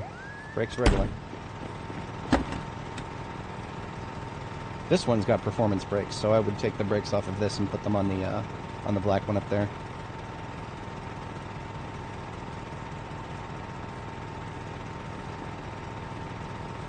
Even if I never end up using this because I find its parts to be better off elsewhere, it's still got a really good engine, so I would sooner put engine parts into it instead of pulling them out.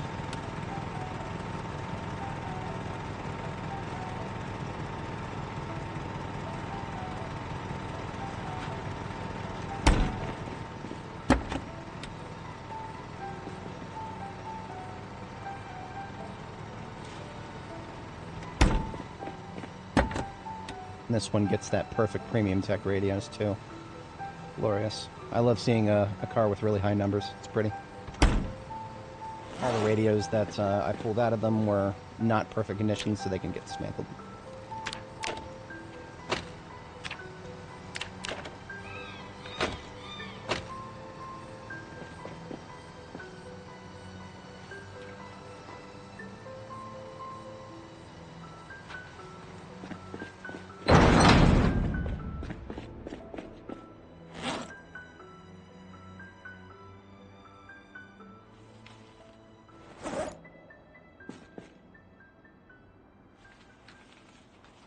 And that ended up using most of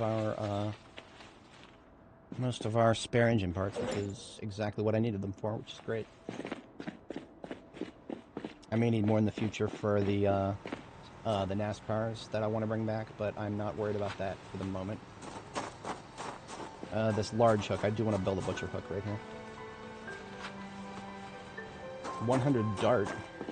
Is there something, a specific niche case for the dart, or is it just to have it? Just a super rare one. I understand that completely.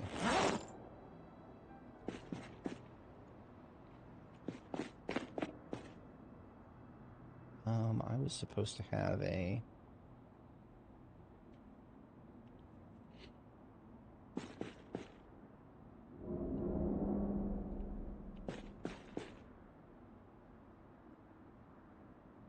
Yeah, I can disassemble these too. There's no point in keeping those intact.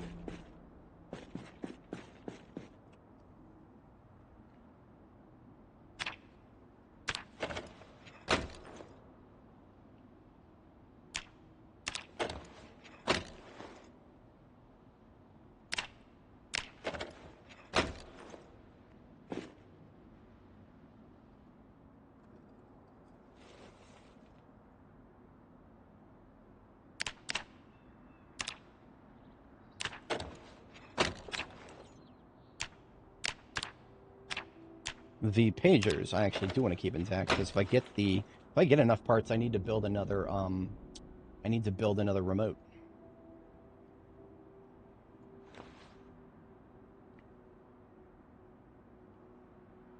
But that is if I get enough.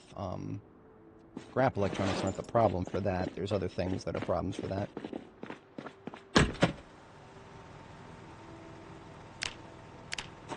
We haven't had rain in a few days either. That won't be a concern unless it doesn't rain until, like, the end of this week. If I don't get rain at the end of this week, or, what is it? It's the 21st right now. If I don't get rain by, like, the 23rd, then I will probably go back a little early to Riverside. I won't have a choice, because otherwise my kale will be at risk of dehydrating. I had been meaning to open another box of 45 Auto here.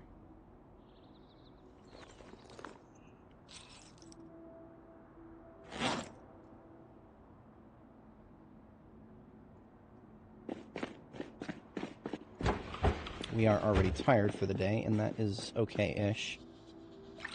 Oh, it didn't have any major operations planned. Swim across Louisville. Interesting. Well, it is the smallest vehicle, I believe. So that is your... Yeah, that is a valid strategy right there. I don't know if I would ever engage with it, but that is a valid strategy for sure.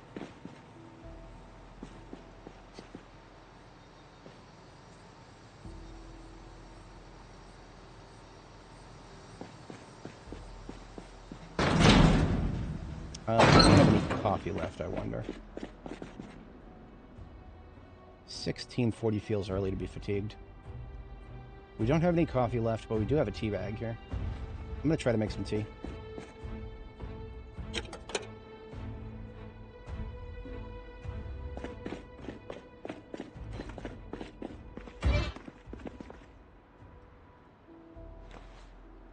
Oh, there's no try. It should work. I'm pretty sure our mug is fine.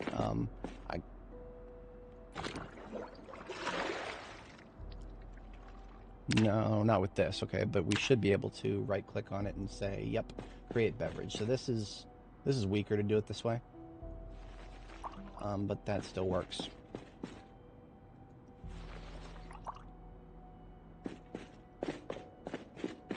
I am going to use chamomile in my tea.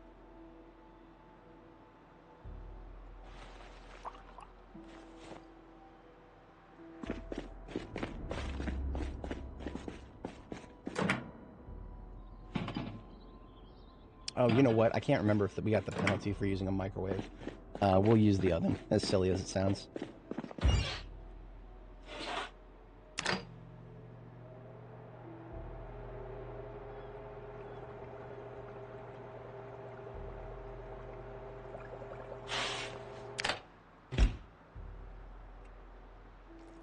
Alright, that'll shut the fatigue up for a little while. Hopefully long enough.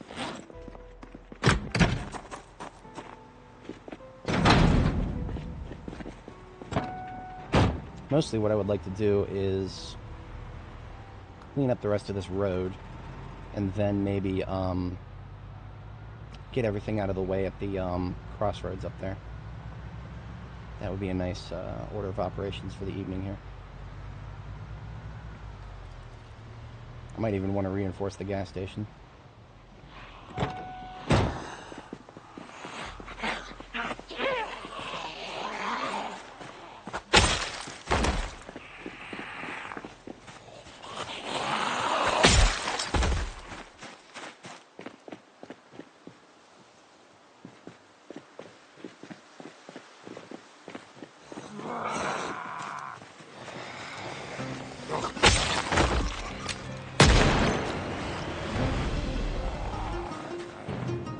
Now, I predict that gunshot probably did more harm than good, because there's probably some down here in this residential area who are farther away than any previous gunshots would have attracted. Like this guy here. I don't like this. I don't like this. Not with all those trees.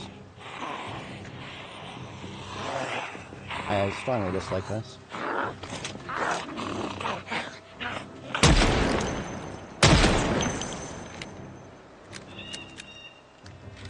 If there are any in there, I would like them to come out here. Thank you for participating.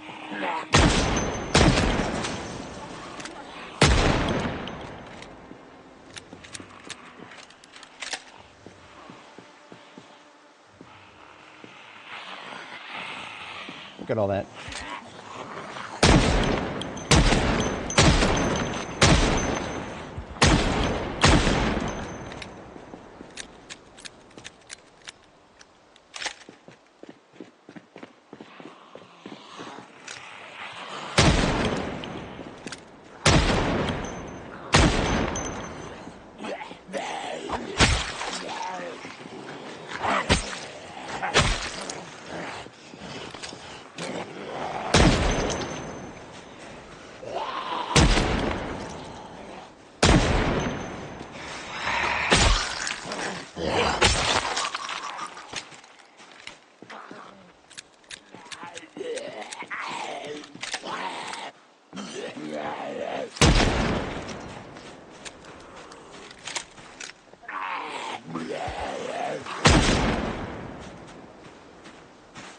Give me that premium tech radio.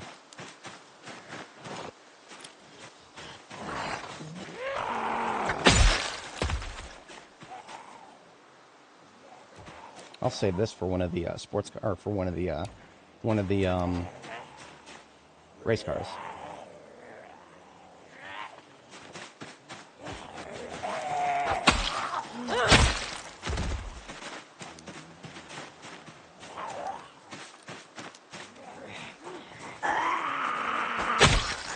You know, I just wanted to clear the highway, but we've kind of gotten a little bit tunnel visioned here. I'm not okay with this because I did want to take a look at this neighborhood.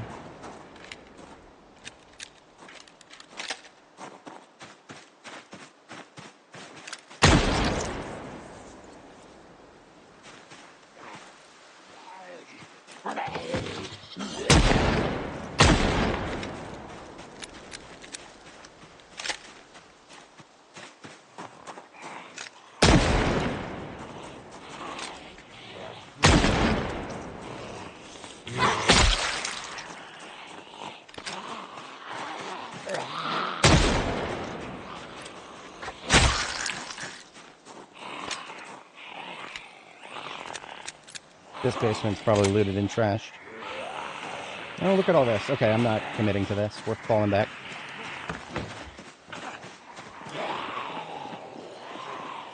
It's all residential down here. It's not worth a ground war.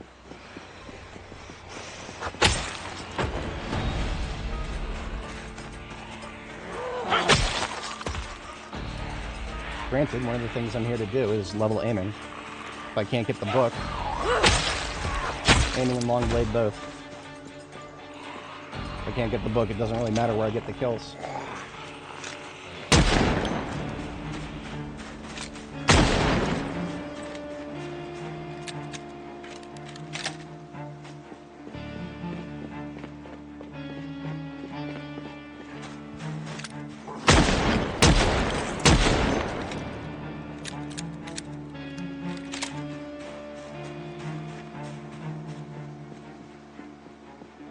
Second floor house there.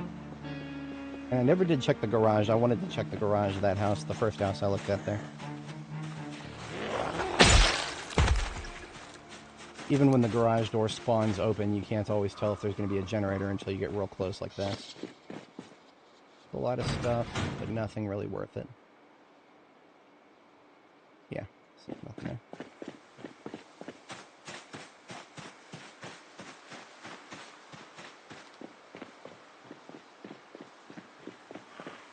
No, I don't use any mods that change the functionality of the game. The only mods that I have installed right now are ones that I made myself right here on stream, and all it is changing the color of my equipment. So my Alice kit is blue instead of puke green, and the backpack and the satchel are both black.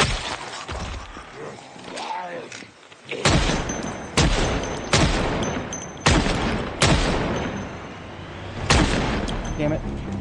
Targeted the one on the ground.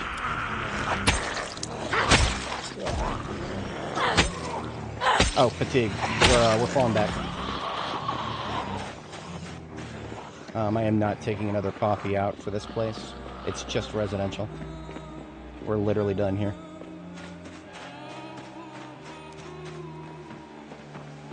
Reload 4, track 2, and trap 5. Fascinating. That is, you've had a lot better luck than I have in the long term.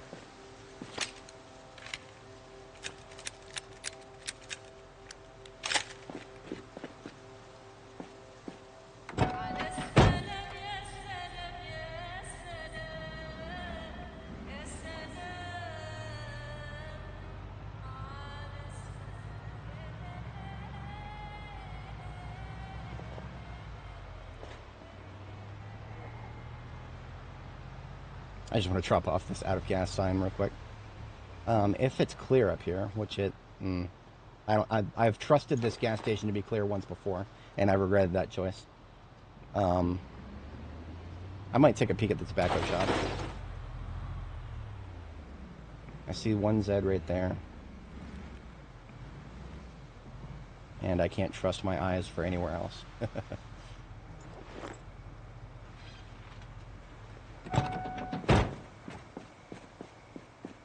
both the red pumps are out, but both the yellow pumps are fine. And you know what?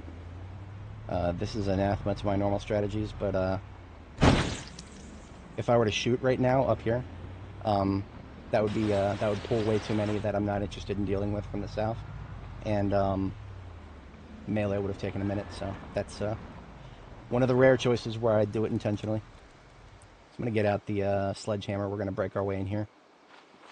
We might not need the sledgehammer, but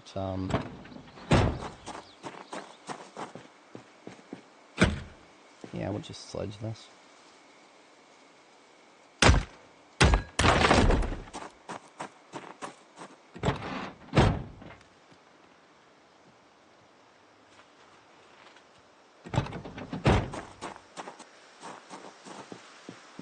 Alright, so what does the tobacco shop got for us here? Pouches of tobacco. A pipe. A couple cigars. Empty buckets. Blank key. Cigar box. More cigar. A couple more pouches of tobacco. And lighter, rolling papers, lighter, matchbox. I'm looking for a carton of cigarettes. That would make this place all worth it for a smoker. But no cartons of cigarettes anywhere in the front. Let's check the back.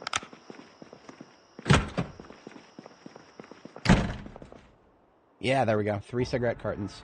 This place is officially worth it for a smoker. I know a full carton of cigarettes will keep you going for a very long time as a smoker. It would be a bit of a fight to fight your way here early game. But this would really help you until you can grow your own tobacco. Except you can't. Emphasis on wood.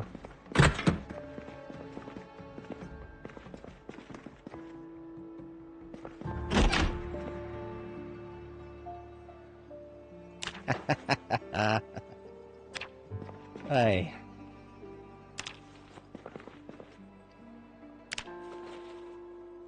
Alright. I'll get a total tally once we're out of here and back at base. Because I also want to consolidate them.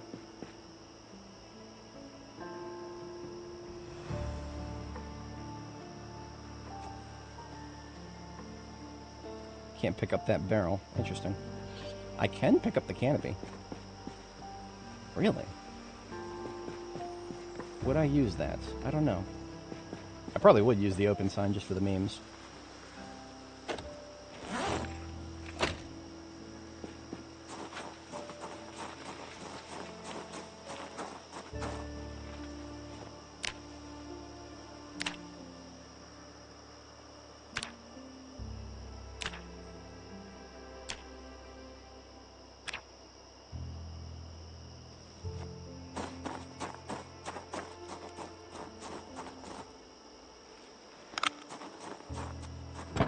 Now, the Parma Hug was an alternate target, but that's further down the road. We would not be able to take that without having a little bit more energy in us. So, considering we are currently fatigued, we are out of here.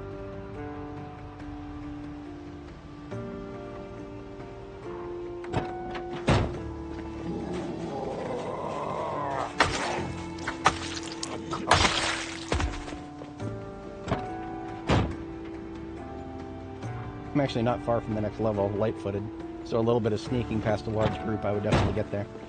Kind of funny.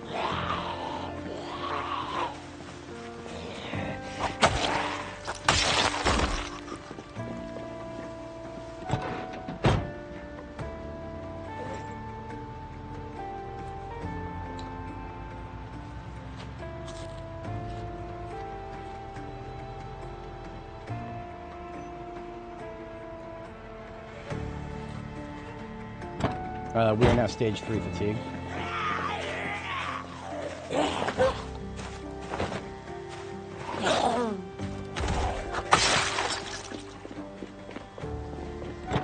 Thankfully, I think she might have been the last one in the road.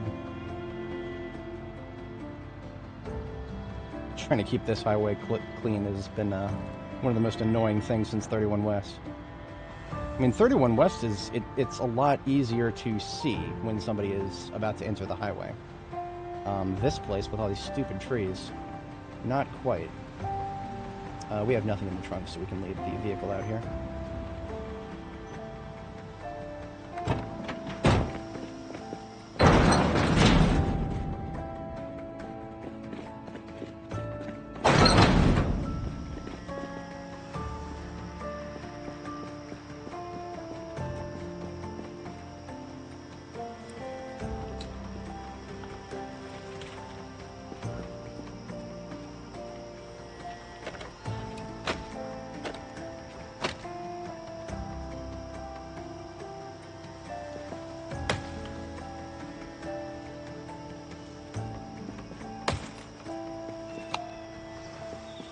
Necessary. Absolutely necessary.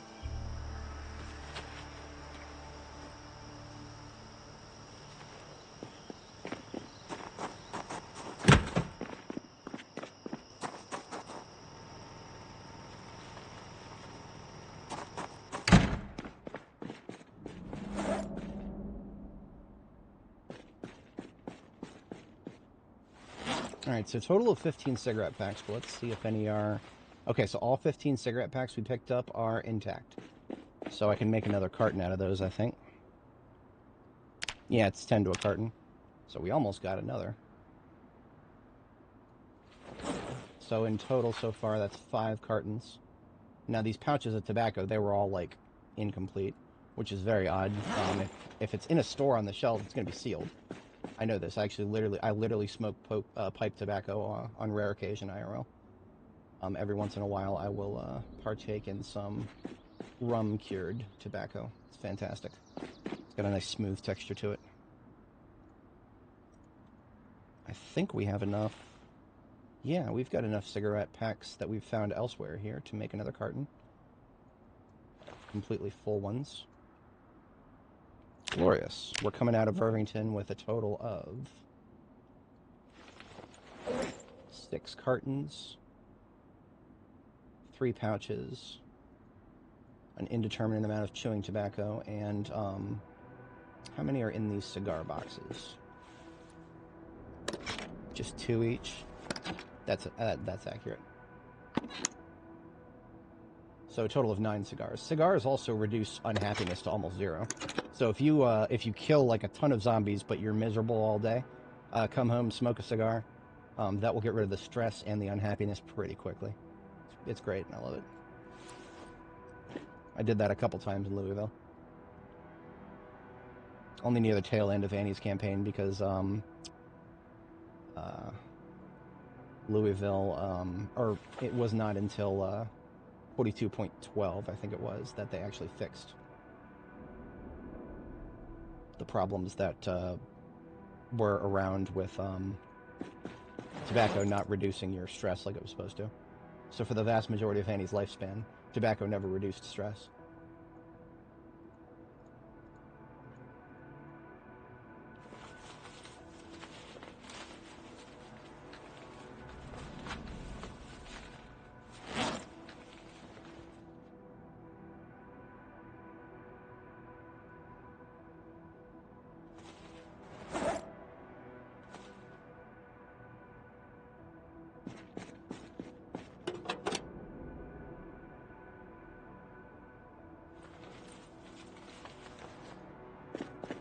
Alright, just about bedtime. As an overnight task, we gotta do some more cooking. How's our weight? We're out of rapid weight gain. That tells me that we could use another one of those chunky fries.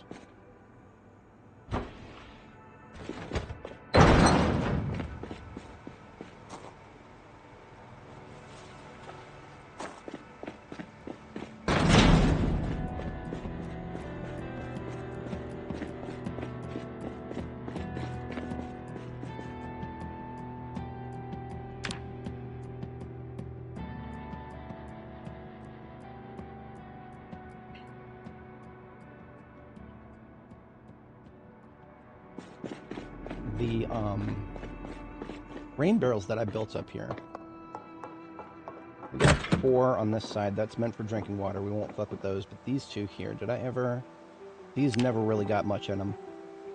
Yeah, they barely have 10 liters each. So we don't really have much for a meaningful laundry run right now. But I do want to get those. I mean, if I went through the effort of getting the washing machine, so I might as well get that and spend an evening on that.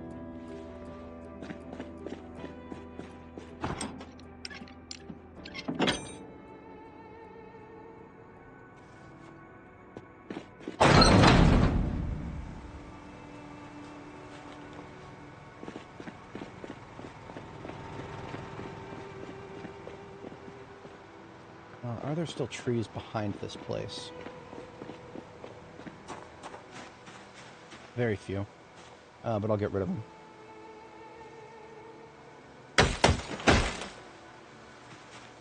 I don't think there's a functional difference. If there is, definitely let me know, but I don't, I've never seen one. I've never really done the math or tried to calculate. I know that it's more efficient than hand washing.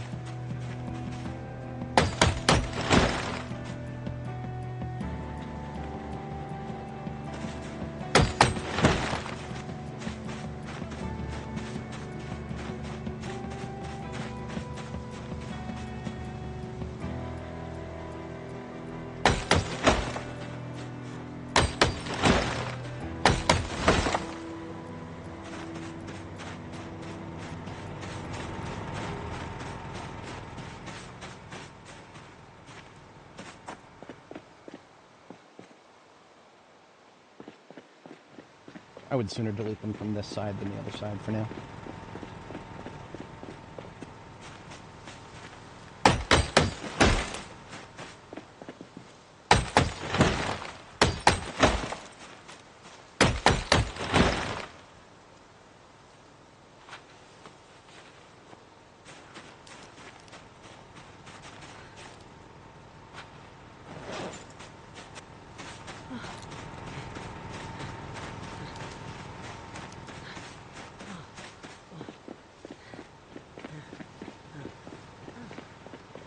It's looking pretty. The open sign really ties it together.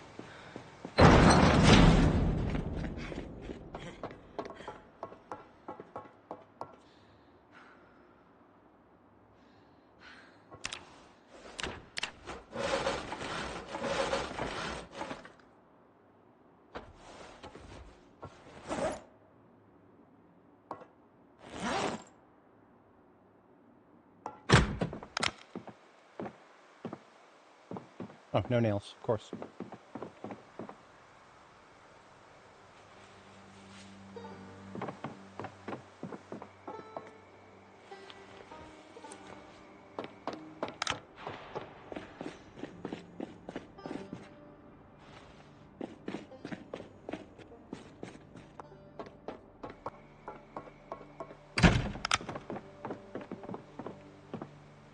Allocate 6 to building floors. And then 6 to more barrels, or 1 more barrel.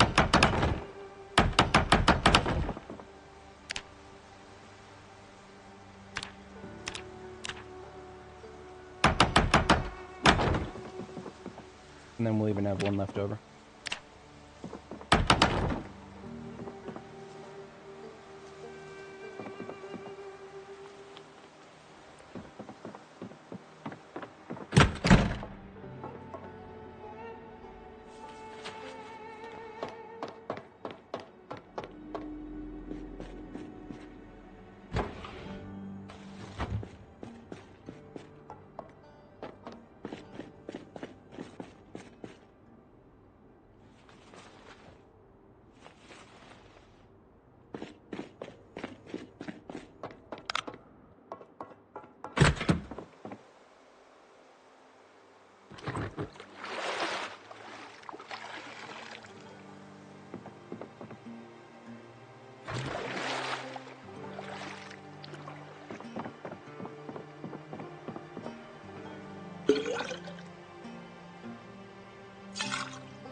Alright, so if it's right there, then it should be able to make use of...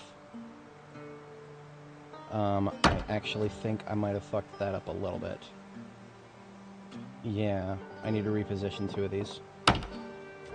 which means I would need, because if it's right there, then that means 1, 2, 3, 4, 5, 6, 7. So I would be able to do 3 in front of the base, but that, we should do 2 right there, which would mean we should have 1, 2, 3,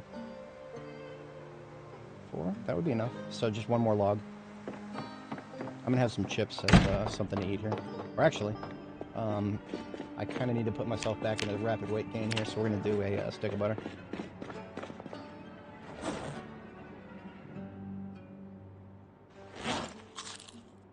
And we'll wash it down with something to make us happier.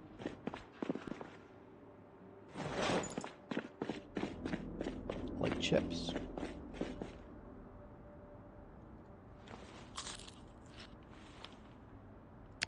Now we're in rapid weight gain again.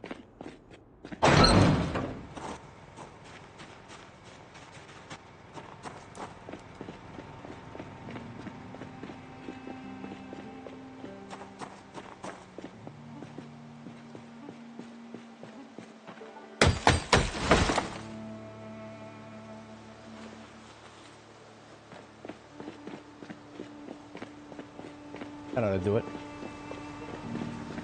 Perfect timing. I didn't plan that, but I had an idea.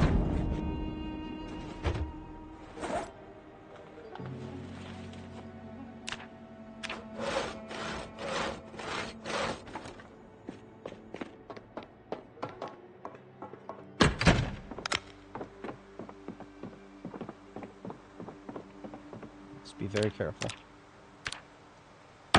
1, 2, 3, and 4. And we just got to move these 2 rain barrels. If anybody's not familiar with the reasoning behind that, that is, we put our washing machine in this corner tile here, which means we go up 1 floor, and then it is a 3x3 grid from which it can actually pull water. So the only exposed areas of that 3x3 grid are right here. So these 2 back here that I have for the sink, actually useless. Actually useless. Unfortunate. Nothing I can do about that now.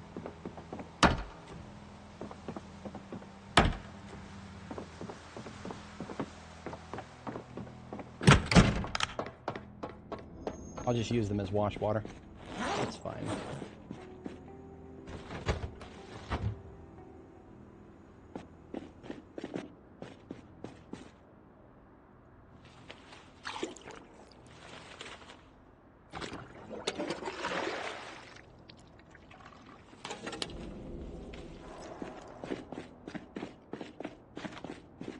Never did get to make any food. We'll do that. We'll do that this morning.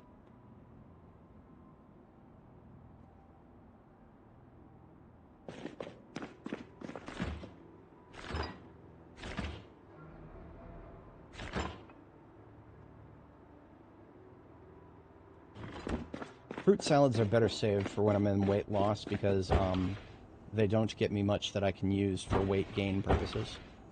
Of these pumpkins, I'm going to smash one and slice another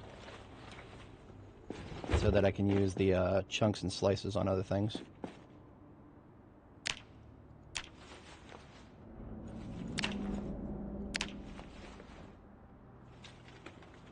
Because they both count as different ingredients for the purposes of stir fries.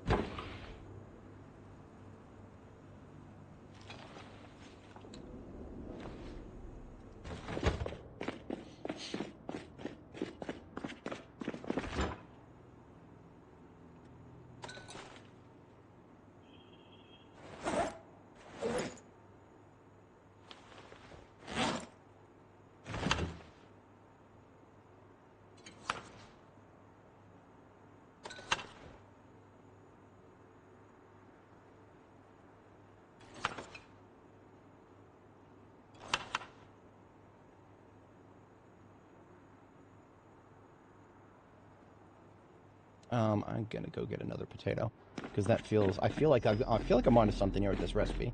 So that was 1 full piece of pumpkin, 1 full piece of potato, and now if I did a pumpkin chunk and then a pumpkin slice, I think that is going to come out to be exactly 60 after I cook it, and that is 4 different ingredients right there. 4 different ingredients, all from my own garden, so it's a very reproducible recipe.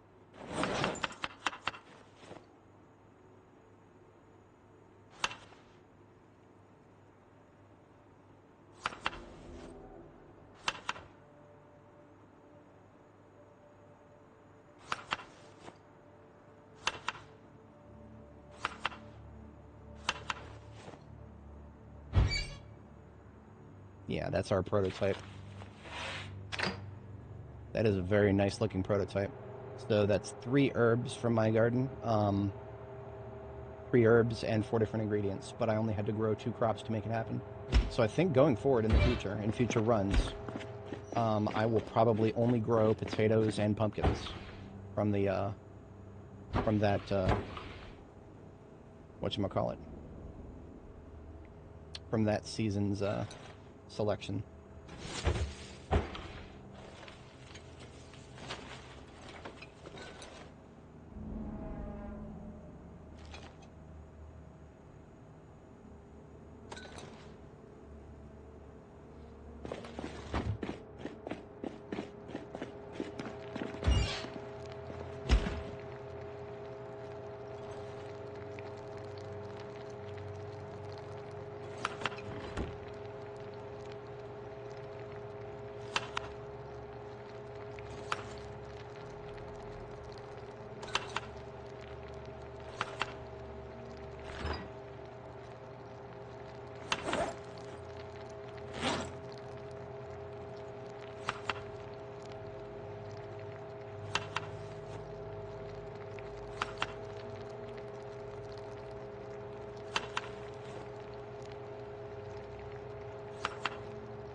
Yep, came out to be exactly 64. Perfect. This is a great prototype right here. In fact, I need to take a screenshot of that.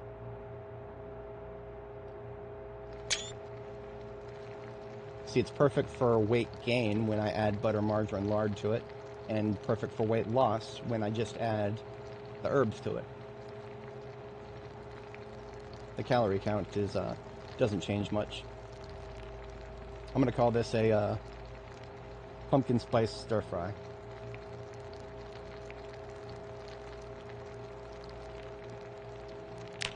Because it literally has pumpkin and spices in it.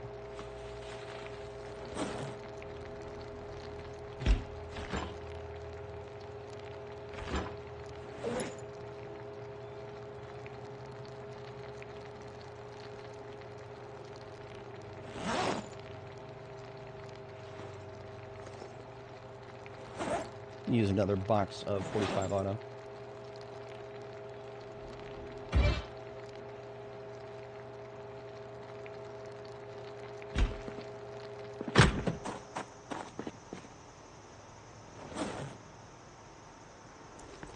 Maybe not yet. That's good for now.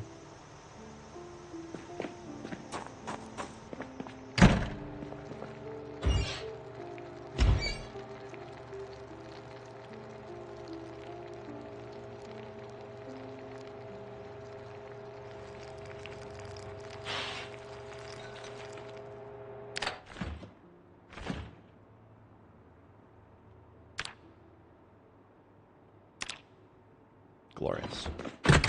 And I feel like pumpkins and potatoes are both things that'll last quite a while, even if you only refrigerate them instead of freeze them. I mean, freezing right now, basically, almost indefinite. Like the decay, if there even is one, is so slow that it's not really worth worrying about in a couple of, the first couple of years, I imagine. With Annie, we only ever made it to 2 years and a few months, so maybe after 3 or 4 years, frozen stuff stops being good, but I don't know. I've never seen it happen other than sporadic things that didn't make sense, like stuff going straight from stale to rotten, which may have happened due to a glitch. I'm sorry, not stale or rotten, like straight from fresh to rotten, which I think might have been a glitch with us actually keeping the stuff preserved.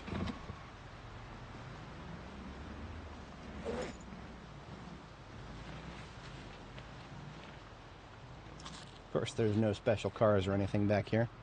Just a standard-looking townhouse layout. Looks like something right down the street from where I live, IRL.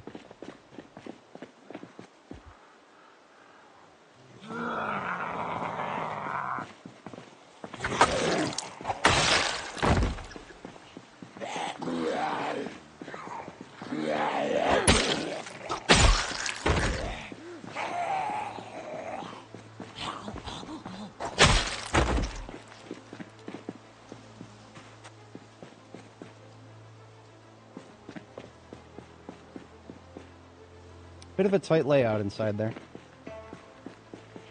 And of course there's Zeds all over the place that have not exited yet. I'm willing to bet there's at least a couple in each, so.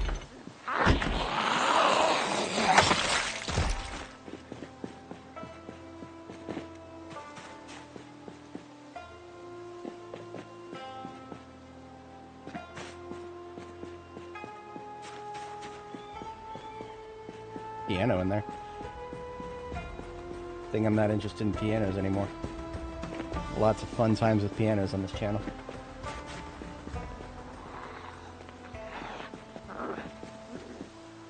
Lots of flags in these houses.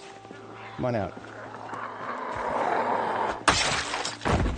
Come out, you black and tans.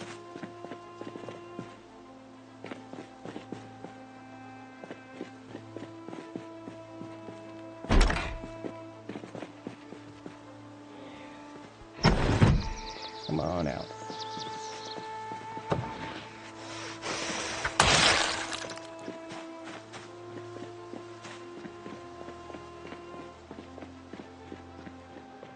Saw a couple up here, but I guess they never made it all the way out.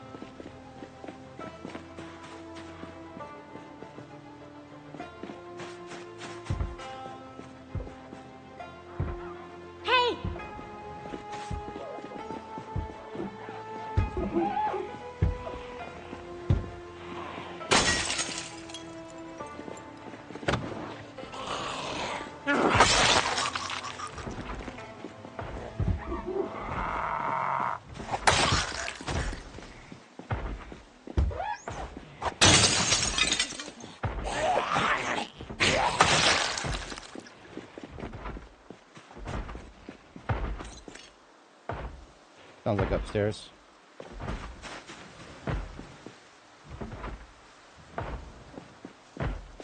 All of these units have back doors, so I feel a little bit obligated to check around back before I start stepping into any of these places.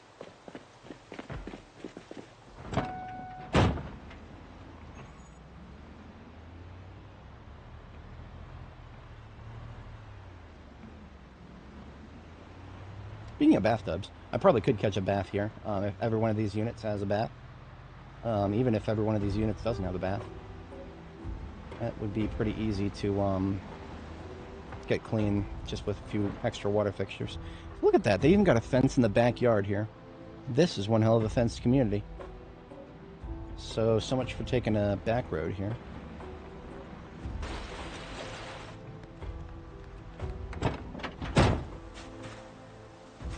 I have no expectations for a trailer park home here.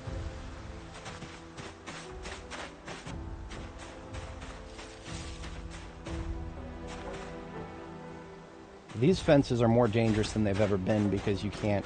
Zombies don't make noise when they slap them for some reason. Come on, get up. Get up, dude. If I just kill him on the ground, he gets glitched. The sitters are kind of annoying if you actually want to check their corpse.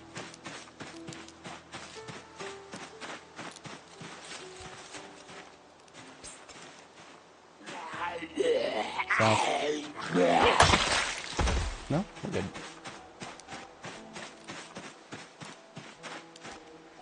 So it goes from a tall fence to a low fence here. So I can hop over here and then I'll cut a way out back to the ambulance so I don't have to get stuck. I just didn't feel like cutting my way in because there could have been anyone on the other side and I wouldn't have even known. I feel like there was another one. Yeah, there she is. Look at that. Gotcha, bitch. They're hiding from me. Oh, there's some hiding from me.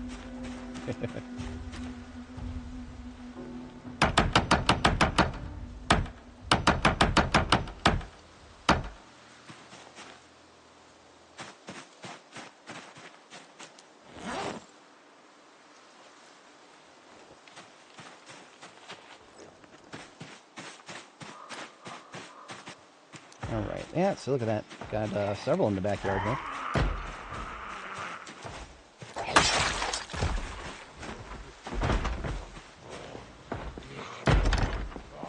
The front door is never locked, but the back doors are. Odd.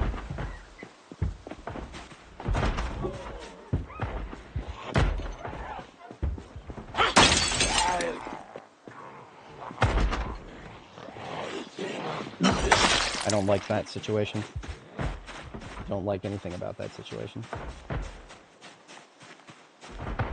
They probably will have no problem getting that door down now that there's two of them.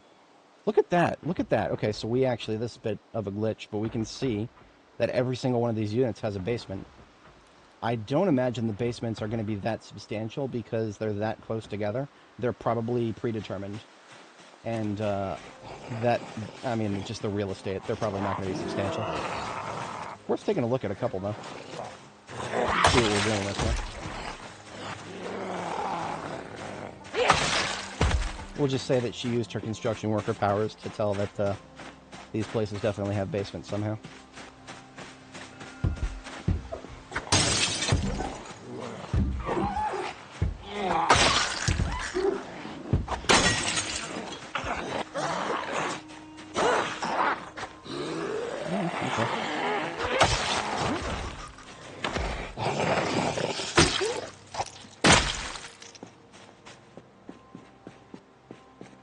This is why I wanted to check the back doors, because despite all the noise I made out front, y'all saw how many are back here.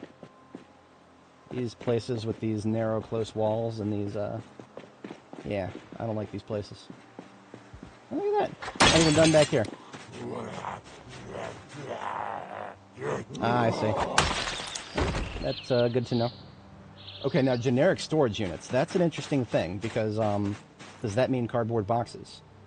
I don't care where they are or what the context is. I always want to take a peek at cardboard boxes. Cardboard boxes have a chance of being a book crate. Book crates actually have a chance of spawning what libraries don't. The chance is, you know, astronomical, but it's you're telling me there's a chance.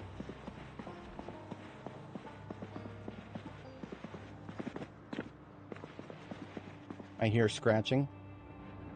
I'm going to predict, it sounds like it's upstairs and to the right.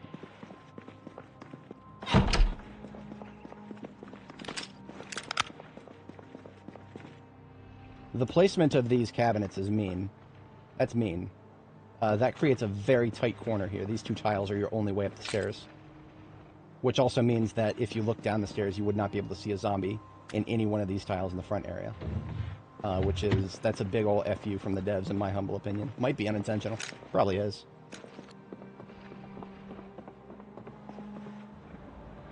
Closet. Closet.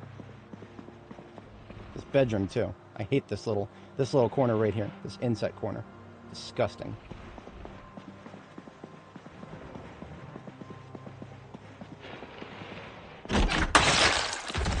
What were you hiding in there? A magazine. Hopefully it was a good one.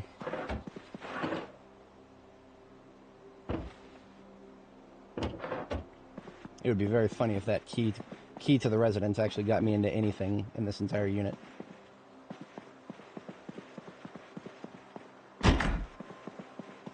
Ah, no bathtubs, only showers. Alas. We can still probably get a full wash. We'll just do toilet water to wash the armor.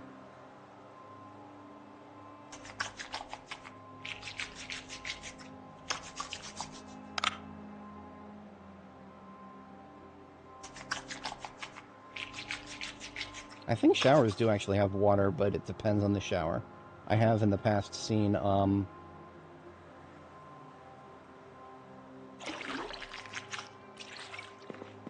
yeah, seems to be a hit or miss. I have. It's possible, and if you want to, you can actually plumb a shower yourself. So it's not only possible, it should happen, but it doesn't because of odd things.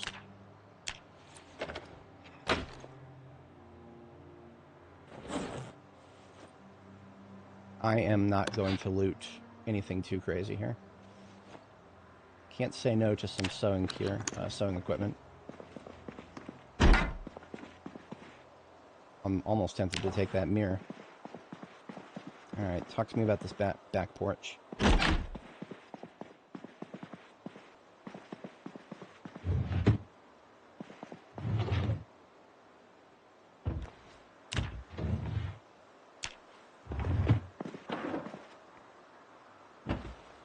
Sleeping pills. I thought about sleeping pills when I had the scare earlier, when I got scratched by the Zed. I thought about sleeping pills at the time because there was also a liquor store right there. But I don't actually have any sleeping pills here in this town, so I wouldn't have been able to do that even if I had confirmed it. I feel like if there were any on the back porch, we would have seen them by now. What they would have done is they would have made noise and tried to get to us, because I don't think zombies can actually vault these particular railings. I've seen these railings in Louisville, and they seem to have problems vaulting the railings, which would result in them just making noise and getting stuck at the top. So this is where the problem comes in that I mentioned before. Yeah, if there was somebody in the entryway there, wouldn't have known. All right, let's see what these basements have for us. More sewing.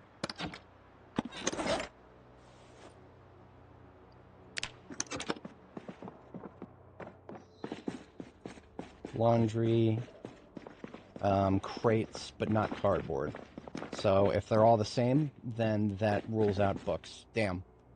I will take some black dye, that's nice. Don't really care about sponge and a broom. Better clean up the floor back at base. And I don't really care about... What is that? That's like an off-tan.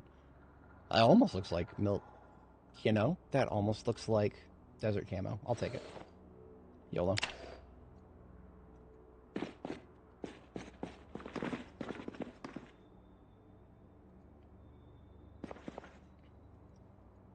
An entire ass carton of nails down here.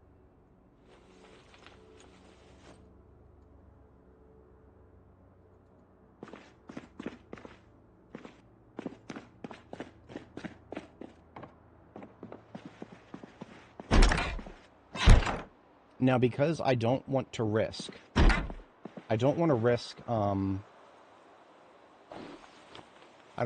navigating the interiors of all these houses just to check the basements. But I still want to take a peek at the basements. So I'm going to take the sledgehammer downstairs with me. See if the game will actually let me just go from one basement to the next. That'd be really funny if I could do that. They're all right next to each other.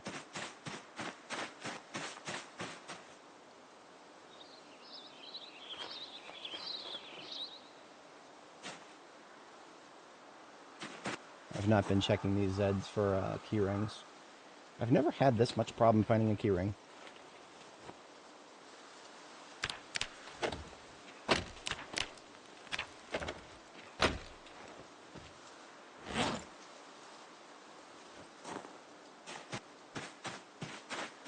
Oh, this is the Niala that I must have had the key to.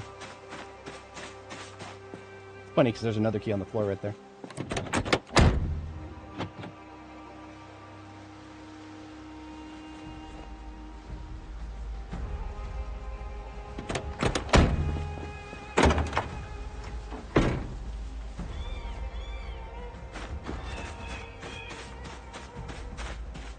If there is a tile in between, I'm curious what would happen. I'm not going to test it, but I feel like I might.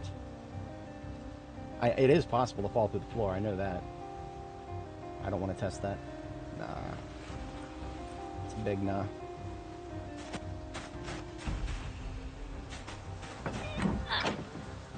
Woman.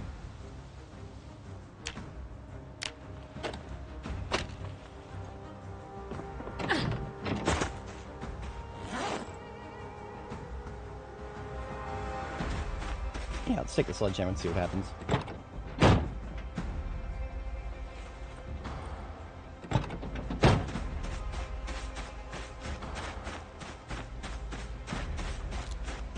Now, that being said, the sledgehammer would make a lot of noise, so we would have to keep a clear, basically just keep our 6 clear.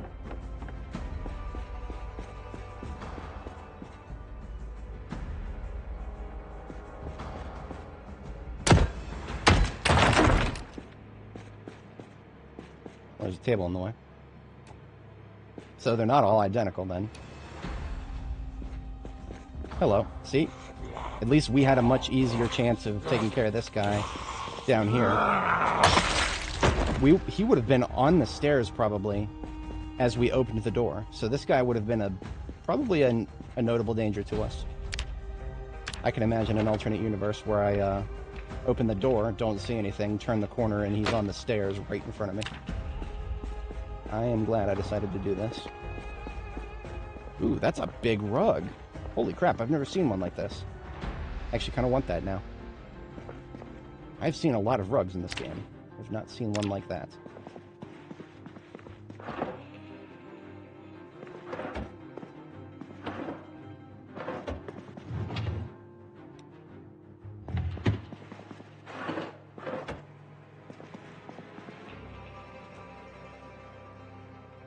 What is that? That is, the coverage is 3 by 1, 2, 3, 4. That's 12 tiles. Cool. You could infinitely expand it too if you had extra parts, because this has got parts going in every direction. You'd have to find a lot if you wanted to make it like, I don't know, even just one higher in each dimension, but that would be doable. You'd probably have to find like 6 of them or something like that.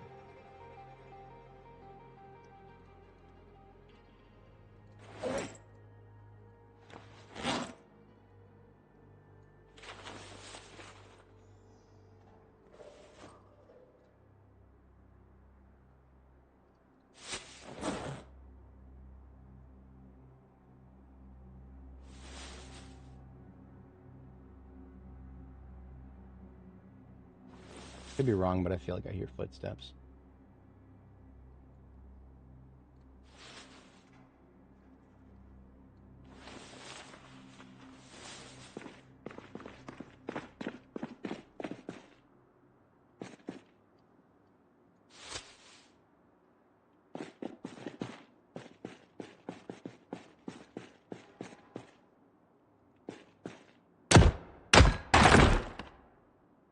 I do like how there's almost always furniture in this corner. So even if there is Zeds in the on the other side, they can't attack this furniture that's in the way.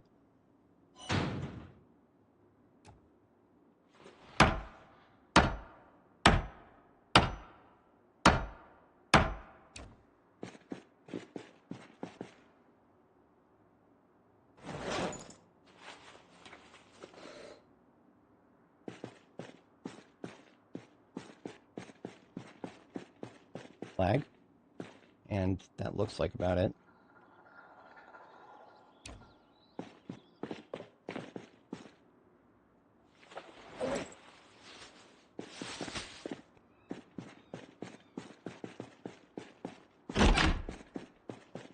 Ooh, workout basement. It's a shame that working out is not really gonna help me much right now.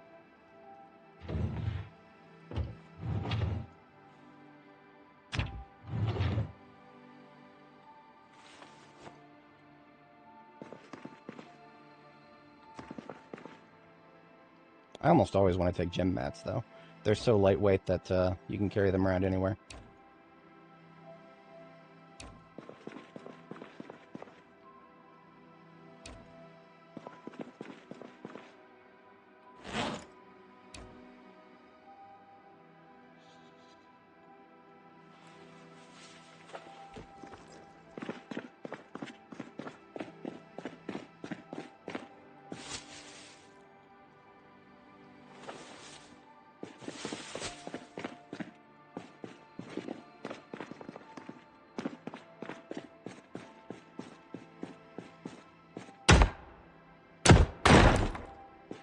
Once again, furniture in the way.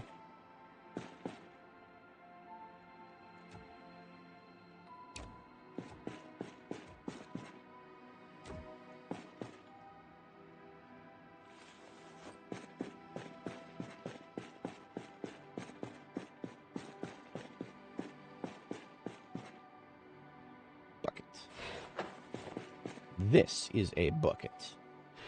Dear God.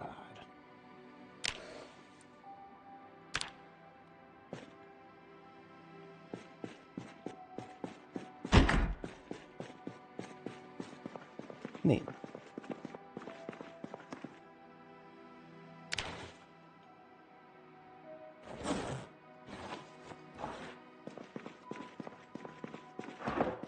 First speakers that I've seen in Irvington. I can't imagine living next to these guys with these massive speakers in their basement. The neighbors would definitely hear these. Take it from somebody who is currently living an entire floor separated from somebody who's got amps in his main room. Every single time he fires that shit up, I can... Doom, doom, doom, doom, doom. All I hear is the low field, but I hear plenty of it. I lament for the person who lives between us.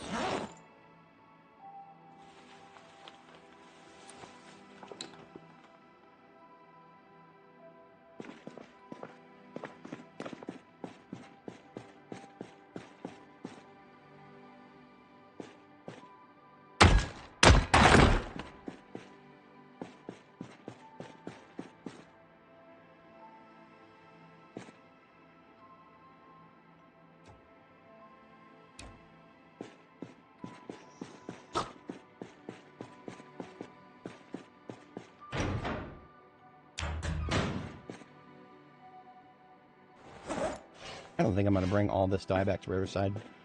Pretty sure some of it I already have at Riverside. Drum kit. Look at that, speakers of the other color. If I wanted to have a conservatory in Irvington, these basements would provide all that I need. Fun to know.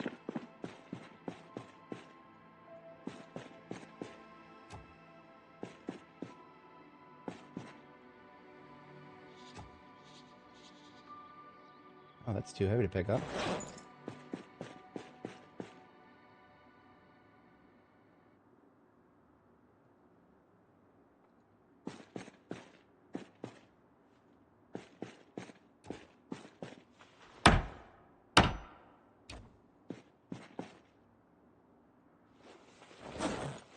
I don't know how new this is, but the sledgehammer usage makes a lot more noise than it used to. So if there is a zombie on the other side of this wall that I'm about to bust, it will go straight to wherever it is that I am, wherever it is that I'm breaking through. I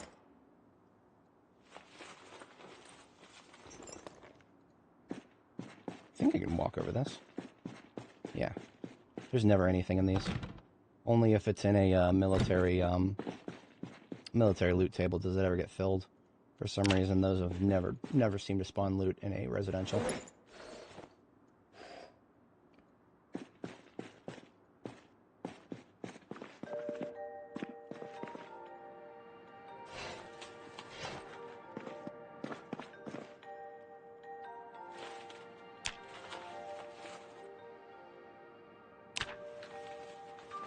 Lots of construction stuff. Like, lots. It's a frickin' workshop down here.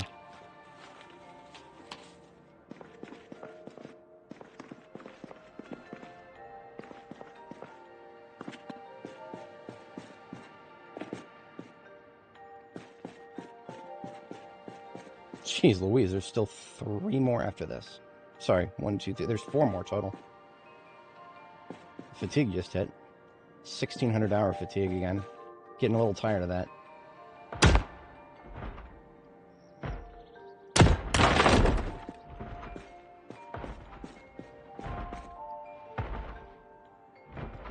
That sounds like a lot of them upstairs. I'm going to check that from the exterior.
77 kilos, still rapidly gaining.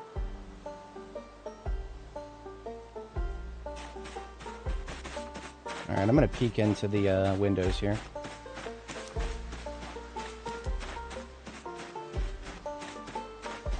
It was the last 4.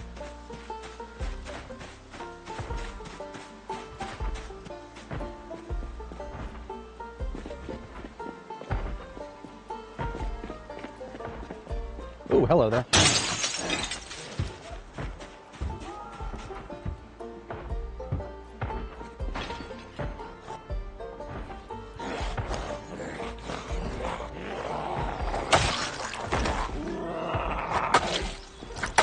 So these guys broke the basement door here.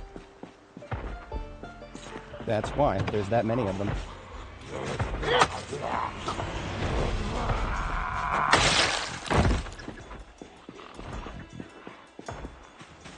And then stuck on the door. One on the way to the window.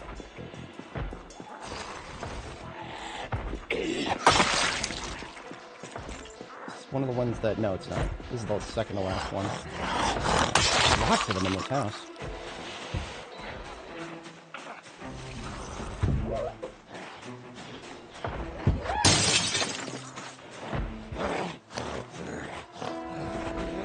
I hate fighting with my back to all these trees. I'm reasonably certain that the back is okay, but still. Okay, we've confirmed the key does not apply to... Wait a minute.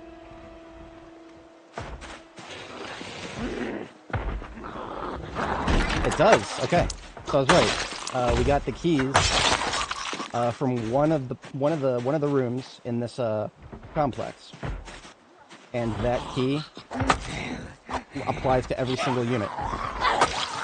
Because the key that just unlocked this was from the other side of the building. That's really funny. That was the only reason I picked it up. Yeah, I love it. I love it. Alright, what I'm hearing now, I feel like it's probably the upper floors.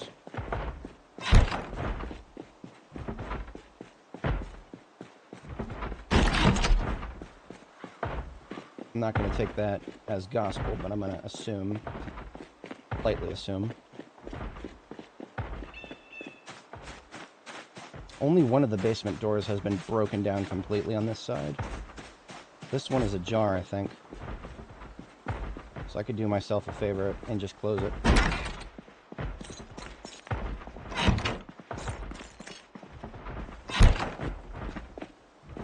That one's already closed. This one is the one that's broken, so it's the second to last unit. Oh, there's somebody trying to get out of the basement for this one. It looks like it's just one.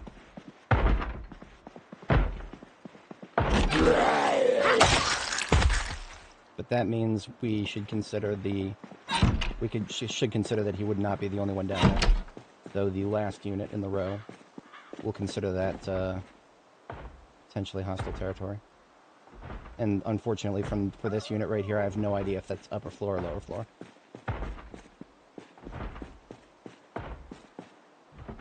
Okay. I have to step away briefly, IRL. I will only be gone about 1 minute tops.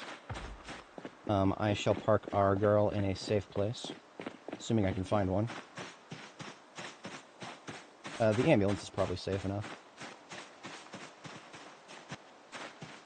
Yeah, windows are still in great condition.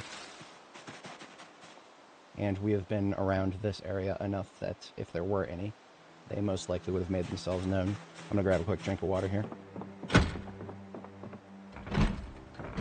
There is no such thing as a safe room in one of these trailer park units because the every single room has a window, and I don't consider that safe if I have to step away. Windows are not enough.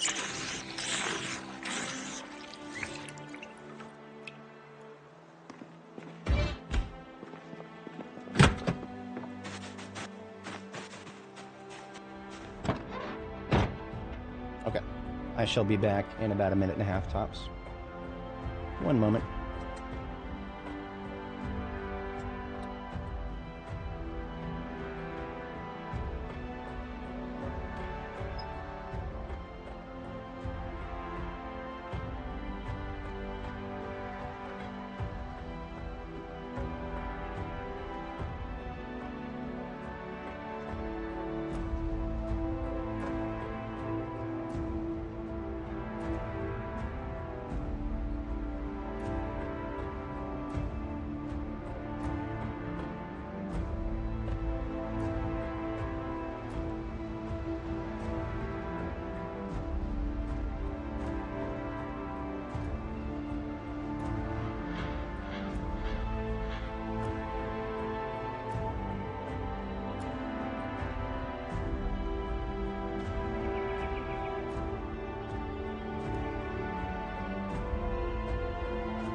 Sorry. Alright, I am back.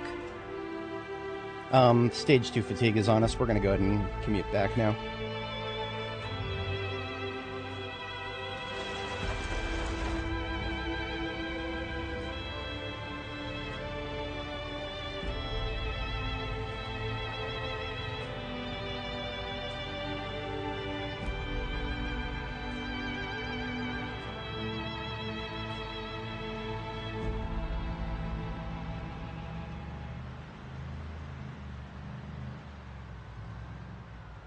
So I actually do have something that I gotta do this afternoon. So I may actually have to call it in the not too distant future here. I would like to see if I can get a little bit more progress here in Irvington before we call it. But we'll go ahead and get unloaded tonight. See how we are with weight gain and...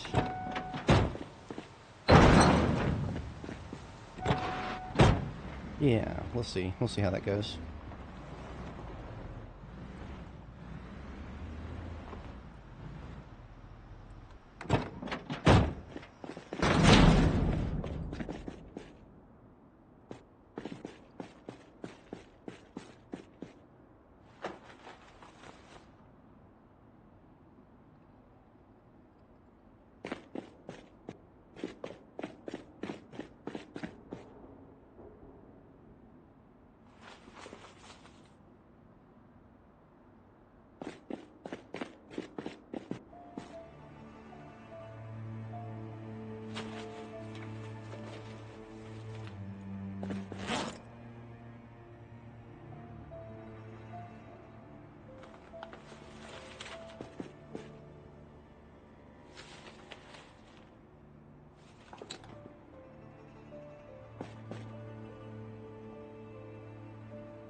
An idea for the bed here, and move it over one tile, and then we'll put the carpet that we acquired, we'll put it underneath the bed.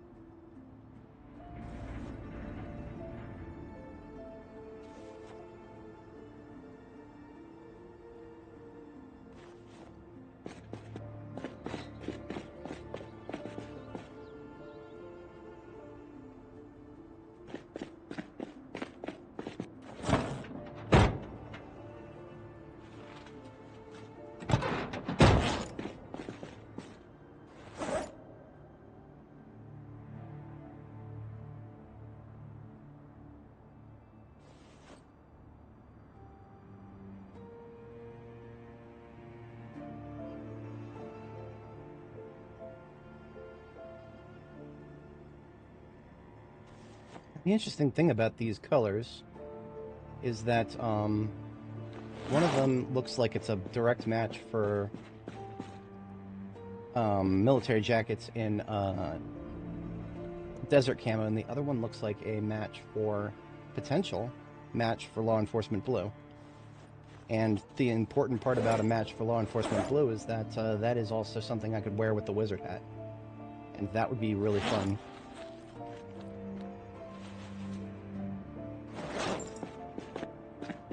Definitely taking that back, and we'll see how we can deploy that if we can.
We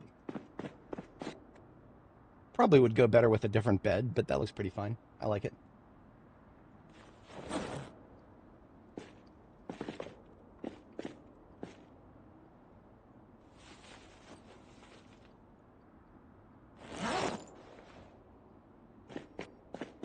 I'm going to do what I meant to do a long time ago with these socks.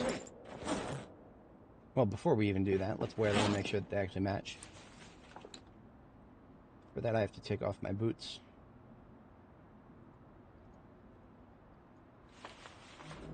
It's a little light, to be honest. It is a little light.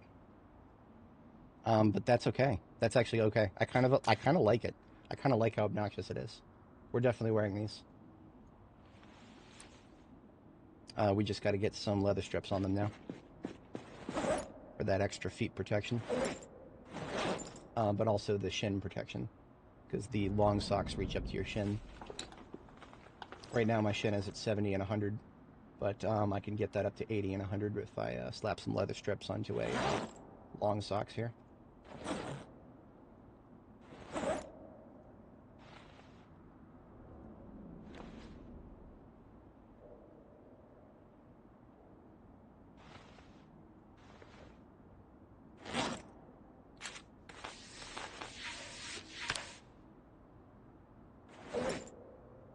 Rookie numbers, got to pump those numbers up.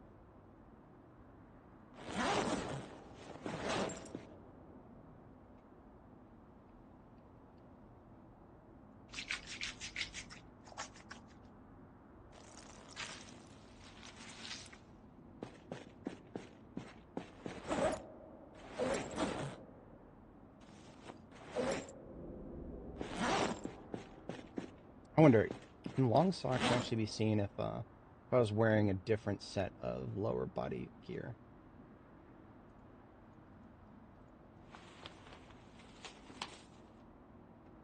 No, the boots that I'm wearing are too high. You can't see my socks no matter what. Which is kind of funny because the boots only provide foot protection. The boots do not provide shin protection, even though they go higher up on my shin than socks, which provide shin protection. That's really funny. I guess they just want these boots to have this visual appearance without being overpowered. Because if these boots provided 100% shin protection in addition to foot protection, they would be best in slot by far. Because military boots don't go high enough visually. Fun. I have not considered changing what kind of pants I'm using. Leather pants are best in slot by far, and they visually match everything else that I'm wearing, but I'm not beyond it. I am not beyond it. Not even after what happened earlier in this very stream. 22:30, that's bedtime. Perfect timing. Just got everything unloaded. But yeah, I do think I am going to call it a little bit earlier than I normally would for a weekend, partially thanks to YouTube. I mean, well, it's my fault. I should have started streaming before 8. YouTube just seems to hate recommending me. But it's not just that. I do have some other things that I got to do today. Real life stuff, fun stuff, very fun stuff. The funnest of stuff. Let's get a tally of tasks. There's not too much that actually needs to be done here. There's still a lot of real estate that I would like to explore in Irvington, so we're definitely not headed back just yet, but we only have... Our projected RTB is the 25th, I believe. Yes, our projected RTB is the 25th, so we still have 2 days. The fact that it last rained is slightly concerning. I think our kale is going to survive. Yeah. I think our kale is going to survive. It might be a little thirsty, but that's not going to matter because we're going to harvest it as soon as we get back. Okay. So I'm not worried about the kale.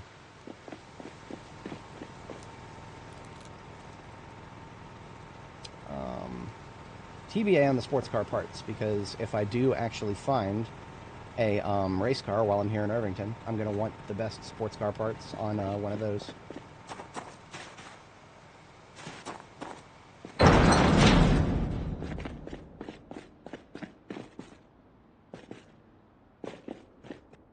And this radio is holding out for the D6.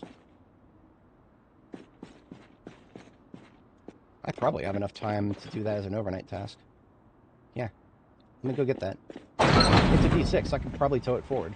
I'm going to take a risk on that. It's a slight risk. I'm going to take it. I mean, we're well armed. We can handle ourselves. I should probably carry the key around to that car because that's the one that I use regularly.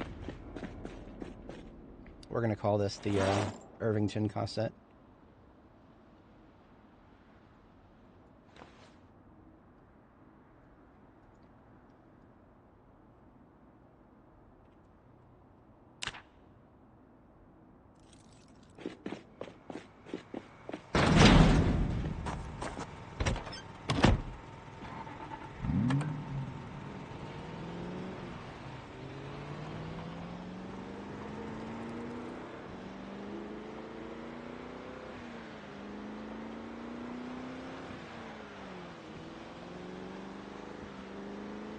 Headlights are a little weak. Did I mark on the map where that,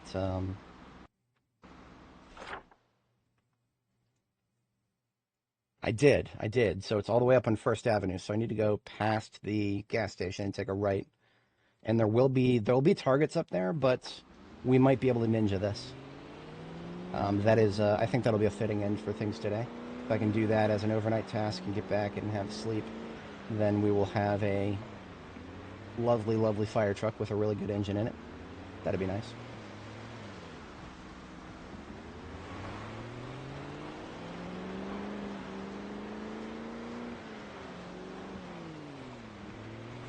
Knowing my luck, this is going to be the one time that I fail to tow forward on a whatchamacallit, on a D6. That is absolutely something that would happen to me right now.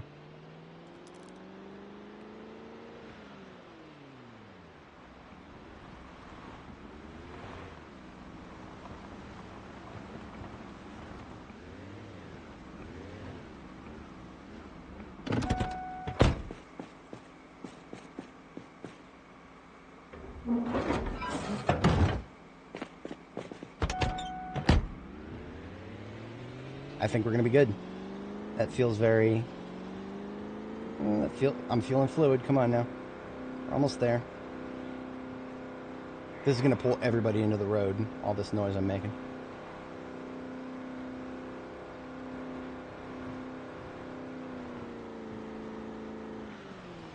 Now this might be a scenario where I could do the thing that I was talking about before.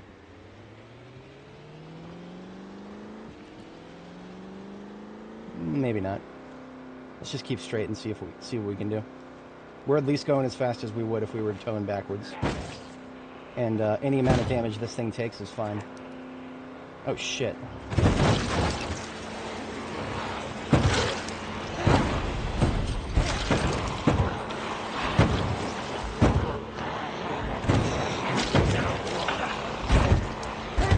I think I'll be alright. I was not expecting them all to be in the road like that. So that caused a lot of avoidable damage to the Corvette. That caused way too much damage to the Corvette. We survived. I was not worried about dying there necessarily, but yeah, that's... I should have known that that group that I drove past would have heard the Corvette and come running. I should have known that. This is Irvington. And we're not allowed to have clean roads in Irvington. Can't just do a simple task. Gotta fuck it up somehow. That wasn't the worst.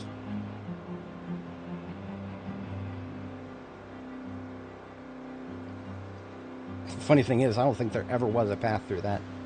That would have been... We definitely would not have gone through that without taking many hits. I'm so glad that I took the Corvette instead of my ambulance. Because that would have been dozens of side hits, and we might not have made it out of that without having to get out and run. And, ooh boy. We were very surrounded for a second there. Fascinating.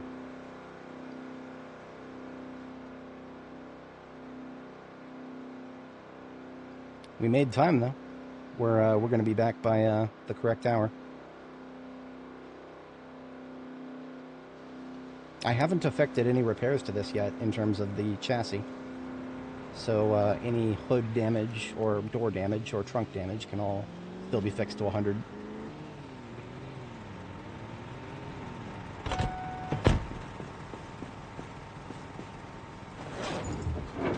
My hands are shaking after that. That would have been a terrible way to go, because that would have been one of the most avoidable deaths ever. Because all I would have had to do was not drive straight through that. I saw it coming, my brain didn't really parse it well enough. I'm gonna actually say that was probably a bit of luck right there. That we just managed to push through after all that. But let's also take a look at the Corvette itself and see if it took any major damage to the... I'm most worried about the glasswork, because the glasswork can't be fixed.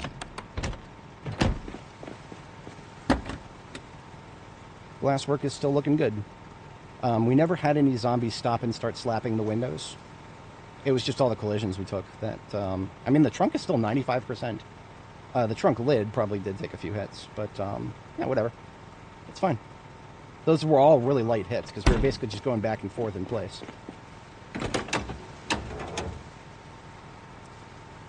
Yeah, we've got a lot of work to do on this thing. No shocker there. Just gonna pull the glasswork out, break it, and chuck it into the whatchamacallit.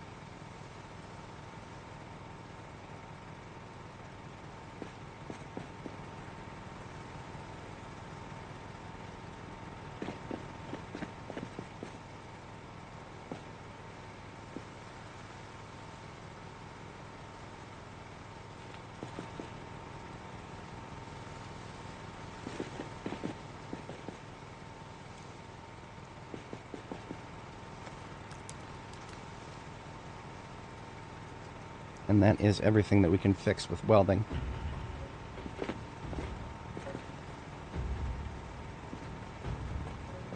Cool.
Alright, second bedtime.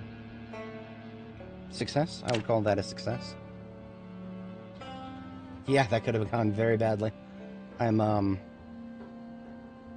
don't want to say anything definitive. Like, I don't want to make it sound like I knew I was going to get out of that 100%, but I was confident that the Corvette would eventually get through that somehow. It could have gone, like, you know, even if it didn't become a risk to us personally, that I could foresee many circumstances where just if the dice had rolled a little bit worse, that could have resulted in the Corvette losing a lot more integrity. The if we had other obstructions that kind of got us boxed in, theoretically, if we had to, we could back up with enough force that we could push the vehicle that we were trying to tow, we could push it back just by backing up in reverse. It just would have been a question of how many zombies would we have started to run over. Because if zombies run over, they pull your wheels up off the floor, and you lose traction. So that radio replaced. I'm not going to worry too much about the rest of the truck. I just wanted to get that replaced so that I could actually put the radio down as a decoration somewhere.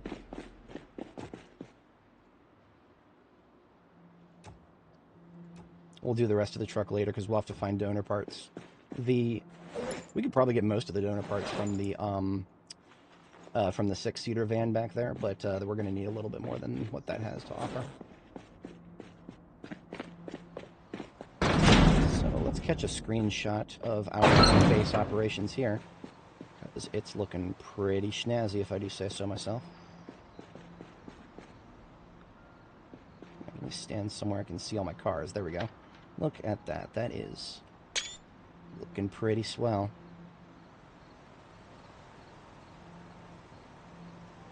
And Annie shall bid us farewell. Alright, folks. We have had a shorter stream today, but it's been a good one. Last thing we always do here is back bar save. After today, it's going to feel pretty good to have it checkpointed again. So, what we got to do is open our File Explorer here, go to our Zomboid folder, see users, username Zomboid, saves, Apocalypse, sorted by date modified. Here's the most recent one.